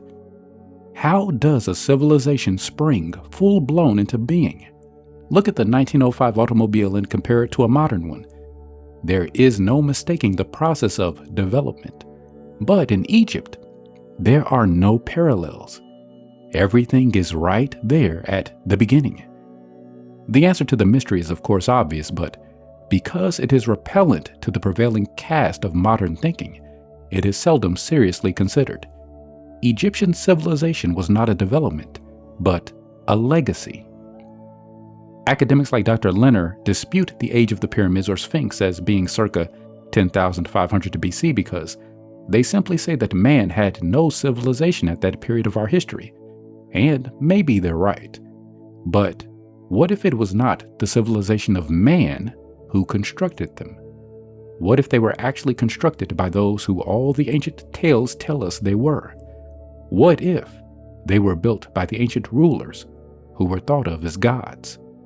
In fact, the actual builders and true function of the Great Pyramid may be far more controversial and amazing than anyone could have imagined. And this will be discussed later in this book, in part 2. But for now, the discussion will turn to how it may well have been done. Stone synthesis according to the ancients. Egyptologists have long claimed that no ancient records exist that describe how the pyramids were built, yet, at around the age of 17, I became aware of another, very curious stele that is engraved on a stone on the island of Sahel, near Elephantine, north of Aswan in Egypt. For some strange reason, this stele, known as the famine stele, has never been deemed worthy of serious research by scholars, and is merely considered to be an interesting oddity by the Society of Egyptology. Yet, after even a cursory investigation of the artifact, one cannot help but question the unfathomable reasoning behind this conclusion. The famine stele actually describes an ancient method for manufacturing limestone. It names the aggregates needed for the raw material and the plant extracts that are required to then bond the mixture of aggregates together. Could the pyramids have actually been cast instead of built by teams of men maneuvering hewn blocks? Now, correct me if I'm wrong, but surely the fact that such a stele even exists at all should give scholars a reason to at least examine the methods described in the ancient text to see if there is any validity to them. Indeed, I believe the famine stele needs to be made the subject of some very serious and rigorous research before being so readily dismissed.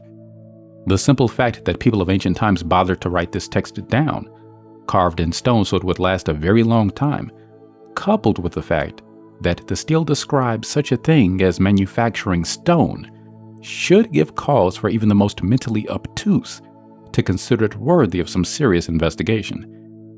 The famine stele was discovered in 1889 by C.E. Wilbur and was subsequently deciphered by various scholars. First Brusque in 1891, then Plate in 1891, Morgan in 1894, Seth in 1901, and finally by Barguet in 1953. The hieroglyphic text was then examined and the previous translations were all compared with each other. Unfortunately, the stele is slightly incomplete and somewhat damaged, with a section that has been broken off near the top, but we can still glean enough information from what does exist to kind of fill in the blanks. 1/3 of the stele deals with the building of monuments involving 3 of the most renowned characters of ancient Egypt: the pharaoh Zoser, the scribe Imhotep, and the god Khnum. The remainder of the stele speaks of various aggregates and plant extracts to be used in the process of manufacturing stone, possibly even for the monuments mentioned.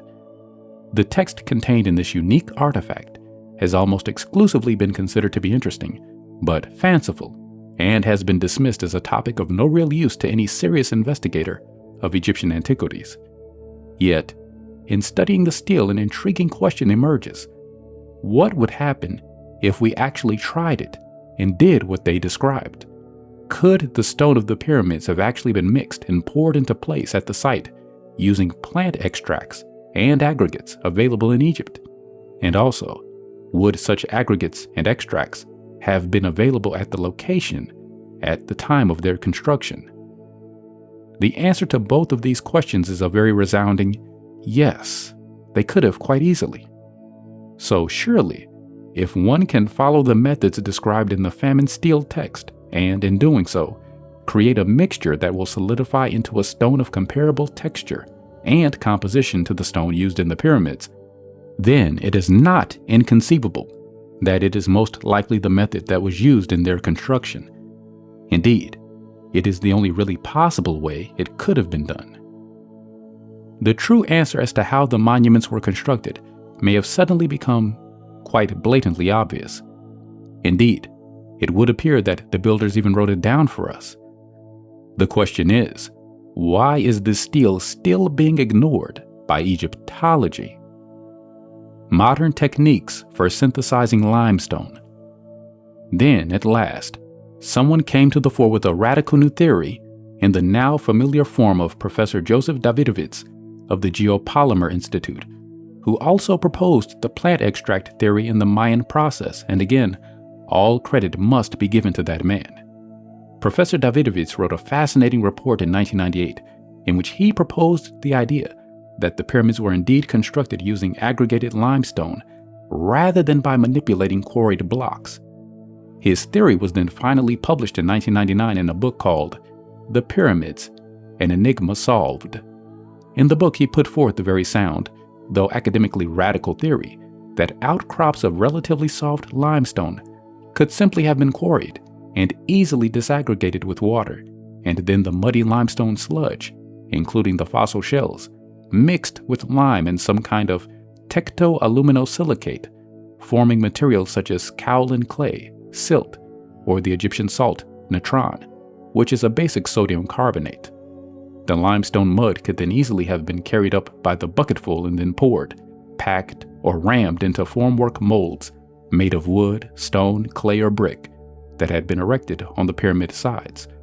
The reagglomerated limestone, thus bonded by basic geochemical reaction into a substance known as geopolymer cement, would then have hardened into resistant limestone blocks as it dried, actually solidifying into a substance a great deal harder and stronger than the original base material. Critics of this theory argue that Davidovits has never proven that Giza limestone really is geopolymer.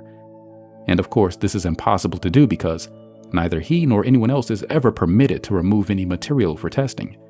And they firmly state that the fact that the limestone blocks at Giza contain intact fossil remains substantially proves that they cannot be manufactured stone or geopolymers, but are hewn blocks of natural limestone. Interestingly, no one specifies exactly why they think that intact fossil shells in the pyramid blocks prove that they are not manufactured blocks, as even the most fundamental knowledge of Davidovitz's cast stone theory clearly suggests that it was the Giza quarries themselves, where else, that provided the limestone rubble for the aggregates of the pyramid blocks. Such intact fossils actually exist in abundance in the limestone of the Giza quarries. Since that time, scientists at the Geopolymer Institute have successfully managed to manufacture and cast re-agglomerated limestone.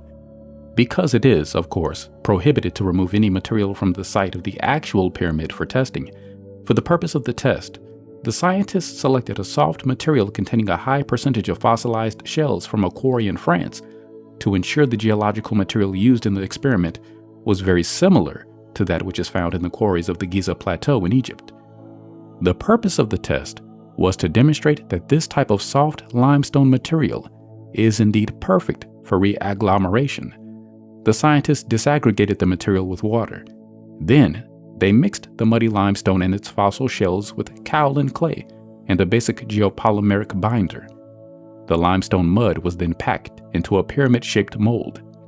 The re-agglomerated limestone they created, bonded by geochemical reaction, then hardened into a resistant geopolymer limestone block that turned out to be a great deal harder than the original starting material, exactly as they had predicted it would.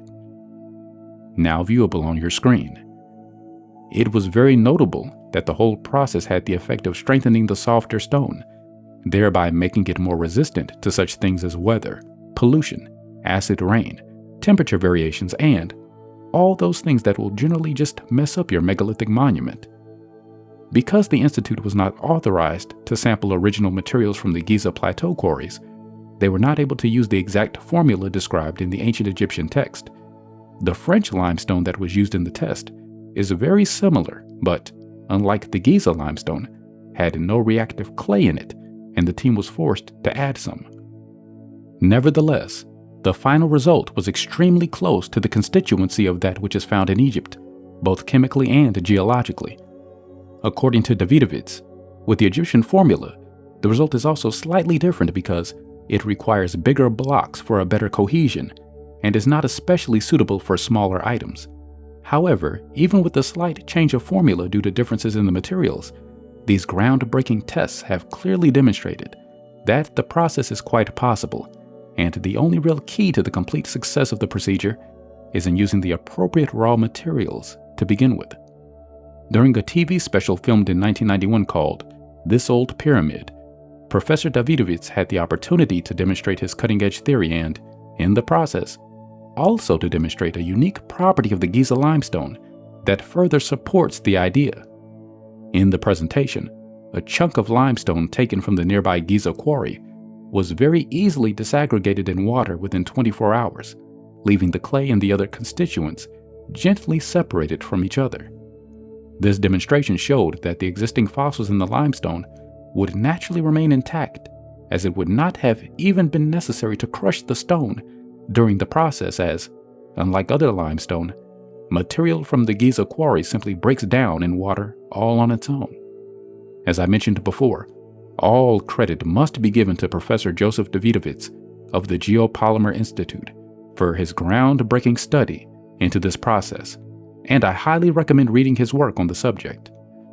This theory certainly may go a good deal towards helping to explain how these ancient masses of stone may have been constructed. But again, we are still left with the question: by whom were they made, and for what purpose? This concludes Part 1 of Earth's Forgotten Secrets by Max Igan, to be concluded in Part 2. Thank you for listening.